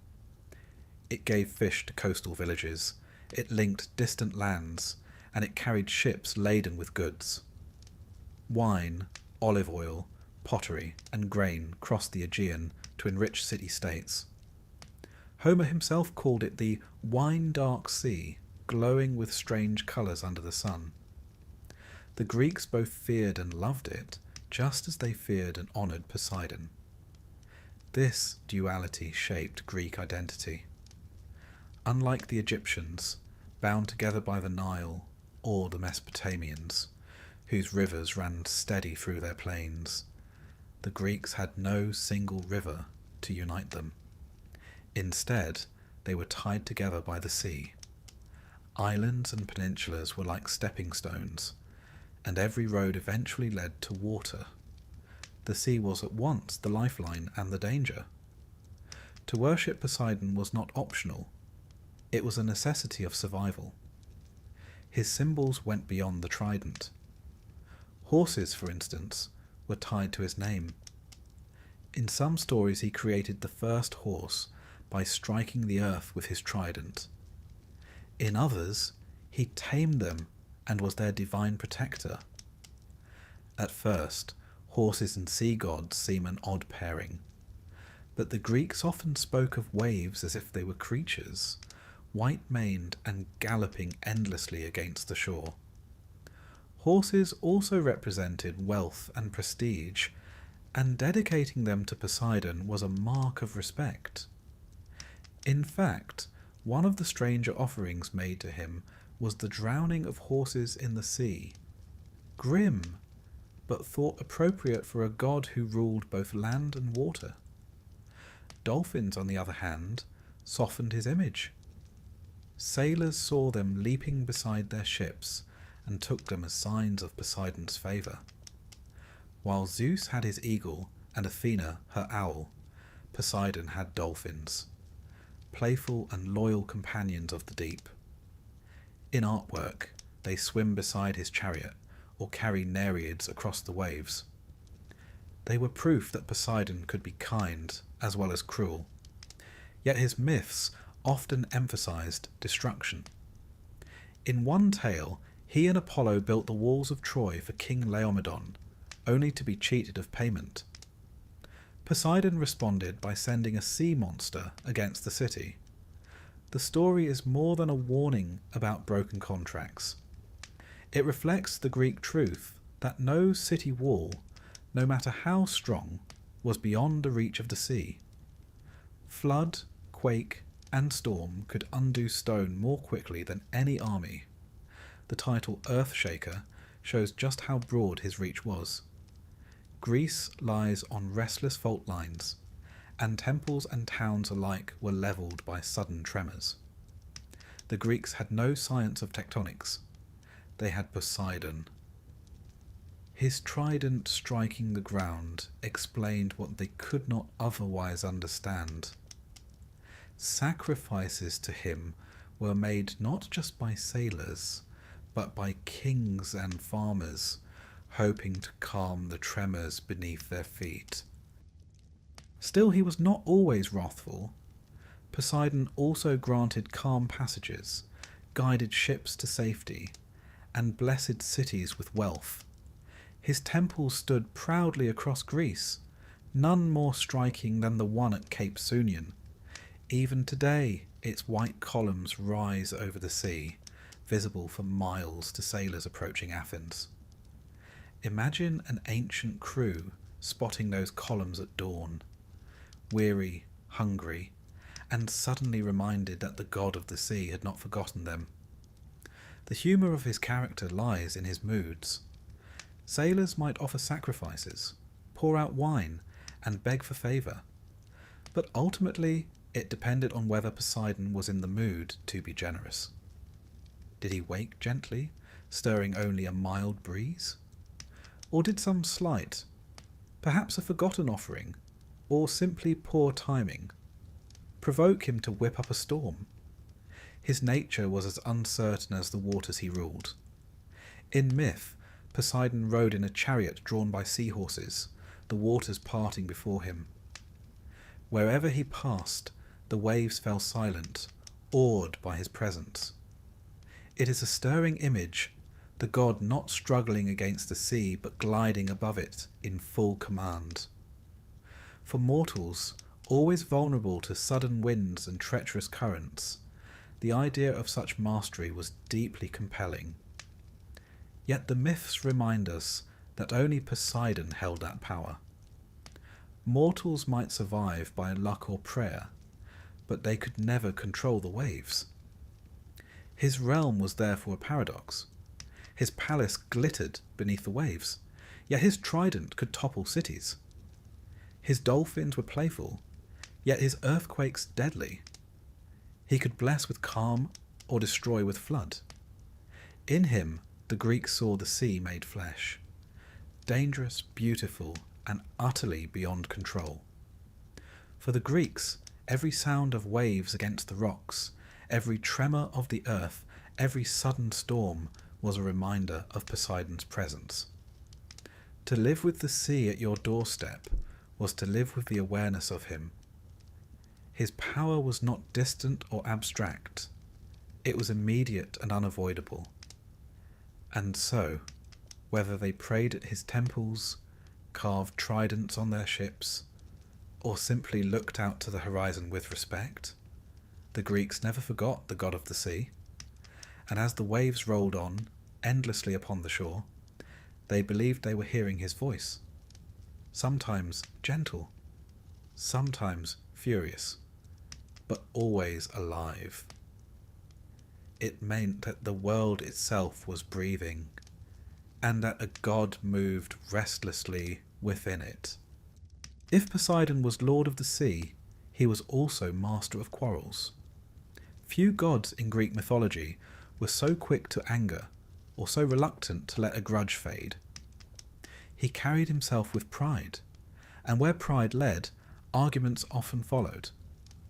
Among his many rivalries, and there were many, none is more famous or more revealing of the Greek imagination than his contest with Athena for the patronage of a city that would one day be called Athens. The setting of the story was the rocky land of Ithaca, a region without a god to call its protector. Its people, so the myth tells us, wished for a divine patron who would safeguard them, enrich them, and bless their city with prosperity. Two gods stepped forward, each eager to claim the prize. Poseidon, lord of the sea, with his trident and his rolling waves, and Athena, goddess of wisdom, skill, and strategy. Both were powerful, both ambitious, and both unwilling to yield. The quarrel had to be resolved through a contest, and the prize was nothing less than the heart of a people. Poseidon struck first, as suited his nature. He strode to the rocky Acropolis, and with a mighty blow of his trident, split the stone. From the cleft gushed forth a spring of water, bubbling up in dazzling display. The crowd of mortals gasped. Surely this was a gift beyond imagining, a source of life sprung from bare rock. But when they tasted it, their awe turned to confusion. The water was salty, briny as the sea itself. Dramatic, yes, spectacular certainly, but not especially useful for drinking or farming. In a land where every drop of fresh water mattered, Poseidon's gift was impressive to look at and disappointing to use. It was, in short, a very Poseidon gesture, magnificent but impractical. Then it was Athena's turn. She stepped forward, calm and deliberate, and planted a seed in the ground. From it grew a tree, the first olive. Its leaves shimmered silver green in the sunlight, and its fruit promised food, oil, and wood. Modest compared to a gushing spring, yet infinitely more valuable. Olives could feed a household, oil could burn in lamps to light the night, and the wood could be shaped into tools and vessels. More than that, olive oil could be traded across seas, bringing wealth and influence to a people who possessed it. Athena's gift was quiet, humble, and practical, a gift for the long term, not the moment. The people judged Athena's offering superior. The city was named Athens in her honour, not Poseidonia. The goddess of wisdom became its patron, and the olive tree its symbol. Poseidon, however, was not a god to accept defeat gracefully. In some versions, enraged by his loss, he flooded the Attic plain in vengeance, sending waves across the land to remind mortals of the power they had slighted. In others, he withdrew in silence, storing the memory of the insult for centuries to come. One imagines him muttering darkly to himself, perhaps wondering why mortals preferred trees to salt water, as though such things were remotely comparable. The story has often been told with a touch of humour, and perhaps that is part of its appeal. Poseidon's gift was showy but impractical, while Athena's was simple and essential. The myth reflects a choice of values. Athens prided itself on wisdom, foresight, and strategy, qualities Athena embodied. Poseidon's salty spring symbolized brute force, tempestuous power, and sudden spectacle. The Athenians admired these qualities in sailors and warriors, but they did not wish them to define their city's soul. Yet the contest also reveals a deeper truth. Athens may have chosen Athena, but it could not ignore Poseidon. The city depended on both gods in different ways. Athena's olive trees covered the land of Ithaca, providing sustenance and trade. Amphorae of oil, stamped with Athenian symbols, travelled across the Mediterranean. Olive oil was poured out in sacrifices, rubbed onto the bodies of athletes, and stored in jars as wealth itself. Without Athena's tree, Athens would not have thrived. But Athens also lived by the sea. The port of Piraeus bustled with ships bringing grain from Egypt, timber from Macedonia, and goods from far-off lands. In the classical age, the Athenian navy ruled the Aegean. Swift triremes, rowed by citizens in tight ranks, carried the city's influence across the waters. Themistocles, one of Athens' shrewdest leaders, once argued that the salvation of the city lay not in its walls but in its fleet. And he was right. It was the ships that turned Athens into a naval empire, the sea that gave it power to face Persia, and Poseidon's realm that bore those ships forward. In that sense, the myth of the contest is less about victory and defeat, and more about balance. Athena gave Athens its mind, its strategy, its symbol of peace and prosperity. Poseidon gave it its reach, its ships, its power over the Aegean. The Athenians may have laughed at the saltwater spring and praised the olive, but they never neglected sacrifices to the sea god. His temple stood proudly at Sunion and other headlands, his name invoked whenever a voyage began. The city honoured Athena above all, but it never forgot that Poseidon was waiting, restless and moody, just beyond the horizon. The myth also connects directly to the landscape. On the Acropolis itself, visitors could see an ancient olive tree said to be the very one Athena had planted, and nearby was a saltwater pool called the Sea of Erechtheus, believed to be the mark of Poseidon's trident. These physical features were woven into the story. Myth was not distant fantasy, but part of the very ground underfoot. To stand on the Acropolis was to stand at the place where gods had struck the earth. The tree and the spring were proof, living and eternal, that Athens was shaped by both Athena and Poseidon. Historically, the choice of Athena also made sense. Olive trees grew naturally in the stony soil of Attica, thriving where other crops failed. They endured drought, lived for centuries, and became symbols of endurance.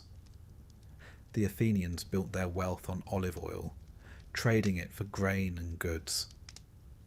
To them, Athena's gift was not just a myth, but an explanation of their fortune. Poseidon's spring, by contrast, represented the other half of their reality. The sea, endless and salty, dangerous but necessary. The myth encapsulated the dual identity of Athens, land of wisdom and craft, yet always tied to the sea. Poseidon's quarrel with Athena did not end there. The rivalry continued in the myths of kings and heroes. Some versions tell that Erechtheus, an early king of Athens, fought against Poseidon's son Eumolpus, who claimed the land by right. Their battle ended with Erechtheus's death, and the Athenians built him a tomb on the Acropolis itself, near the salt spring of Poseidon. Thus, their rivalry was not only divine, but political, shaping stories of kingship and succession. And Poseidon, being who he was, found rivals elsewhere too. He fought Hera for Argos, Apollo for Delphi, even Zeus for the island of Aegina. He seemed unwilling to stay within his boundaries, forever eager to assert himself. But nowhere was his rivalry so symbolic as in Athens. There, Athena's victory became a story told for generations, a reminder of what the city valued most. Still, one cannot help but smile at the irony. Athens declared itself the city of Athena, yet it built a fleet that depended on Poseidon. It crowned victors with olive wreaths, yet its empire was forged on the sea. In a way, the city lived in constant negotiation between the two gods, just as the myth described. Wisdom and sea power, olive and salt, land and water. Athens was shaped by all of them. The rivalry, then, is not only a story of defeat, but of coexistence. The olive tree grew, the salt spring bubbled, and both were sacred. Athena may have been chosen, but Poseidon left his mark as well. His trident struck the rock, and the scar remained. Athena's tree offered peace, but the restless sea was never far away. The Athenians understood that their city needed both. And so, in this chapter of Poseidon's tale, we see him not only as lord of waves and shaker of the earth, but as a god whose pride could shape the fate of cities. His rivalry with Athena was not forgotten, for it was etched into stone, soil, and story. He may have lost the Acropolis, but he gained something else. A permanent place in the identity of Athens as rival, neighbour, and ever-present reminder of the sea's power. When one imagines Poseidon, it is natural to think of waves crashing against the shore, or of earthquakes shaking the earth. Yet the myths also remember him in quieter moments, not only as a destroyer, but as a builder. Strangely enough, one of his most famous tales is not about storms or shipwrecks, but about walls. City walls, to be exact. It is the story of Troy before the Trojan War, when Poseidon, the earth-shaker himself, put his hand to construction. The tale begins with a slight against the gods, for most of these stories do. King Laomedon ruled Troy in those days, and like many mortal kings, he was proud, ambitious, and not always wise when it came to dealing with immortals. In some accounts, he offended Zeus by boasting of his city's power. In others, he angered Apollo and Poseidon directly. Whatever the cause, the two gods found themselves punished by Zeus, compelled to serve Laomedon in disguise as humble labourers. It was a strange fate for gods, the archer god Apollo and the mighty sea lord Poseidon working like common masons. But the Greeks delighted in telling such stories, where the high and mighty were brought low, if only for a time. The task set for them was to build the walls of Troy. Day after day they worked, Apollo shaping the stones with divine precision, Poseidon lifting them with the strength of a god. Slowly the walls rose, massive and unyielding, destined to become famous centuries later when Homer sang of their fall. Even as slaves, the gods brought magnificence to the work. The stones fitted so tightly together that no blade of grass could grow between them. Mortals would later say that no human hand could have built such walls, and they were right.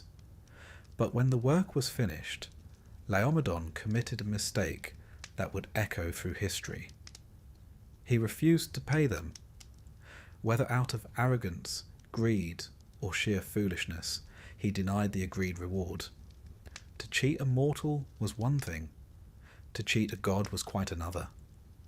Apollo returned to his shrines, harbouring quiet resentment.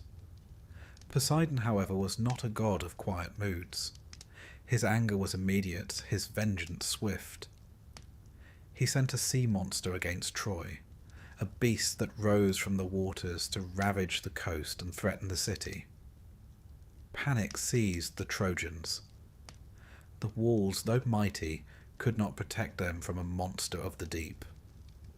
Laomedon consulted oracles, as kings often did in desperate times, and was told that the only way to appease the god's wrath was to sacrifice his daughter Hesione. She was bound to the rocks by the shore, a victim meant to satisfy the hunger of the sea beast. It is here that myth, as so often, shifts from tragedy to heroism. For along came Heracles, passing through Troy on his labours. Seeing the girl bound to the rocks, he struck a bargain. If Laomedon would give him horses promised by Zeus, he would slay the monster. The king agreed, though one begins to suspect he was not very reliable with promises. Heracles fought the beast, killed it, and freed Hesione. But when Laomedon again refused to keep his word, Heracles returned later with an army, sacked Troy, and killed the king. Thus Poseidon's quarrel with Laomedon, begun over unpaid wages, set in motion events that would ripple down the centuries, laying the groundwork for the later Trojan War. What do we make of this story? On one level, it is simply another tale of divine anger and human folly. But on another, it reflects the Greek sense of justice. Promises mattered. To cheat the gods was to invite ruin. Laomedon's refusal to honour his bargain with Poseidon and Apollo brought not only a monster, but destruction upon his house. In Greek culture, where oaths were sacred and hospitality a duty, such betrayal was more than impolite. It was a violation of cosmic order. It is also telling that Poseidon is remembered here not only as a destroyer, but as a builder. The same god who could level walls with earthquakes also raised them with his strength. His power was double-edged. He could create magnificence, and he could sweep it away. In this he reflected the sea itself. The waters brought wealth, trade, and life to Greek shores, but they also destroyed, flooding fields and smashing ships. To honour Poseidon was to acknowledge both aspects, the giver and the taker, the builder and the breaker.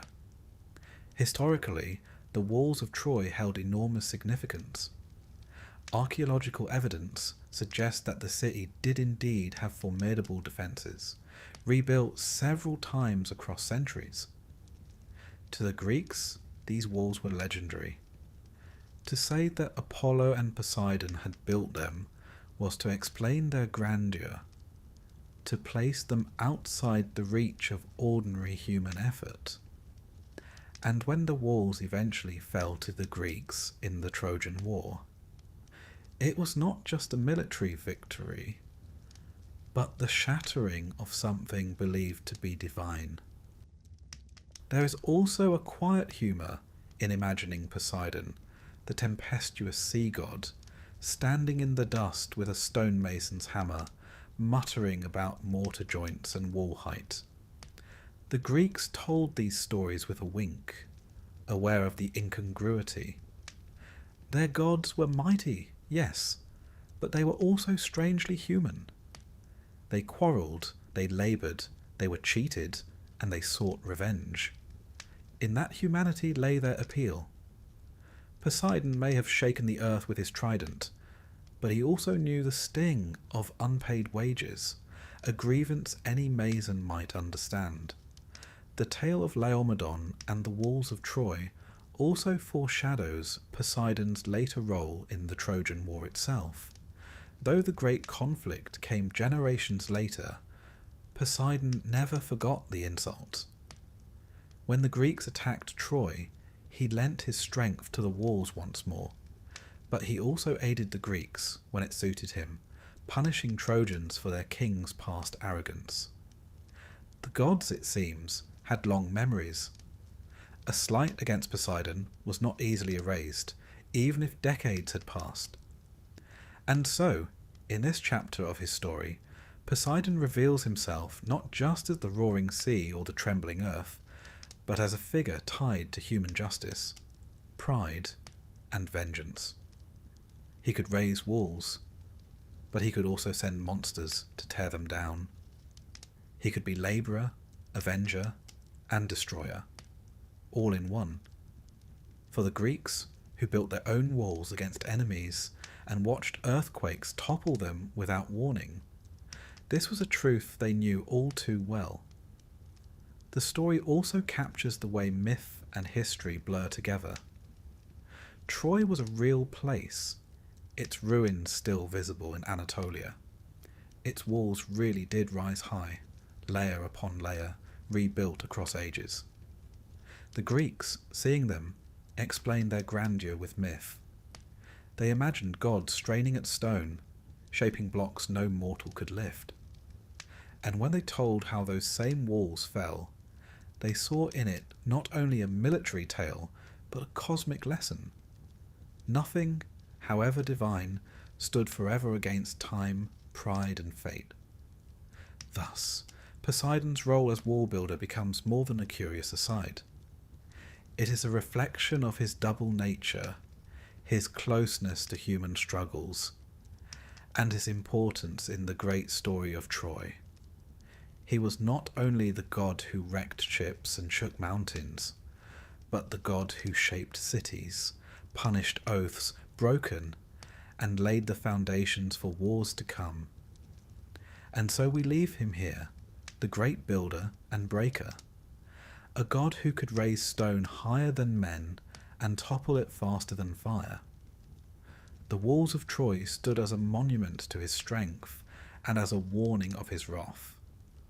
For Poseidon was never a god to be ignored, never a power to be cheated.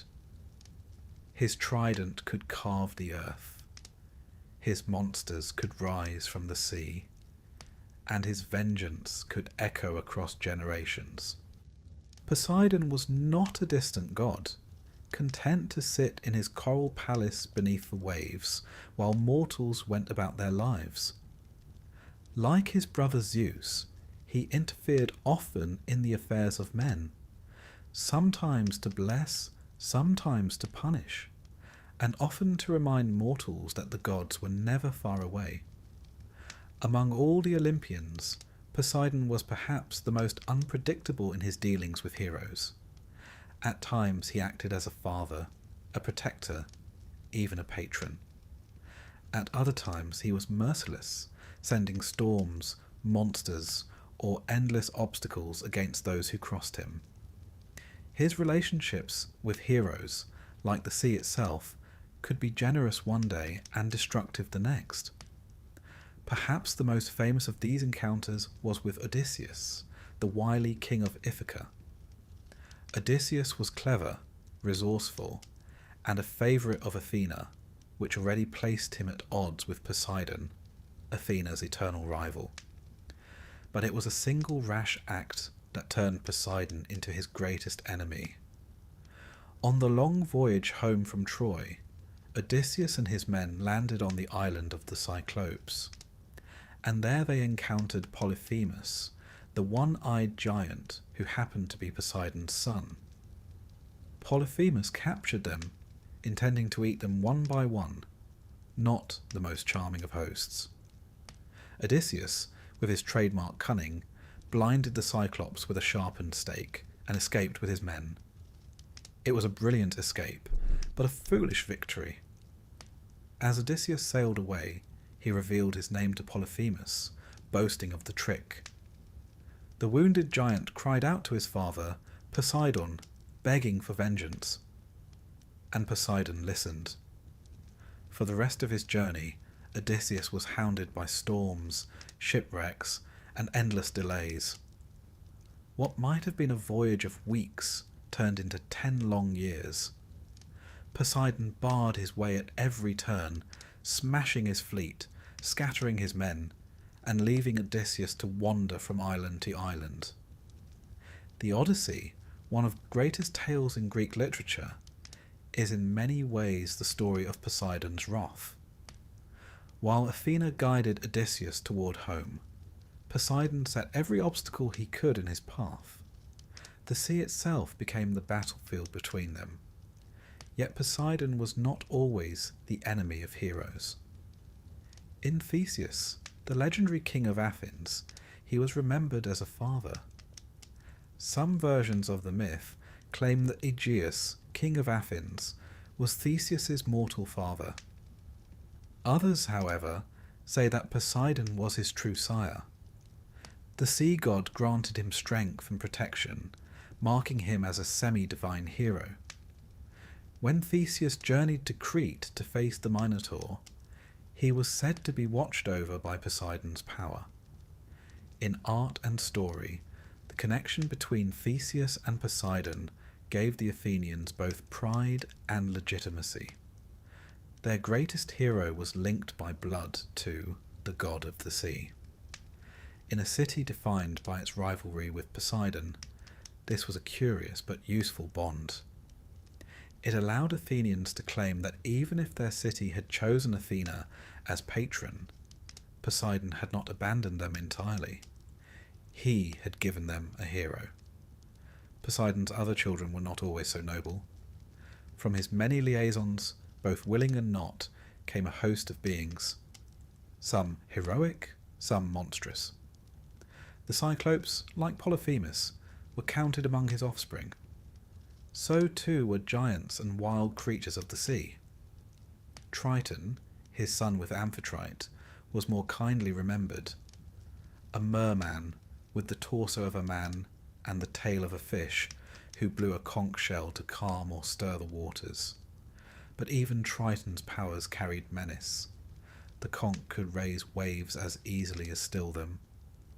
Poseidon's family reflected his nature, half benefactor, half terror. His dealings with heroes often carried lessons. When he aided, it was to show that even the sea could be a source of life and support. When he punished, it was to remind mortals of the cost of arrogance.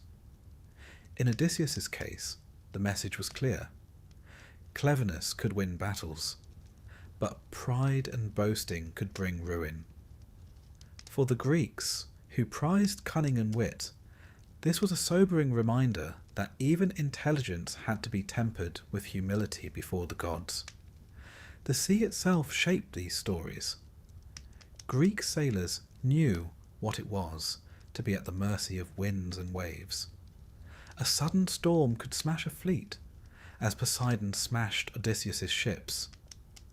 A calm sea could deliver them safely to harbour, as Poseidon might grant to his favourites. To attribute these changes to the moods of a god was not just poetic, but practical. It gave shape and meaning to forces otherwise beyond control. When a hero succeeded or failed, it was never simply chance. It was the will of Poseidon. We should also note the political uses of such myths.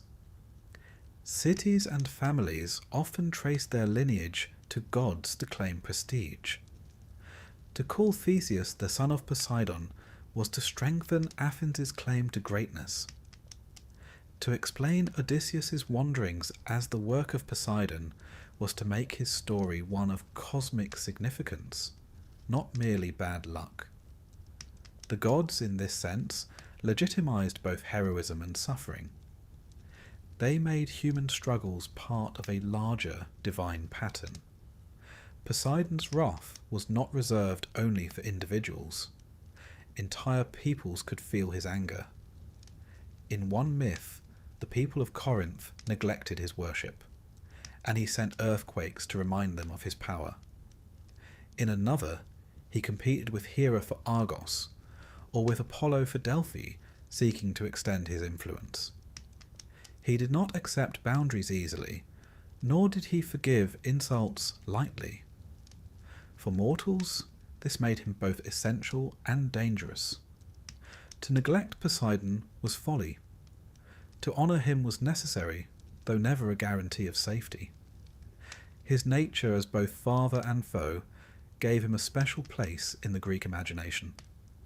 Zeus was often distant, ruling with thunderbolts from on high. Hades remained below, silent and brooding, but Poseidon was near. His realm lapped at every shore, shook every city with tremors, and reminded mortals daily of his presence. He was a god who touched human life constantly, sometimes as protector, sometimes as punisher. And so, in the stories of heroes, we see Poseidon most clearly. He is the father who grants strength, the patron who legitimizes a hero's rule, the avenger who punishes arrogance, the destroyer who bars the way home. He is as changeable as the sea, generous, wrathful, patient, and sudden. In him, the Greeks recognized both the hope and the fear of their world. There is a kind of humour in how often Poseidon's grudges shaped epic tales. One boast from Odysseus, shouted across the waves, became the cause of 10 years' wandering. One unpaid debt from Laomedon brought a sea monster to Troy. The gods, it seems, had egos as fragile as mortals, and Poseidon's especially so. Yet the humour is tinged with truth. For just as a single careless word could offend a god, a single careless act could spell ruin at sea. The parallel was too perfect to ignore. Historically, these stories also remind us how much the Greeks depended on the sea. Their heroes were often seafarers, their wars fought with ships, their trade carried across waves. To make Poseidon central to their tales was to acknowledge that dependence. Even in myths of land-bound heroes like Theseus, the god of the sea appears, as though to insist that no story could escape his influence. And so, in this chapter, we see Poseidon not only as the god of oceans and earthquakes, but as the shaper of human destiny through his heroes. He was the unseen hand that guided or thwarted them, the father of some, the enemy of others, and the constant reminder that the sea was never to be taken lightly. For the Greeks, who built their lives on fragile boats and sailed across uncertain waters, this truth was as clear as the horizon itself. Poseidon's stories with heroes are not simple tales of victory or defeat. They are warnings and reflections, lessons carried in narrative form. They whisper of pride and punishment, of generosity and vengeance, of a God who gave and took with equal measure. To listen to them is to hear the sea itself, calm one moment, raging the next, but always present, always alive, always waiting. When the Greeks spoke of Poseidon, they did not only think of the sea, they also thought of the earth itself trembling beneath their feet. His title, Enosishthon, the Earth Shaker, was one of his most ancient and most feared names. To live in Greece was to live with earthquakes. Temples collapsed, mountains split, and whole towns vanished under the weight of falling stone. For a people who built their lives among fault lines and shifting ground, it was only natural to believe that such power belonged to a god. And who better than Poseidon, already master of storms and restless seas, to carry the trident that struck the land itself? The connection may at first seem odd. Why would the sea god be linked with earthquakes? Yet in the Greek imagination, it made perfect sense. The same force that churned the waves could shake the land. The sea lay under and around everything, its hidden strength rising up without warning. Earthquakes were sudden, violent, and impossible to resist. Very much like the tempests Poseidon was known to hurl against sailors. He was, in short, the embodiment of natural disaster, whether on water or on land. Stories of Poseidon's power as Earthshaker abound. In the Iliad, Homer describes how Poseidon struck the ground with his trident, and the earth shuddered. Mountains shook, rivers trembled, and even Hades himself feared that the world above might crack open and reveal his gloomy realm. That image, of God so powerful that even other gods quailed, captures something essential about Poseidon. He was not simply one ruler among many. He was a force that made the cosmos itself uneasy. There is a certain dark humour in this title as well. Imagine a Greek farmer carefully building his stone house or wall, only to see it crumble a year later in a quake. What better explanation than that Poseidon had decided to give the earth a bit of a shake? One can almost hear the farmer muttering that the god must have been in a foul mood again, and hoping that a quick sacrifice of a ram or bull might improve his temper. Religion, in this sense, was a way of coping. Earthquakes were terrifying, but if they were the will of a god, then perhaps they could be placated. Some myths made the connection explicit. Poseidon was said to have struck the ground with his trident to create springs or to open passages to the sea. At Delphi, before Apollo claimed the sanctuary, Poseidon was believed to have been its original god, ruling over an oracle where earthquakes were thought to reveal the will of the divine. At Trojan, a city in the Peloponnese, the people claimed that Poseidon split the rocks apart with his trident, forming sacred spaces. Everywhere one looked, cracks in the earth or sudden springs were linked to his power. Historically, the fear was well founded. Greece lies at the meeting point of tectonic plates, and earthquakes have shaped its history again and again. Archaeologists find layers of destruction in ancient cities, Mycenae, Tiryns, Knossos, where walls fell suddenly and rebuilding began almost immediately. To the ancients, these were not geological accidents. They were divine reminders. Poseidon, restless in his palace beneath the sea, had struck the ground in anger. And if he had done so once, he might do so again. The dual nature of Poseidon, sea and quake, made him doubly dangerous and doubly essential. Sailors feared his storms, but farmers feared his tremors. City leaders prayed to him not only before launching fleets, but also when they raised temples and walls. Sacrifices to Poseidon might come from those who never set foot on a ship, but who had felt the ground shift beneath them while they slept. He was, in this sense, a god who united land and sea, terror and necessity. There are tales too of Poseidon using earthquakes as weapons. During the Trojan War, when the gods chose sides, Poseidon struck the walls of Troy with his trident, shaking them to their foundations. In another story, he shattered a mountain to punish impious mortals. For him, the quake was not simply a natural occurrence, but an act of will, a sign that divine justice had fallen. Just as Zeus hurled thunderbolts, Poseidon sent earthquakes. One of the more striking connections is between Poseidon and horses. At first, this may seem unrelated to his role as earth shaker, but the Greeks imagined the rumbling of hooves across the earth as similar to the rumbling of tremors. Horses were powerful, dangerous, and hard to control, much like the sea and the ground beneath.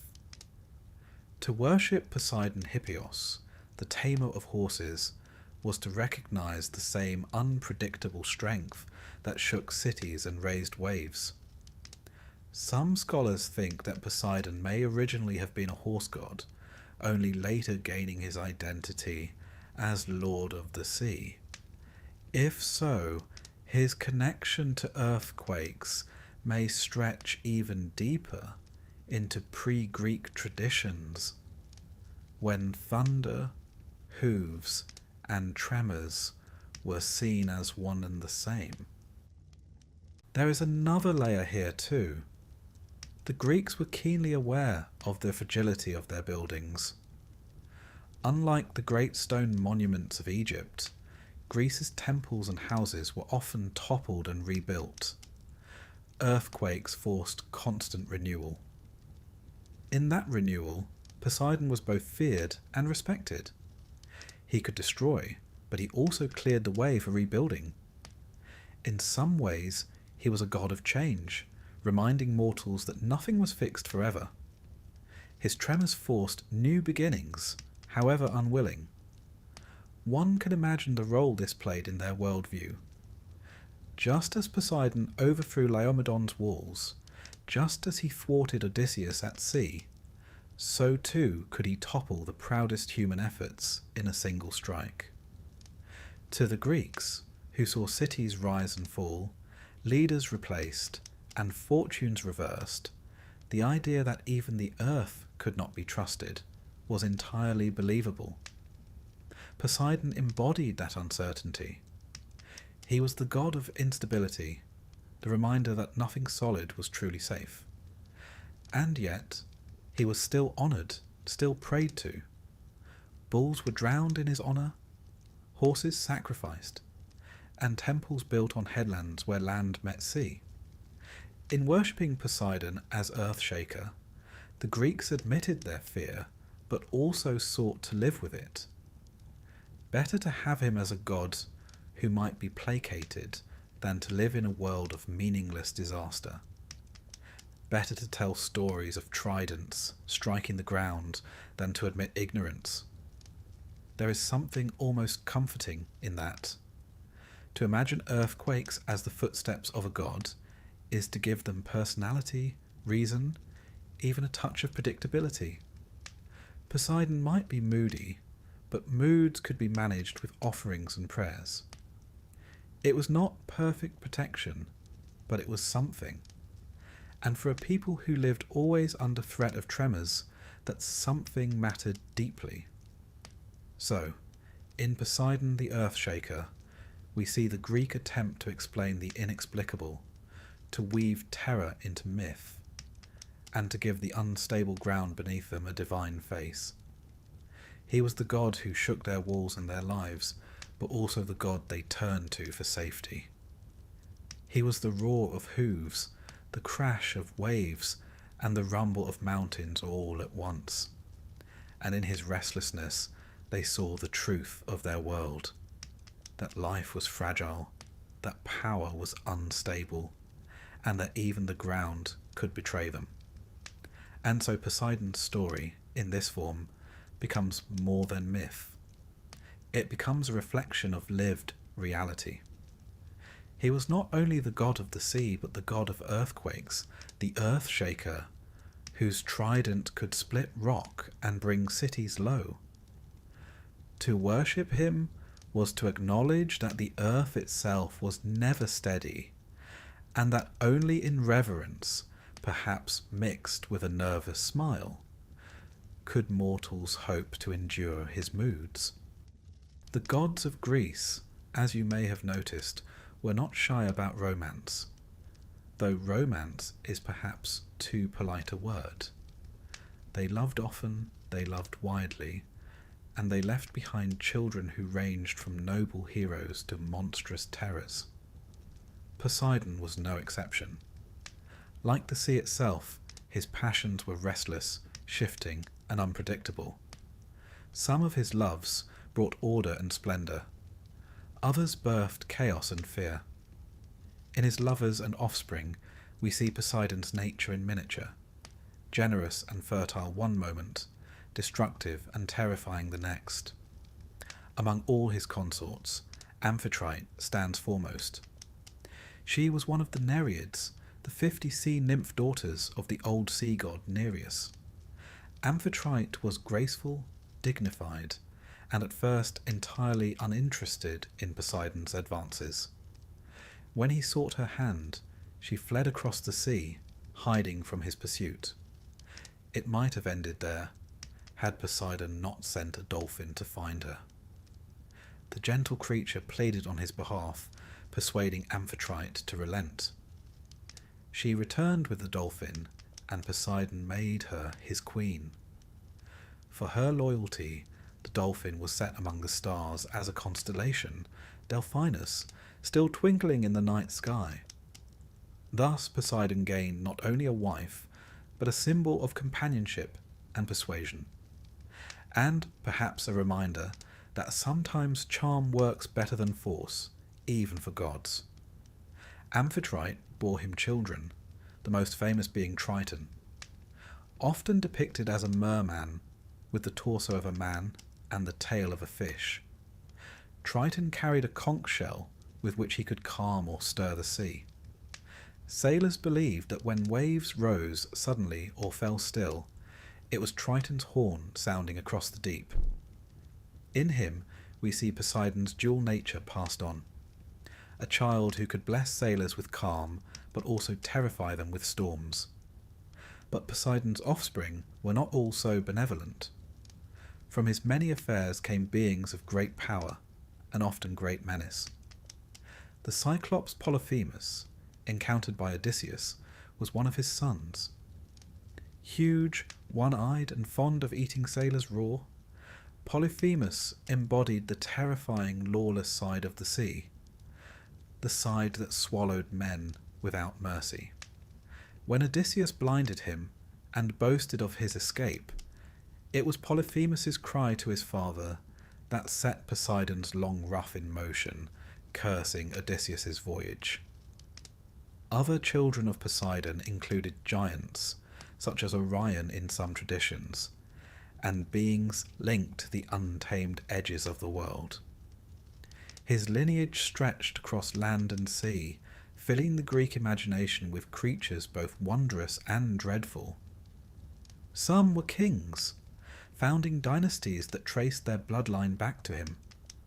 Others were monsters, reminders that the sea did not only carry trade and fish, but also mysteries that could devour.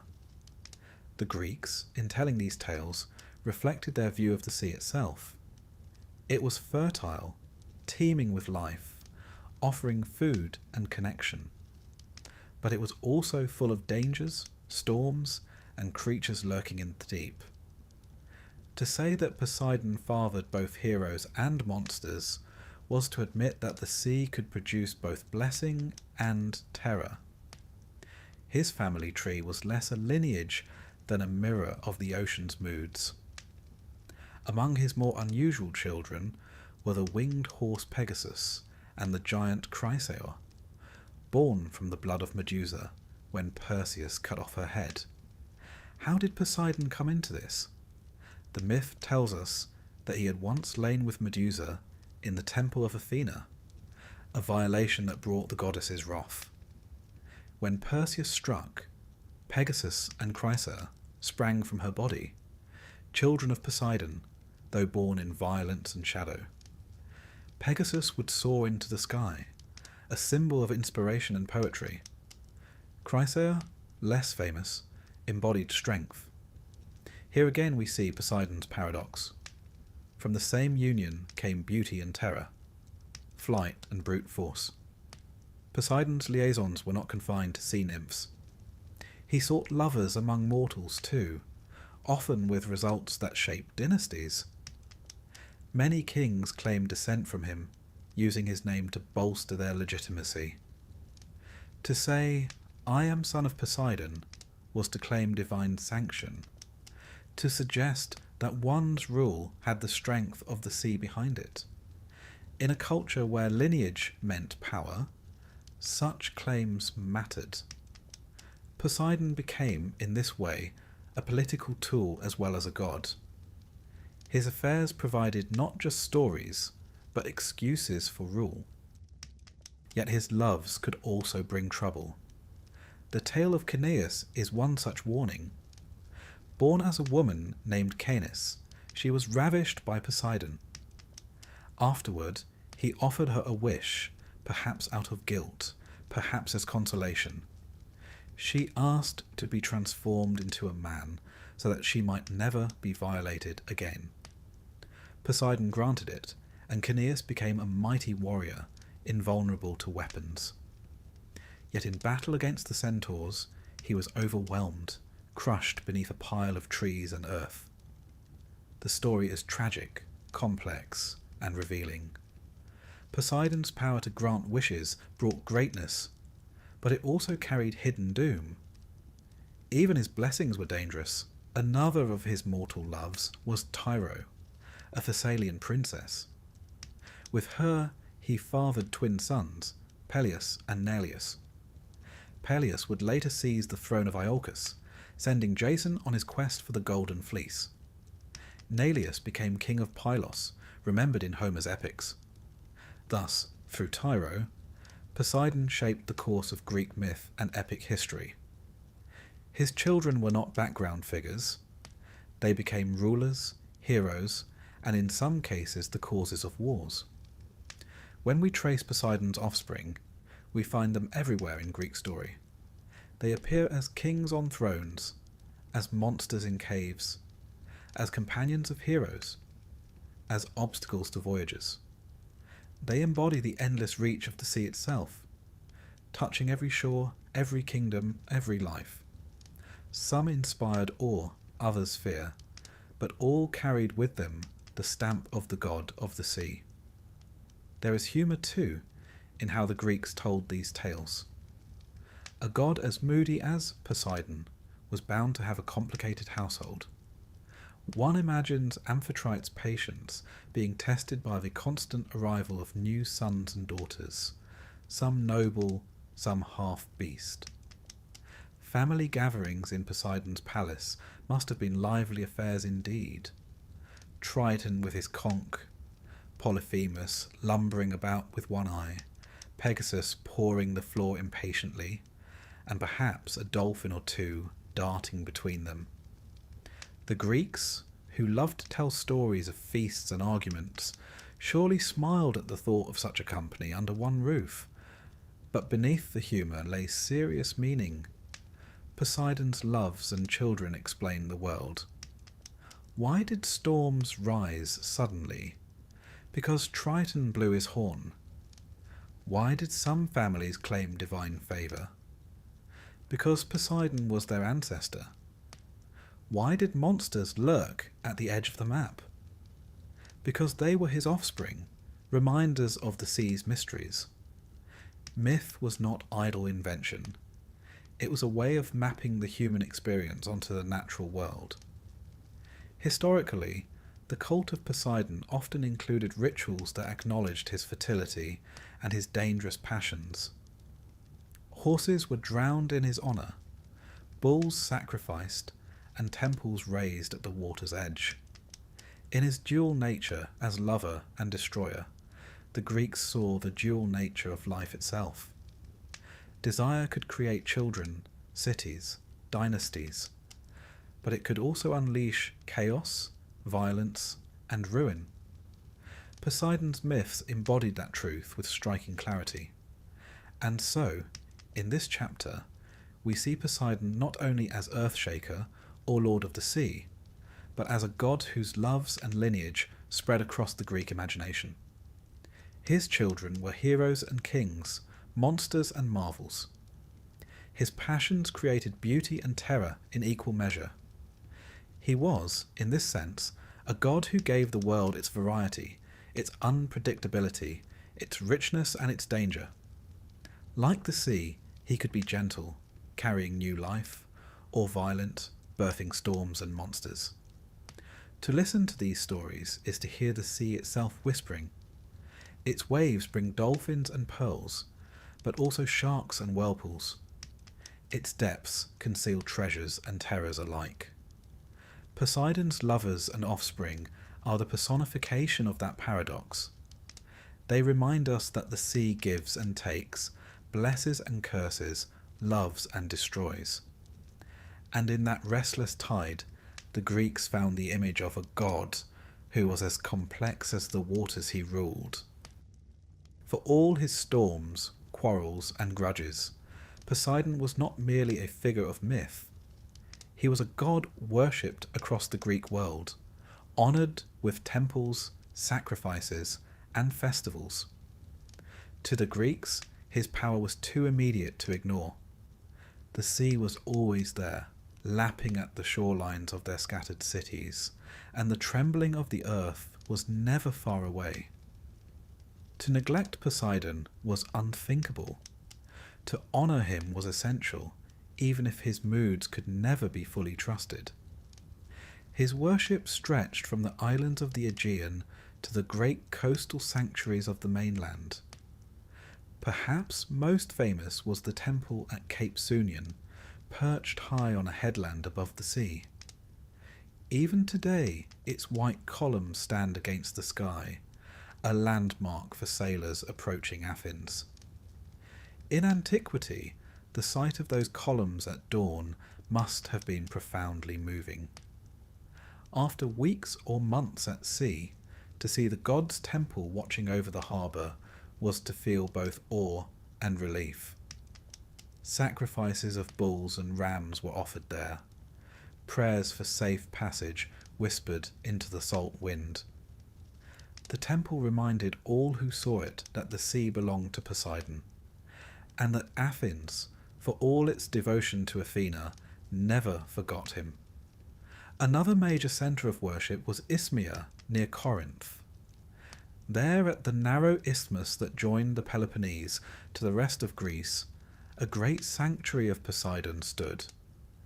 The location was perfect, a place where land and sea met, where travellers crossed from one side of the Greek world to another, and where fleets could gather.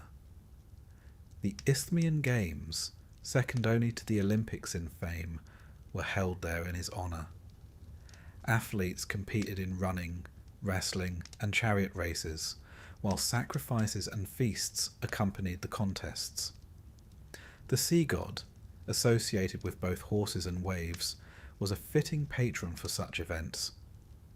Victors were crowned not with olive leaves as at Olympia, but with pine or celery, symbols tied to his cult.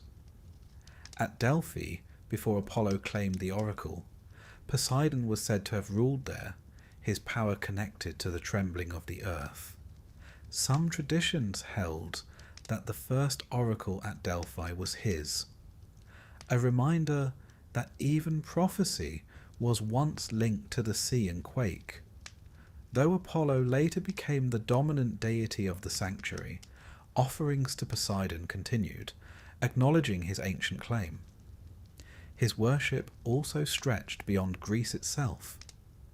In colonies from Sicily to Asia Minor, temples to Poseidon rose near harbours, reminding settlers that no matter how far they travelled, the sea god had followed them. Wherever Greek ships landed, they brought not only pottery and language, but also sacrifices to the god of the sea. The rituals of his cult were as varied as his nature. Bulls, powerful and unruly, were often drowned in the sea as offerings, their strength thought fitting for the god who ruled horses and waves. Horses themselves were also sacrificed, a practice both costly and symbolic, for horses were wealth. To offer one to Poseidon was no small gesture. Sailors poured libations of wine into the waves before a voyage, hoping to calm the waters. Fishermen cast the first catch back into the sea in his honour. To neglect such rituals was to risk angering the god, and few were reckless enough to take that chance. In some places, Poseidon was worshipped in more peaceful aspects. At Mantinea, in Arcadia, inland and far from the sea, he was honoured as Hippias, lord of horses, a reminder that his power stretched across land as well as water. Farmers prayed to him for fertile fields, seeing in his storms not only destruction, but also the rain that nourished crops. His cults reflected his duality, feared for his violence, respected for his generosity, and never entirely predictable. The Greeks often held festivals in his honour, marked by processions, races, and feasts. At Corinth, the Isthmian Games drew crowds from across the Greek world. At Sunion, festivals combined religious sacrifice with political display, as leaders showcased their fleets beneath the god's gaze. In smaller towns, fishermen might gather on beaches to pour wine into the waves, singing hymns to the earth shaker before setting out. Worship of Poseidon was not confined to grand temples. It was woven into daily life, wherever the sea touched human lives. One of the most striking things about Poseidon's cult is how it balanced fear and gratitude. Worshippers did not approach him with the same affection they showed to gods like Dionysus or Aphrodite. Poseidon inspired awe, not intimacy. His festivals carried solemnity, his sacrifices a sense of urgency. To pray to Poseidon was to plead for mercy or to give thanks for survival. He was not a god of comfort, but of necessity. And yet, in that necessity lay devotion. Historically, this makes sense. The Greeks depended utterly on the sea. It brought trade, wealth, and connection, but it also destroyed ships, carried invaders, and swallowed men whole. Earthquakes toppled temples and houses, yet also reminded people that the earth was alive. Poseidon embodied both sides. His cults reflected the truth that survival in Greece required respecting the unpredictable. There is a quiet humour in some of the rituals too. Sailors, notoriously superstitious, would often refuse to set out if the omens from Poseidon's shrines were unfavourable. One imagines captains delaying voyages, muttering about sacrifices not yet made, while merchants grew impatient on the docks. Better to lose a day than a ship, they said, and Poseidon's cult gave them a reason, or perhaps an excuse. In that sense, religion and practicality went hand in hand. Poseidon was also remembered in art. Pottery painted with ships often included dolphins or tridents, silent nods to his power. Sculptures showed him as a bearded figure, muscular, with flowing hair and the inevitable trident. On coins, his image was struck beside symbols of cities dependent on the sea. To carry a coin with Poseidon's likeness was to acknowledge his reach in daily life. He was not only a figure of myth, but a presence in commerce, politics, and identity. Even Rome, when it adopted Greek gods under new names, could not ignore him. They called him Neptune, and though the name changed, the essence remained. The sea still belonged to him, as did earthquakes and horses. Roman sailors, like Greek ones, poured wine into the waters before they set out. Roman poets still spoke of him raising storms against heroes. The legacy of his worship carried forward long after Greek city-states themselves had fallen. What strikes us most in these cults is the sense of balance. Poseidon was not adored in the way some gods were adored. He was not a gentle patron of hearth and home. He was a power to be reckoned with, a force to be honoured. His temples stood not in fertile valleys, but on headlands facing the sea, as if to meet his gaze directly. His festivals were less about joy than about respect, less about celebration than about survival. And yet, through that respect, the Greeks wove him into their identity. They knew that to live in their land was to live with the sea and with earthquakes. They made peace with that knowledge through worship. Poseidon's cult was their way of saying, "We see you, we fear you, and we honour you. Please, in return, spare us." It was a relationship of negotiation, uneasy but enduring. So when we think of Poseidon, we must think not only of the myths, but of the offerings left on beaches, the bulls drowned in the surf, the temples gleaming on cliffs. His presence was carved into stone, stamped onto coins, and whispered into the waves. He was more than story. He was daily reality, shaping how people sailed, built, and prayed. And perhaps that is why his worship has left such enduring traces. To walk the ruins of his temples today, with the sea stretching before you, is to feel something of the awe the Greeks felt.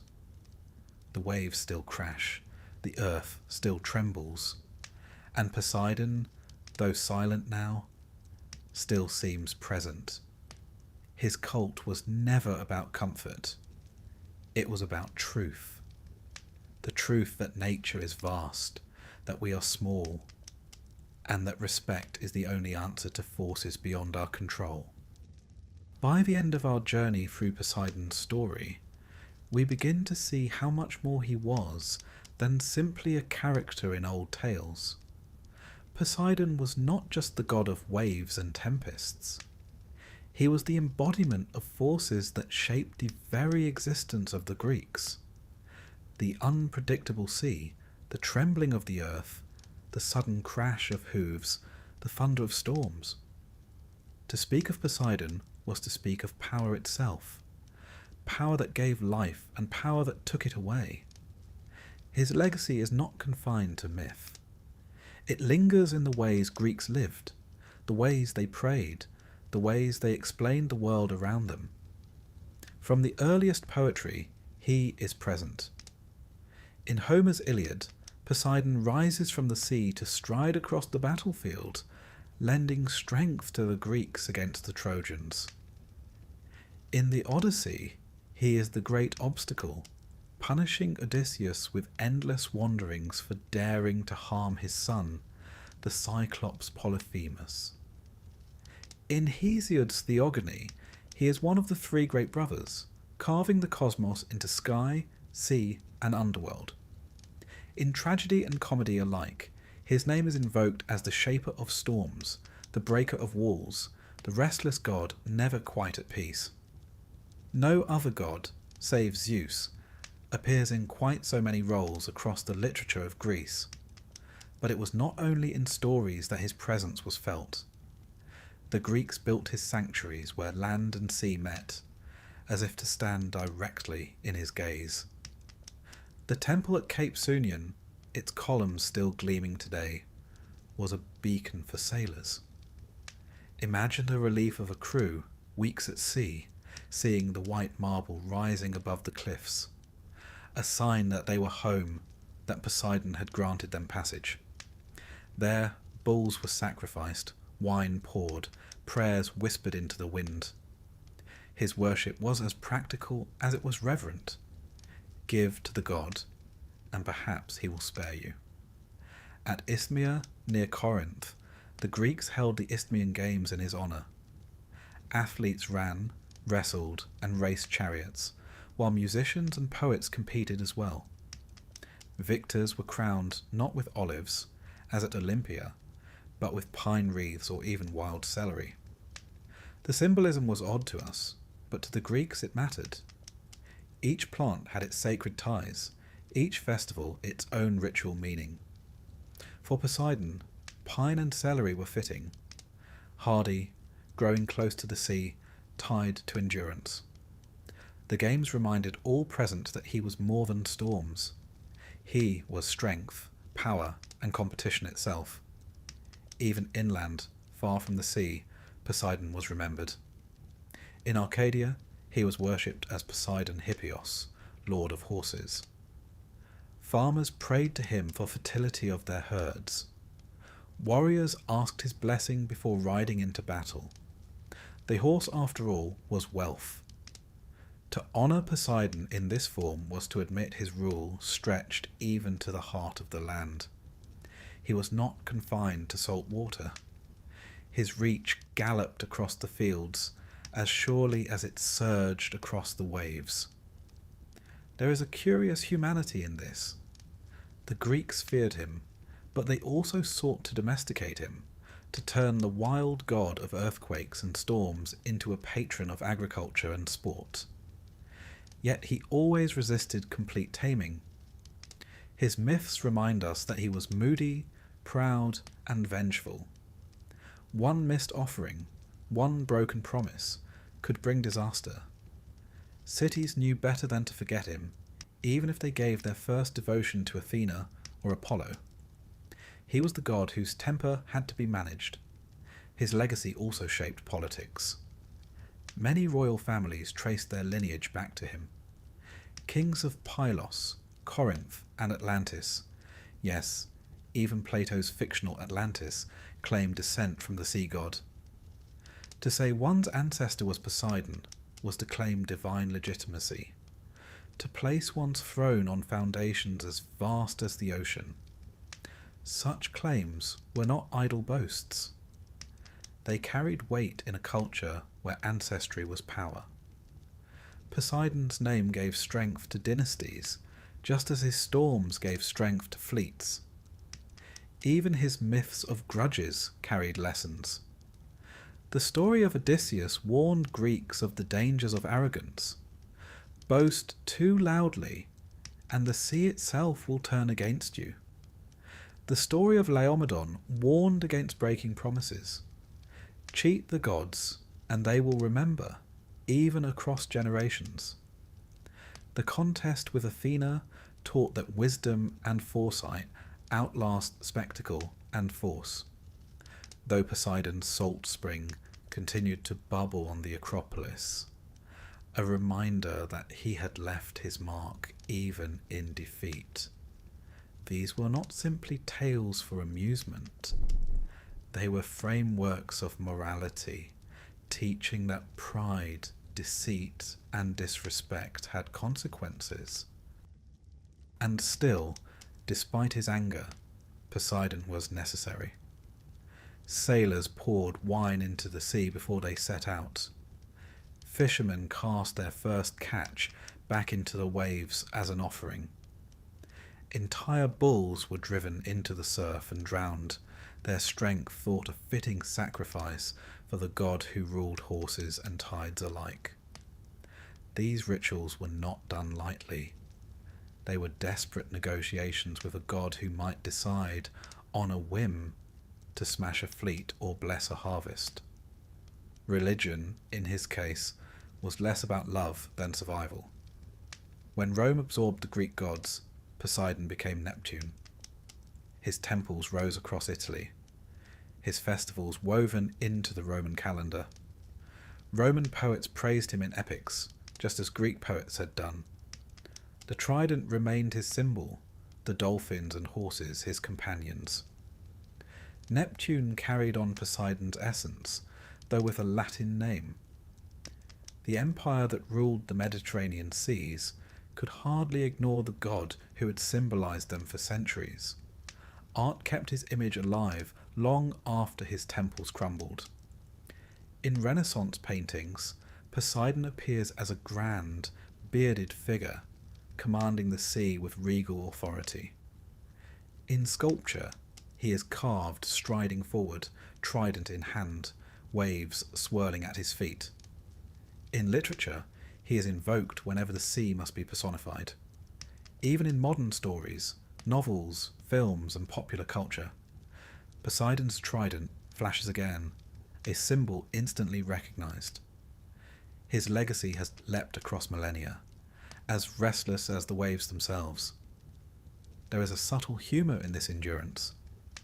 The god who was never chosen as patron of Athens, who lost contests, who quarrelled endlessly, who sulked when insulted, this same god remains etched into human memory more deeply than many who are more loved.